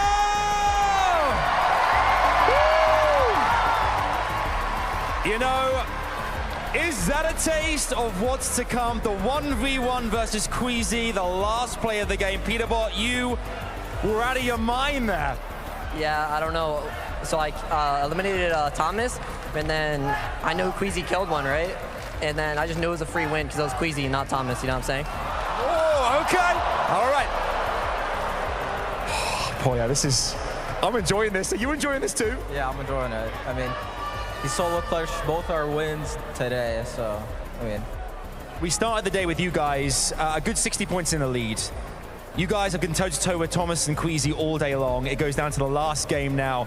That has got to be the greatest way to kickstart the last game of this competition. What are you guys going to, I mean, how do you kind of take in this moment, everyone watching around the world, everyone competing together, this is your time. Do you feel this is your time as a duo as well? Yeah, I think they're going to land on, us this last game, and then we're just going to kill them, and that'll be it. Okay, are you expecting that as well? Do you think there's a chance that Thomas and Queasy may make the play and go for you guys and land where you're landing and challenge you? I think so. Okay. Maybe. I was going to say, I've asked you guys so many questions over the course of the last 2 days. I'm going to ask you what your favorite color is, Peterbot, and is it gold? No, it's not, but that'd be nice to win, you know what I'm saying? It would be nice. One more time, would you give it up for Peterbot and Boyo? We could not have asked for a greater way to go into our final Game 12. It is so close now. FNCS Global Championships 2024 could not have asked for a better way to close things out. Do not go anywhere. Stay exactly where you are, because after this, we'll be crowning our champions. We'll see you in a bit.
Ligt er iets op het dak? Shotgun. Ik heb shotgun. Hij landt hier. 24 op de andere. Oh, deze guy is zo lucky. Laat iemand snel komen. Man op mij, man op mij, man op mij.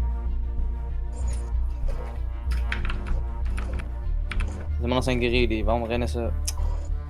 Dat zie ik. Ze Kom echt op je. Wat doe je? Elijah. Ja. Hij is op je. Seresse, ja.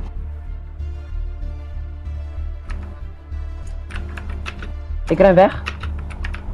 Ja, ik heb wel hulp nodig, man. Ja, ik fight ook. Op jouw ding, man. En nou, 2.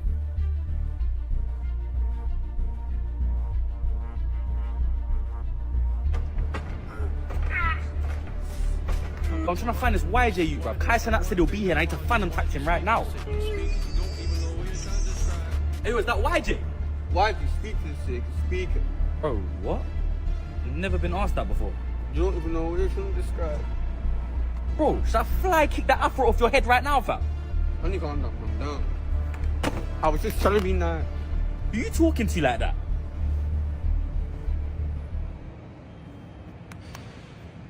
Hey, man said a custom tee, you know. You know what, run me that. Why does everyone think to the heart? Fortnite fam.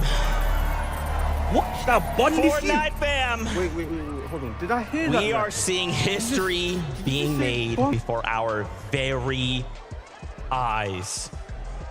Vivid 11-2K. Is that possibly the craziest clutch we have ever seen in FNCS history? Stakes on the line. Clutch we have ever seen in FNCS history. Sorry Big Mac, er is een nieuwe favoriet. De McCrispy. Easiest one. Plays Peterbot's a solo, and he's just ice cold in the clutch. Levin, we can never count him out. How? It doesn't get much better than this. I mean, this is everything you asked for. When Hoyer goes down, you're looking at Peterbot going, surely he doesn't clutch again. We just saw one of the best clutches we've seen from him all year. And then with Queasy and Thomas in the lobby, they are just bossing it. It looks like if anybody else is in the lobby other than those two, it's a clear win for them. But for them to come blow to blow at the end there, Vivid, oh my goodness. This script is nuts. You're welcome. You're welcome. There's no way. How would we have ever known? How would we know? And it's like in those moments, right? Top 25. You always kind of wish like the first and second team kind of go head to head.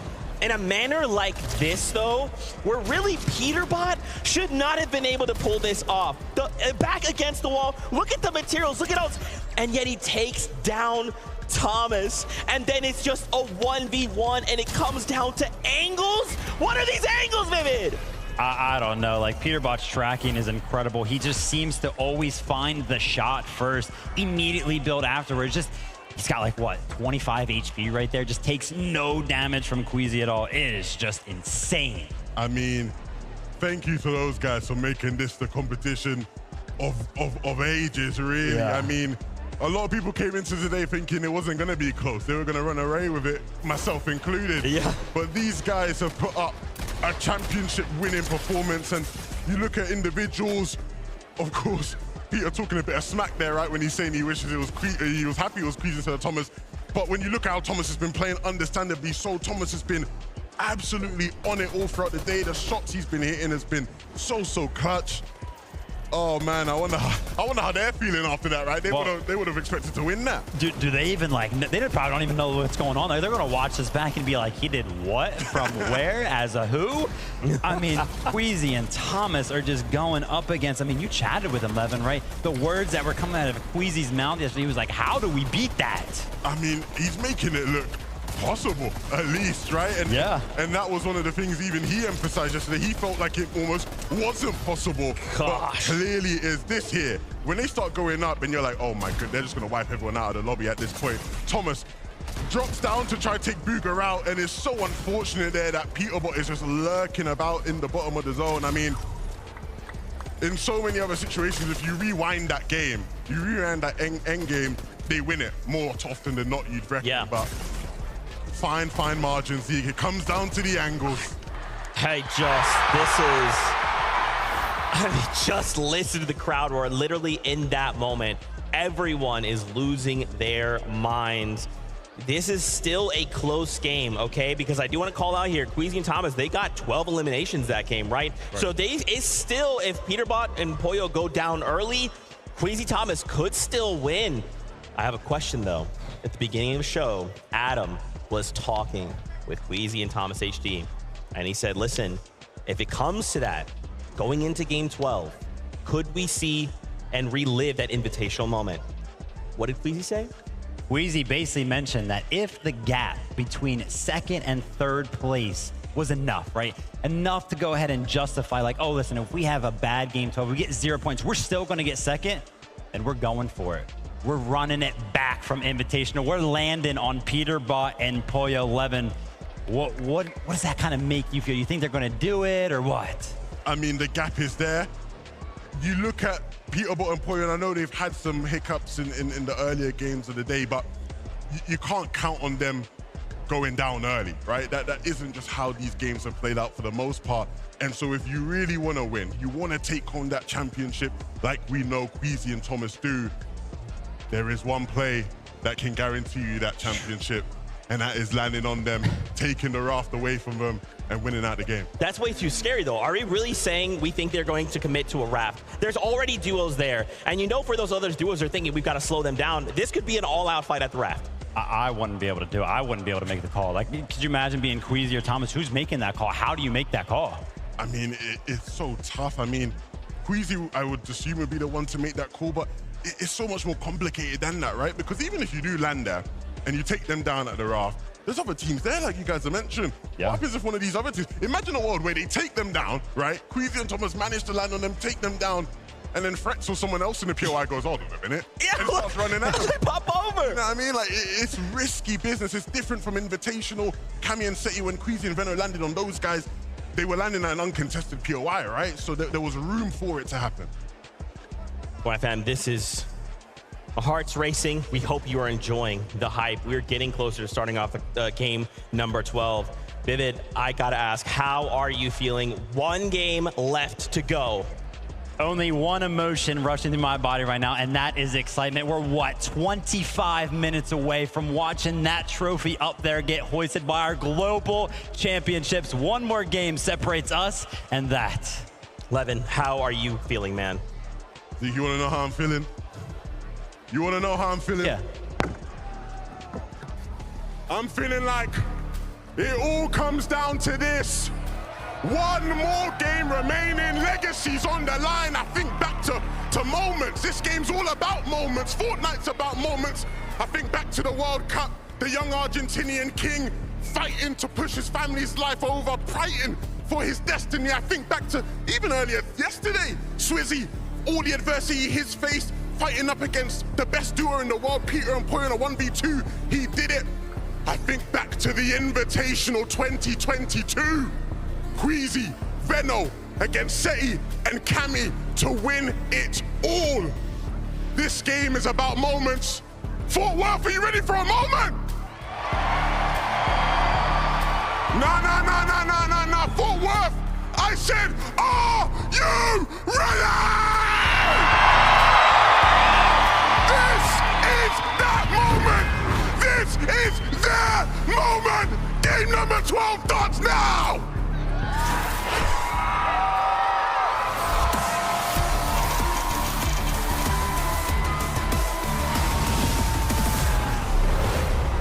And it couldn't be said any better. Match 12 is here, and the competition has never been closer. Absolute chills listening to Levin, but he has a point here, MDF.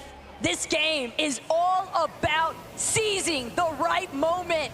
Pollo and Peterbot flying in to the raft, company beside them, but no Queasy and Thomas in sight. But you do have Danath and Tinker still here. Peterbot and Pollo will have to make it out of the drop. They will have to make all the way to endgame here to meet Thomas, HD, and Queasy to run it back one more time. Eliminations are going to be huge here for Pollo and Peterbot as they get to have a chance to open up the point discrepancy. This is anything but a detriment, though, as far as Pollo and Peterbot are concerned. Denath and Tinka nearly helping them tally up an additional 6 points if they're not careful. All the while, Thomas, Queasy, they've just landed touchdown home base here at Research Rock, Brawlers Battleground, and a whole game ahead of them to try and stamp their mark. And I know everyone at home watching right now is sitting on the edge of their seats. What is gonna happen? Who is gonna take it all home and lift the trophy at the end, the bragging rights of being the best duo globally across all of the Fortnite regions? Kovacs and Huddy still have so much to fight for as well, given that their podium finish is up on the line here. Let's not forget, third place is still a huge jump up in prizing and bragging. But for Kovacs and Huddy, they've been fighting this team every single game of the weekend so far. They've been relatively successful, but this is the last chance now. Neither side willing to budge, but for Sky and Scroll, they seem to be on the receiving end for the most part. Huddy, Kovacs trying to close in. They know just how injured they actually are, but Kovacs a little bit too ambitious. Sky, Scroll, they're gonna find the first knock. It's exclusively up to Huddy to keep that podium finish alive. It's not over yet though. Huddy is way too healthy, and they recognize that this can go either way. Given how consistent he's been, beautiful tag right there onto one duo. Can he get the second? Surely he can, but the damage has been done, and he's forced onto the back foot, starting to run out of mats now. Armor wall comes out. Things are looking really dicey now for Huddy. There's only so many ways that Huddy could actually choose to escape from this current position, however, and Scroll recognizes that fact. Scroll's gonna find that final elimination. Huddy and Kovacs have had a phenomenal run, but it's cut short. Pollo Peterbot doing the same currently to Trashy and Threats. And now, there's no friends in sight. Everyone at the raft must go. Peterbot and Pollo need more points, and they want to start opening up the gap here. Trashy's gonna be the first to fall now. That final elimination having been established there for Pollo and Peterbot. We've got a moment to take a quick listen in at some of our teams. Wait for the cameras, I'm gonna more craft, yeah? I just know the streams are going like, is Queasy gonna do it? Is he gonna do it? Alright, bro. Let's get it. Fist bump, bro. Fist bump, man. Give me a fist bump, bro. Don't leave me hanging. He thought about it. He tried to bait us. But no, you know, I do respect the fact Queasy and Thomas HD and their ability to stick to their guns, not be pressured into a decision that can throw their entire opportunity away. They've known that Peterbot and Pollo have not played perfectly today. However, when Peter has been online, when Pollo has been online, it is just incredible to witness clearly the clutches that he's put down today have proven just that. Even when Pollo hasn't been there, the level of support that he's been able to provide for Peterbot and just fully trusting in his teammate, Peter, to clutch up every single time without fail. That is a huge amount of pressure rested upon Peterbot's shoulders, and yet he plays as if there's nothing weighing him down in the slightest. What's really interesting about Peterbot and Pollo as well, the way they're playing right now, they're not taking any chances. Anything that moves is getting shot. You saw there even clicks off, and they're hitting everyone back. They're gonna want 1,000 feet between them. And of course the trophy for now, but Ping and Wox here on the other side have been flying their way up the standings, truly earning their mark, making their mark here on the Globals stage. This is the Grand Finals Match 12 action happening right now. Yuma is gonna get his tournament cut short now. Wox has to clutch it up, but no! Rise has a different story on hand here. Gotta be careful now. The damage has definitely already been done though by Wox and Ping. Even if Rise manages to overcome this 1 versus 2 scenario. Without his duo, he's gonna have to make a play for the reboot ban, and that's gonna cost him so much time. Walks ping though. They've got other things in mind, and that's continuing their streak here in the final hour. 2 eliminations already, a third party closing in. They've got ample amounts of shield though. What they really need is more white heals and an opportunity to disengage, most importantly of all. Honestly, from Walks, that was an incredible angle to counter the ramp that was thrown in the box right there. Quick thinking, swift action. It's gonna allow them to win that fight right there. Tinka has to be careful. They may have won an OCE championship, but here on the global stage, everyone is on equal footing. Things slow down for a moment. Other teams lurking nearby, listening, watching. Brazil, OCE. You never know who's gonna jump in first. Chicho and Trulix, though, they're just sticking to what's tried and true. Surge base up, scour the entire area, and apply pressure onto the teams down in Doomsday. Keep in mind, that's likely going to be Epic Whale, Muzz, Ritual one more time, having to deal with Trulix and Chicho's affairs, but Chicho, Trulix, definitely trying to be wary. A couple of shots found their way from the flank positions, and despite how high up they've managed to build these surge bases, you could still be vulnerable when you got these open edits. No shots returning just yet, though. Everyone almost in position for good reason. Sphinx and Dukes on the other side, playing the Storm right now, trying to, of course, secure what they can here. What a performance from Dukes this weekend here. Again, flying straight up to the top, not really looking back after making the top 5. He has just been so consistent with Sphinx. A duo that honestly we didn't even see coming out of nowhere. Back on over to Vico and Flixie. The Railways pushed out very early this time around with this far western pull. Part of the reason being, though, we saw Vico and Flixie last we checked in. They were trying to surmount a base around the forecast tower that spawns just a little bit next to Dopinhazen, but with Bryce and Bolts right behind them, you almost have to imagine that Bryce and Bolts potentially could have pushed them out of that position. Chap and Teeny on the other end, they're trying to deal with the likes of Ed and Persa. Nitrodrome action only going to continue to pick up. There's a lot of commotion that both of these duos are making, and they're on the outside of the zone. Granted, they have plenty of time to work with. TD and Chap could also always opt to take this flaming boost tube if they feel as though this battle isn't worth their time. Definitely are looking like it's time to get out of here. Couple eliminations, but time to just recoup, bounce back, get the materials, and find your way towards the mid game here. Meanwhile, Booga falls to the hands of Muzz and Epic Whale, and they are racking up the loot now. Other teams are still here at the Doomstot, though. Big rotates coming in, it seems like, from Reet and Ritual. Mapoli and Zoyota as well, just lurking, trying to find an opportunity here to pounce in. That was a big set of eliminations, though, that Muzz and Epic Whale managed to find. And the fact that it was on to Aviv and Booga can be crushing when you consider that they had started to surmount the comeback potential, trying to maintain the top 10. Aviv unable to get the revive. Respect the commitment, but Muzz and Epic Whale just a little bit too quick on the collapse.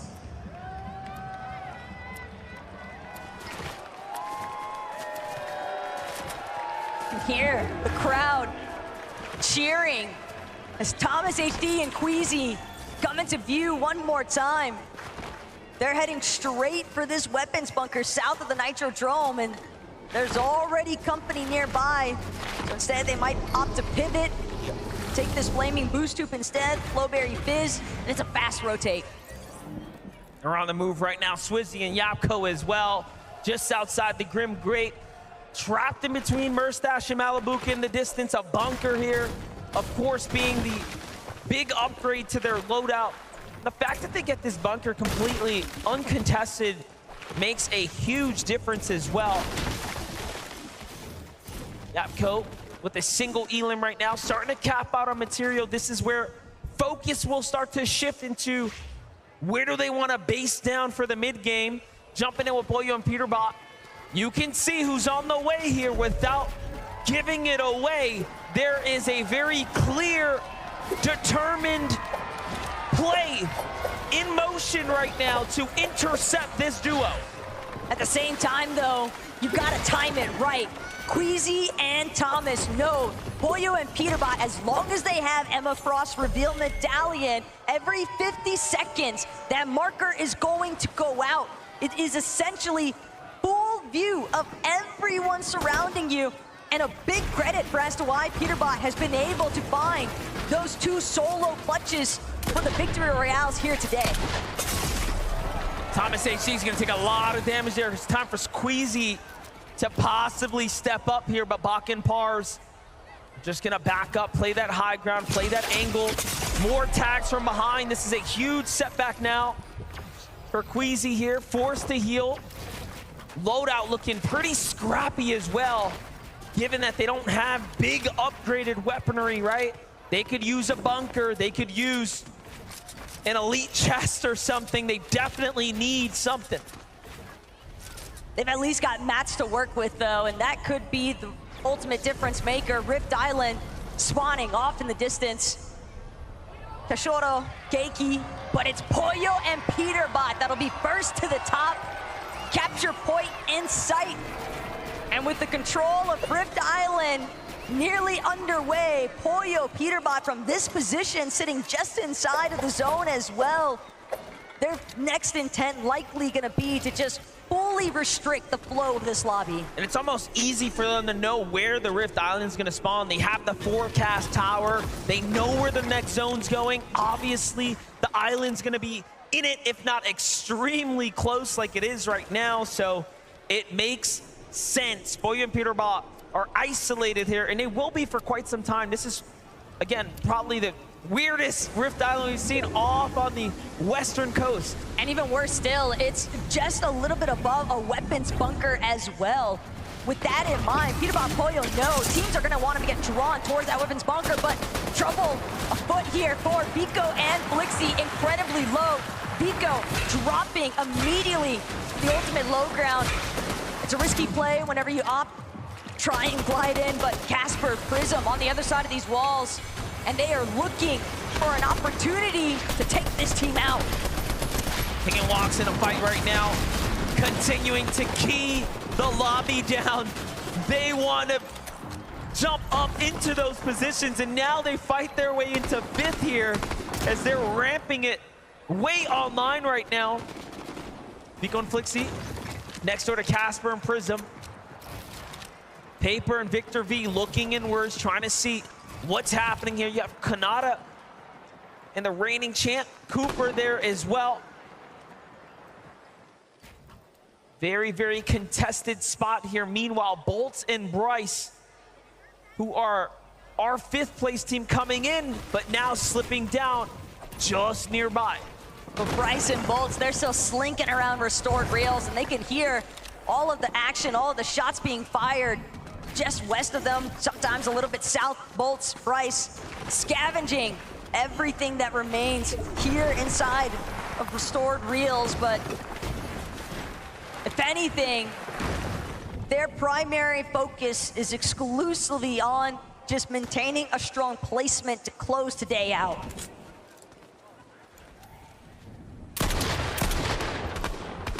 Great tags from Chicho. Every time we've jumped in, he is just on it with Trulex here. They have played very, very well. It's that 3rd place spot is what is open for them right now. To pop this Flowberry Fizz and get their rotate going now. Of course, have the dashes, given that it's right on top of the Grim Gate. And all things considering, if the zone ends on the Grim Gate, that will be a factor in its own to take into account for an end game. Well, don't count it out just yet, because we're seeing that river of sticks get further and further into the heart of these zones. Clicks Benno caught up currently with Malabuka and Murstache. From one side of the map to the next, though, Murstache, Malabuka know that they're gonna need some elimination points as well. They lost a lot of their footing they had after the conclusion of day one. Day two, just too many threats, too many times of falling victim to the power of Oceana, Alex, and Worthy. And now Thomas, HD, Queasy, they've managed to work their way from that sticky situation of dealing with Pars and Baka at the ship-it station, but still more trouble afoot here because they are fully aware of the fact that this current surge base is not empty. It looks like they're looking to gear back up to take the fight again because they have to here. Queasy scarily leaving himself available and open, trying to tempt others to jump in. Meanwhile, Baka and Pars are gonna bring it down and then go for the catch. This could be everything here. Thomas takes a lot of damage. Queasy is hurt as well. The lobby sees what's happening here, and a desperate spray of builds starts to come out to try to keep them alive. No armored walls. This is the worst we've seen their loot. They went for a risky maneuver really early on for what looked like an attempt to intercept Peterbot and Pollo's pathing, but now instead they find themselves caught in the crosshairs, 2 below the damage threshold. Seemingly the first time it feels like this weekend that we've seen this duo truly struggle with their surge management, but just like that, Thomas, HD, Queasy, they find a moment of relief, a chance to breathe here, regenerate their shields as much as possible. But the situation continues to remain dire here for Vico, as he's a solo, no Flixie. A lot of our top 3 right now in desperate situations for Vico here. What can you do? He's only 47 damage above the threshold. The damage needed starting to rack up here. He knows it, we know it. And now he moves. Goes back to where his teammate was fallen, trying to get a little heal off here. And he is missing every opportunity that rotates. Thomas, HD, Queasy have to go for a fight here, but no! They get caught and taken down! And just like that, the tournament run for Thomas, HD, and Queasy come to a close. Boyo and Peterbot effectively survived long enough to be your global champions. Pollo and Peterbot, they're not even taking a moment to celebrate. It is all business as usual for these two. They want to leave it out with a bang. They're trying to find this last victory royale. Peterbot called it yesterday in interviews on socials. I will get 3 victory royales on the day. Peterbot's dancing in the box. He knows what just happened. He knows they have done enough. They died. One. Yeah. Both of them. Come on. Come on, bro. Let's go, baby. Let me look. He knows. They know. Boyo can't even hide the smile. What? You know, you got to think about it. Every single major this year, they have been at the podium top, including the back-to-back coming out of the majors, and then to win the in-person event for the global competition. The interviews that were racked up across all of the competitors here pointed in one direction, and that's to Peterbot, that's to Boyo.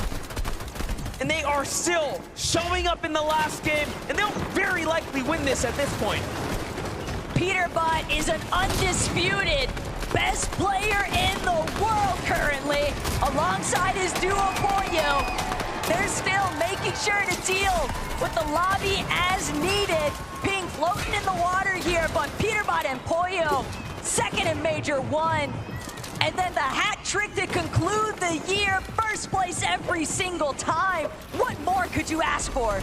And he's got some of the most victories pulled here on the grand final stage. Just keeping it so close as well. Nothing of a perfect performance by any means, but just so far ahead of the rest. Clearly, he's a cut above the competition, but for others, there's still a lot to fight for here as second and third are now out of the game. If Bolts and Bryce pull a big game here, they could very well jump their way up into some significant new prizing and maybe be called the third, maybe the second best team in the world. They're not the only ones seeking it out either. You've got to keep in mind, Trulex and Chicho, Wax and Ping, also Sphinx and Dukes. They had a little bit of a slippage, but everyone is still within striking range, depending on who actually closes out. Lobby number 12, Bolts with the elimination from afar. It's going to be Baka that falls. Par's now a victim of the surge damage takes as well as the focus of the lobby, and he's taken out. Bolt's on the move right now, looking to secure that loot. Nicely done for him, but they are barely holding on right now. The surge should turn offline here shortly. However, they still want to find damage just to give them that peace of mind. Meanwhile, Clix is still up, trying to navigate this game. So there's a lot at works here. Bolt's looking around, Bryce looking around. What opportunities are available here? Not many. The problem is how chaotic these final few moments are about to become. Everyone's got access to this river of sticks. Next to the sword reels, the underworld dashes coming into effect. Teams able to conserve as much material as possible with these vicious rotates, not to mention the aggression avenues that it opens up with being able to immediately dash into somebody else's box. Clone, Kramsu even taking full advantage, immediately charging at Seti and Cammy, but it's Chicho and Trulex who are trying to make the difference here. Janet's gonna be taken out. Monarch pistol accuracy on point currently for Chicho. He's just so good with it. The highlights continuing to rack up. Now Chicho and Trulex sitting underneath the box of Sphinx and Dukes, who have the high ground here, but a rotate has to come out. It's a long stretch from here to the new zone. Sphinx is on the move right now. 37 players in the game, 19 duos remaining. Pewterbot and Boyo still playing the low ground right now. They have eyes on Batman, Booger, and Rapid. They have eyes on Kanata and Cooper. Who will be the next to fall victim to your champions at this point? Pewterbot and Boyo are floating through this lobby. Quite literally, secondary height gonna fall under their control temporarily. They're still choosing to target forward, maintaining this front side position. They haven't challenged height just yet, but that scan bound to go out soon enough. They know Shadow Virgo directly underneath them. Bryce Bolts now trying to collapse into the same layers, but they realize it's Boyo, it's Pewterbot underneath us. We've got to escape. They can't stick around him for too much longer, or it'll be disastrous. And what a storybook finish for Pewterbot and Boyo 2. They used to be the kings of Grim Gate, let's not forget it. They play very well with the underworld dashes at their disposal. Bolt and Bryce up against Phaser and King now. They are very, very weak. However, the surge is online, and they're taking a lot of damage here. And Bryce and Bolts fall now.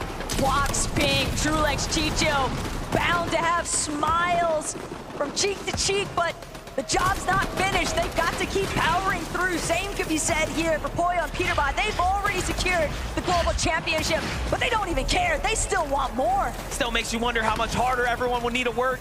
They want to win this one and take it from Pewterbot and Boyo, because look at what they're doing. They want to close out in strong fashion, and Brazilian duo up top of Ed and Persa are standing in their way, and Boyo wants nothing to do with it. Boyo, Pewterbot, they know only one player is between themselves and hype. Instead, they will drop momentarily. They already got an elimination. Pewterbot's still looking for more, though. Armored Wall's gonna cut him off for the time being, but Pewterbot, Boyo, they find King. Another 6 points added to the tab, and it's not done yet. They're gonna heal all the way up now. A little bit of mats to work with here too, but they still need a bit more. Still looking for Ed, still looking for Persa, looking to break out the build. And I think they're up top, but no. They have everything to themselves now, but no material to work with. Batman, Booga, and Rapid, they can tell up ahead.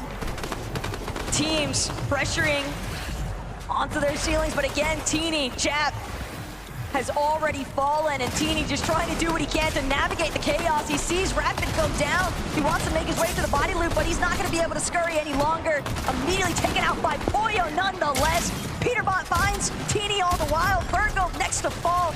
And Trulex, Chicho just doing what they can to survive. And look at who jumps down once again. Pewterbot, Boyo finding all these angles onto everyone. Meanwhile, Chicho lurking on the low ground takes out the immediate competition, securing their third place. Pewterbot, though, wants the win here. He's looking to take it from Reet. Reet claps back with a huge shot. Things have to slow down now. Boyo comes up to support his teammate. The scan comes out. They know where everyone's at. The med kit is there as well. Boyo, the perfect partner in crime for what is unfolding here right now.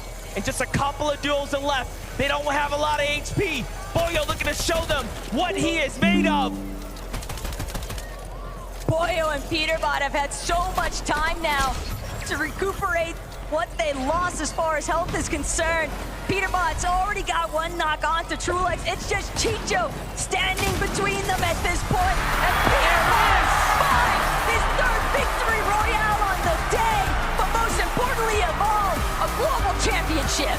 The undisputed 2024 champion, Boyo, Peterbot, taking home in the only way they know how. And that is what a victory royale. Congratulations. Oh mijn god, shit. Everything was Echt goed for gedaan. this moment.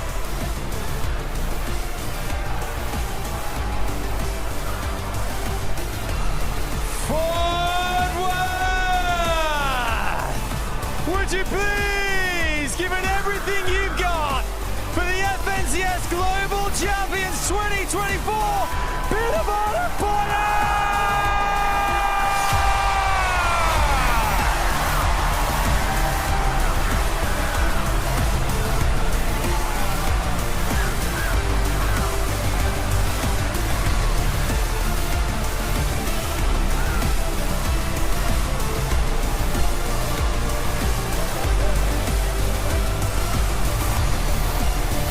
Congratulations. Come this way, guys. Come and stand in front of me. Bring the trophy with you. Come and stand just here, fellas.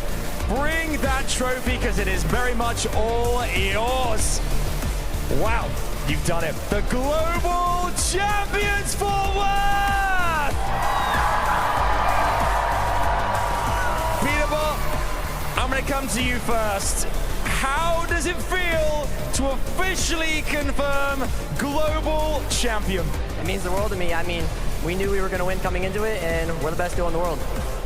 Boyo, the trophy is yours. It has been an incredible year. Tell us exactly what's going through your mind right now as well.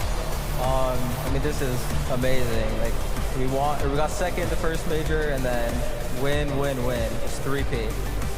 We heard you earlier on the comms say, greatest in the world, baby. Is that what it feels like right now? You've proved it on this main stage. Yeah, we are the greatest in the world. I will say that, for sure. It's been an incredible 2024 for you guys. Back-to-back majors, the Global Championship as well. It feels unstoppable. How has your experience been this weekend? Everything play out as you planned? I mean, you came into this with such confidence, Boyo. Yeah, I think we were going to win. Like, the first few games at the start of this day didn't go as like planned, but it ended up working in the end. I'm going to ask as well here, you were really pushed to the limits there. You came in strong today. Bit more difficult, but you managed to ride through what the experience of this year and those major titles as well. That's really what feels like got you here as well to confirm officially greatest in the world. 3P. We got a 3P now. I'm going to ask one last time as well. For you guys, Boyo, what do you want to say to the fans out there? I mean, Fort Worth, make some noise one more time. The fans there, everyone watching at home. Anything you want to say to them down the camera right now, just say, what do you feel? You and Peterbot right here. Thank you for everyone being here. My family's here as well. Thank you to them. Thank you for being here. Same for me. One more time, Fort Worth, would you please put your hands together and give it up for your FNCS Global Champions 2024, Peterbot and Boyo!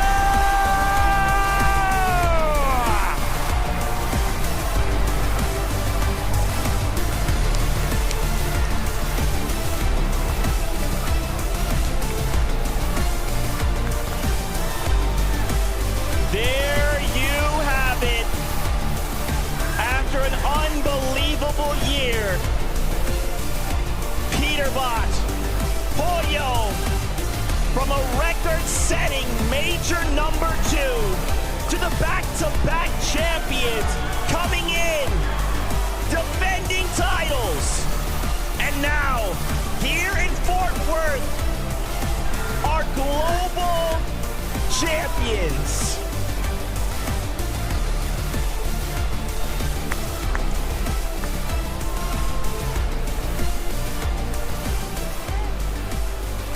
Gentlemen, take a deep breath. I don't need a deep breath. You don't need a deep breath. I love it. Guys, I want you to just bask in that for a moment. You've done it. You set an unbelievable record in Major 2. You back-to-back in Major 3. And then you take it that one step further. A global championship title. Oh, bro, let's go, dude. Pollo, you said you're here with your family. How does it feel, man, to know you're a global champion? You've worked so hard all year long. Your family is here. NA is here with you. Fort Worth is here with you. Dig deep, tell me, how does it feel? Feels amazing. I mean, last year I didn't do like as good as I wanted, so now winning, it feels even better. And then with the fans, my family being here, it makes it even better. Peterbot, same question, brother. Dig deep, let me know, how's it feeling? I mean, I have like 20 family members in the crowd right now. Let's go. Feels the world, you know what I'm saying? Awesome stuff, guys. Listen, it's hard because you guys have broken records throughout the entirety of the year, almost every single one that has ever existed. You guys got second, first. Now you went on the international stage. I guess the question for me is, are your eyes or your goals set on anything else? Like, have you done it all? Do you want to go further? Do you want to just keep winning? Where are we going? I mean, you can only just keep winning. Peter? Yeah, I'm not gonna lie. I think we're gonna win 3 out of 3 next year and win the globals next year too. Wow.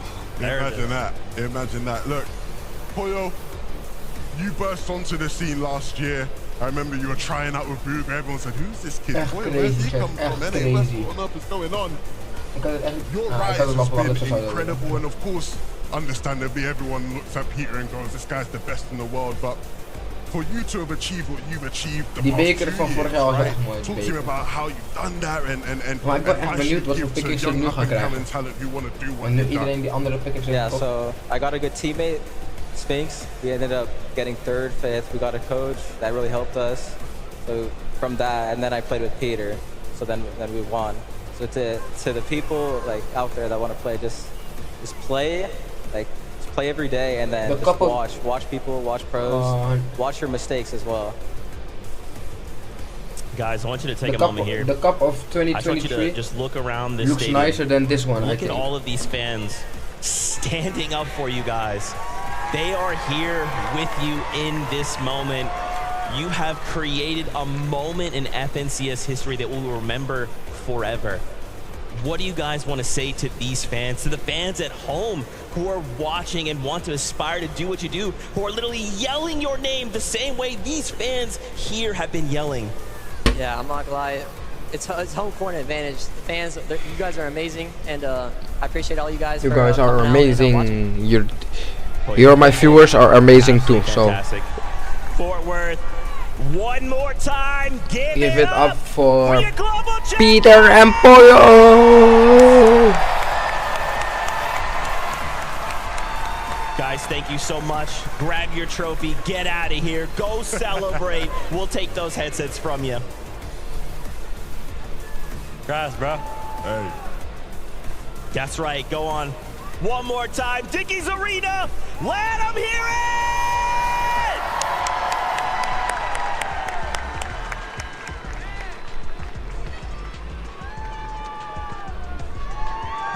Man. Vivid. Levin, what do we even say? What else could we say about this duo? They have not allowed us to talk about anybody else. We've tried. We have tried.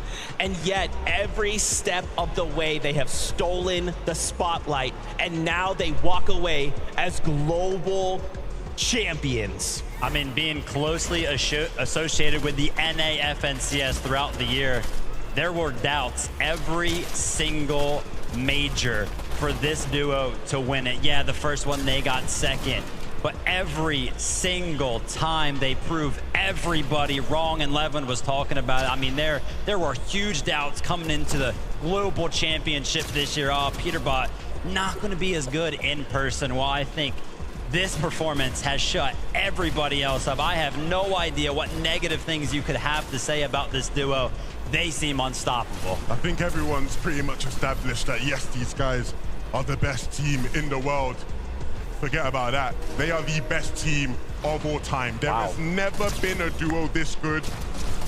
Speaking of individuals, of course, the big man, Skinny P, there has never been a player that good. Nobody has reached the levels he has shown us this weekend. The way he played, I don't know if anybody ever will. This guy is a different gravy. This duo is a different level. And I can't wait to see what the future holds for them, man. This is special. Just to think as well, I mean, Peterbot, it's crazy to think about it, you know. He is just this star, but behind every star, there's always that player to help him shine brighter. Pollo, it didn't matter the situations. He was always right there with Peterbot. In those situations where it looked bleak, I mean, even in that last game, Peterbot gets absolutely cracked and is recoiling, and Pollo is there instantly. Here's the med kit. Get back in the fight. This is the last game. We must win. Sometimes it's hard to visualize. Sometimes it's hard to quantify, right? Just looking at the pure statistics. But these type of performances from Peterbot were not happening before teamed up with Pollo. There is something special about the chemistry of this duo. And why it may not always be obvious, it is definitely there. Absolutely. I mean, honestly, these guys are the blueprint going forward. I think everybody sort of had conversations after that first major 2 dominance of, is this the future? Do you put 2 crazy fraggers next to each other and try to get them to figure out the game? I think we'll see a lot more duos in this mold being formed for years to come. Just fantastic stuff, Levin. I have a question for you. You like to say that EU is on top, but how many FNCS Global Championship titles does EU have? Go on. How many global championship titles does NA have? Vivid, you were wearing a shirt yesterday. What was on that shirt again? NA on top. Hey, what do you got to say about that, big man? Hey, man, 2024 has been NA's year. Absolutely. And I mean, no better duo you could have had than this one to be leading the charge for your region. I want to say a big props, of course. Everyone's going to, you know, give Peterbot and Pollo the praise. Absolutely. They deserve it. A lot of people expected it to be a blowout coming into the Global Championships with how good they've been. For Queasy and Thomas to have pushed it to the limit, honestly, I can't even believe Thomas has come second again. You know, Queasy on the global stage to come second again. It hurts. It hurts me. It will hurt them. But props to them for just how good they've been and at least pushing us to the final game. That was something many people would have never expected to happen. So props to them and the rest of the EU boys filling up that top 6. The rest of the EU boys filling up that top 6. Super impressed by all of them. Yeah, I mean, we obviously have to give Queasy Thomas flowers, right? They were the only duo. The moment Peterbot and Pollo started to pull away, they were the only duo that could hang. And it came down to the wire there. If their loadout had been just a little bit different, this could have been just infinitely changed. To see, you know, obviously, Viv, I would have loved to see just like Invitational, and he knew what he was doing, but still to have just an amazing run. And of course, $300,000 there to the duo for coming in second place. Once again, life-changing amounts of money. You have to be proud of this duo. Yeah, I mean, I can almost guarantee you that they're going to be heartbroken, even though second place is incredible. And we do have to point out the fact that, yeah, we came into day number 2, or maybe even the global championships as a whole being like Peterbot and Pollo. They're going to run away with it. It's not even going to be close. But Queasy and Thomas, they gave us that race. They were very, very close. They were applying the pressure to Peterbot and Pollo, and that alone deserves its own recognition. Look, I've been handing out flowers just now. I'm going to hand out some more flowers. I just got up on that stage a second ago and was talking about moments, right? One of the moments I mentioned involved Queasy 2 years ago at the Invitational. He is now a part of, again, one of the best moments we have had in Fortnite history. This is the best IGL of all time, the greatest IGL of all time. Again, he might not be happy hearing that. Now all he would have been caring about is the chip, winning the championship. But give Queasy his flowers. GOAT status. That's right. I mean, and of course, just a massive reminder, these are the 50 best duos in the world for Fortnite. If your favorite duo maybe did not, you know, win or walk away in the placement that even they thought was worthy of winning or walking away, please go find them on socials. Go send them love. They are one of the 50 best duos in the world. and they competed and left everything on that stage for you at home, for everyone here in this arena, and for Fortnite history. It's been an incredible year. 2024 closes out with a bang. Global Championship delivered. We were jumping up here on the stage. We were screaming. There's probably been some voices lost throughout the arena. Shout out to the Fortnite fam and everybody associated with the competition. And a big shout out to the competitors for keeping it clean throughout 12 games. You guys delivered. Thank you for the show. And one big congratulations to Peterbot and Pollo. Got to echo what Vivid said there, man. Put it perfectly. This has been one of my favorite events of all time. It's been special. I can't wait for what the future holds. For all of these players walking off the stage now, they've been great. I hope to see all of them back in the future. That's right. Fortnite fam, thank you. Thank you. Thank you so much for allowing us to live this crazy dream of bringing 50 duos from around the world to compete for a title of global champions. It has been an honor and a pleasure, and we look forward to hanging out with you more in 2025. From these fantastic people, from Mini Miner, from Kelly Link, from Monster D-Face, from the Best Taco, and Adam Savage, we look forward to seeing you in 2025. Until then, we love you, keep yourself safe, and we'll see you on that battle bus.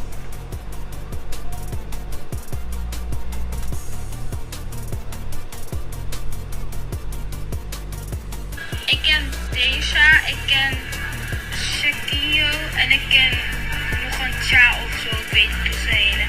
Cha, hoe je zijn naam ook uitspreekt.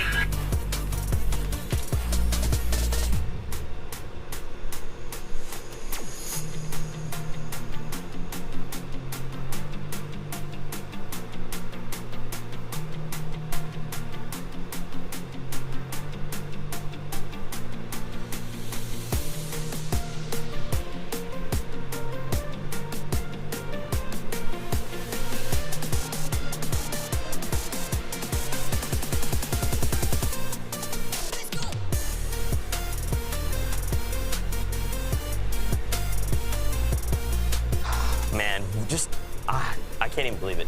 We just wrapped up 2024. Just an amazing year of Fortnite. I was kind of curious though, what's the plan for 2025? Oh, $8 million in prize pool. That's actually really awesome. The players are gonna be really excited to hear that.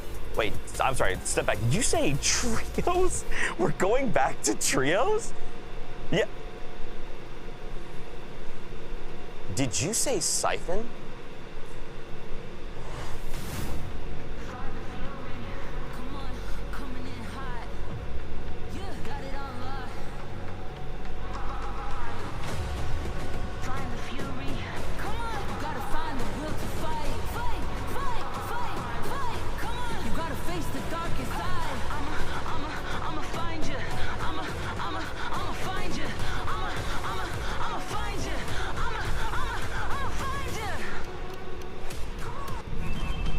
Here we go.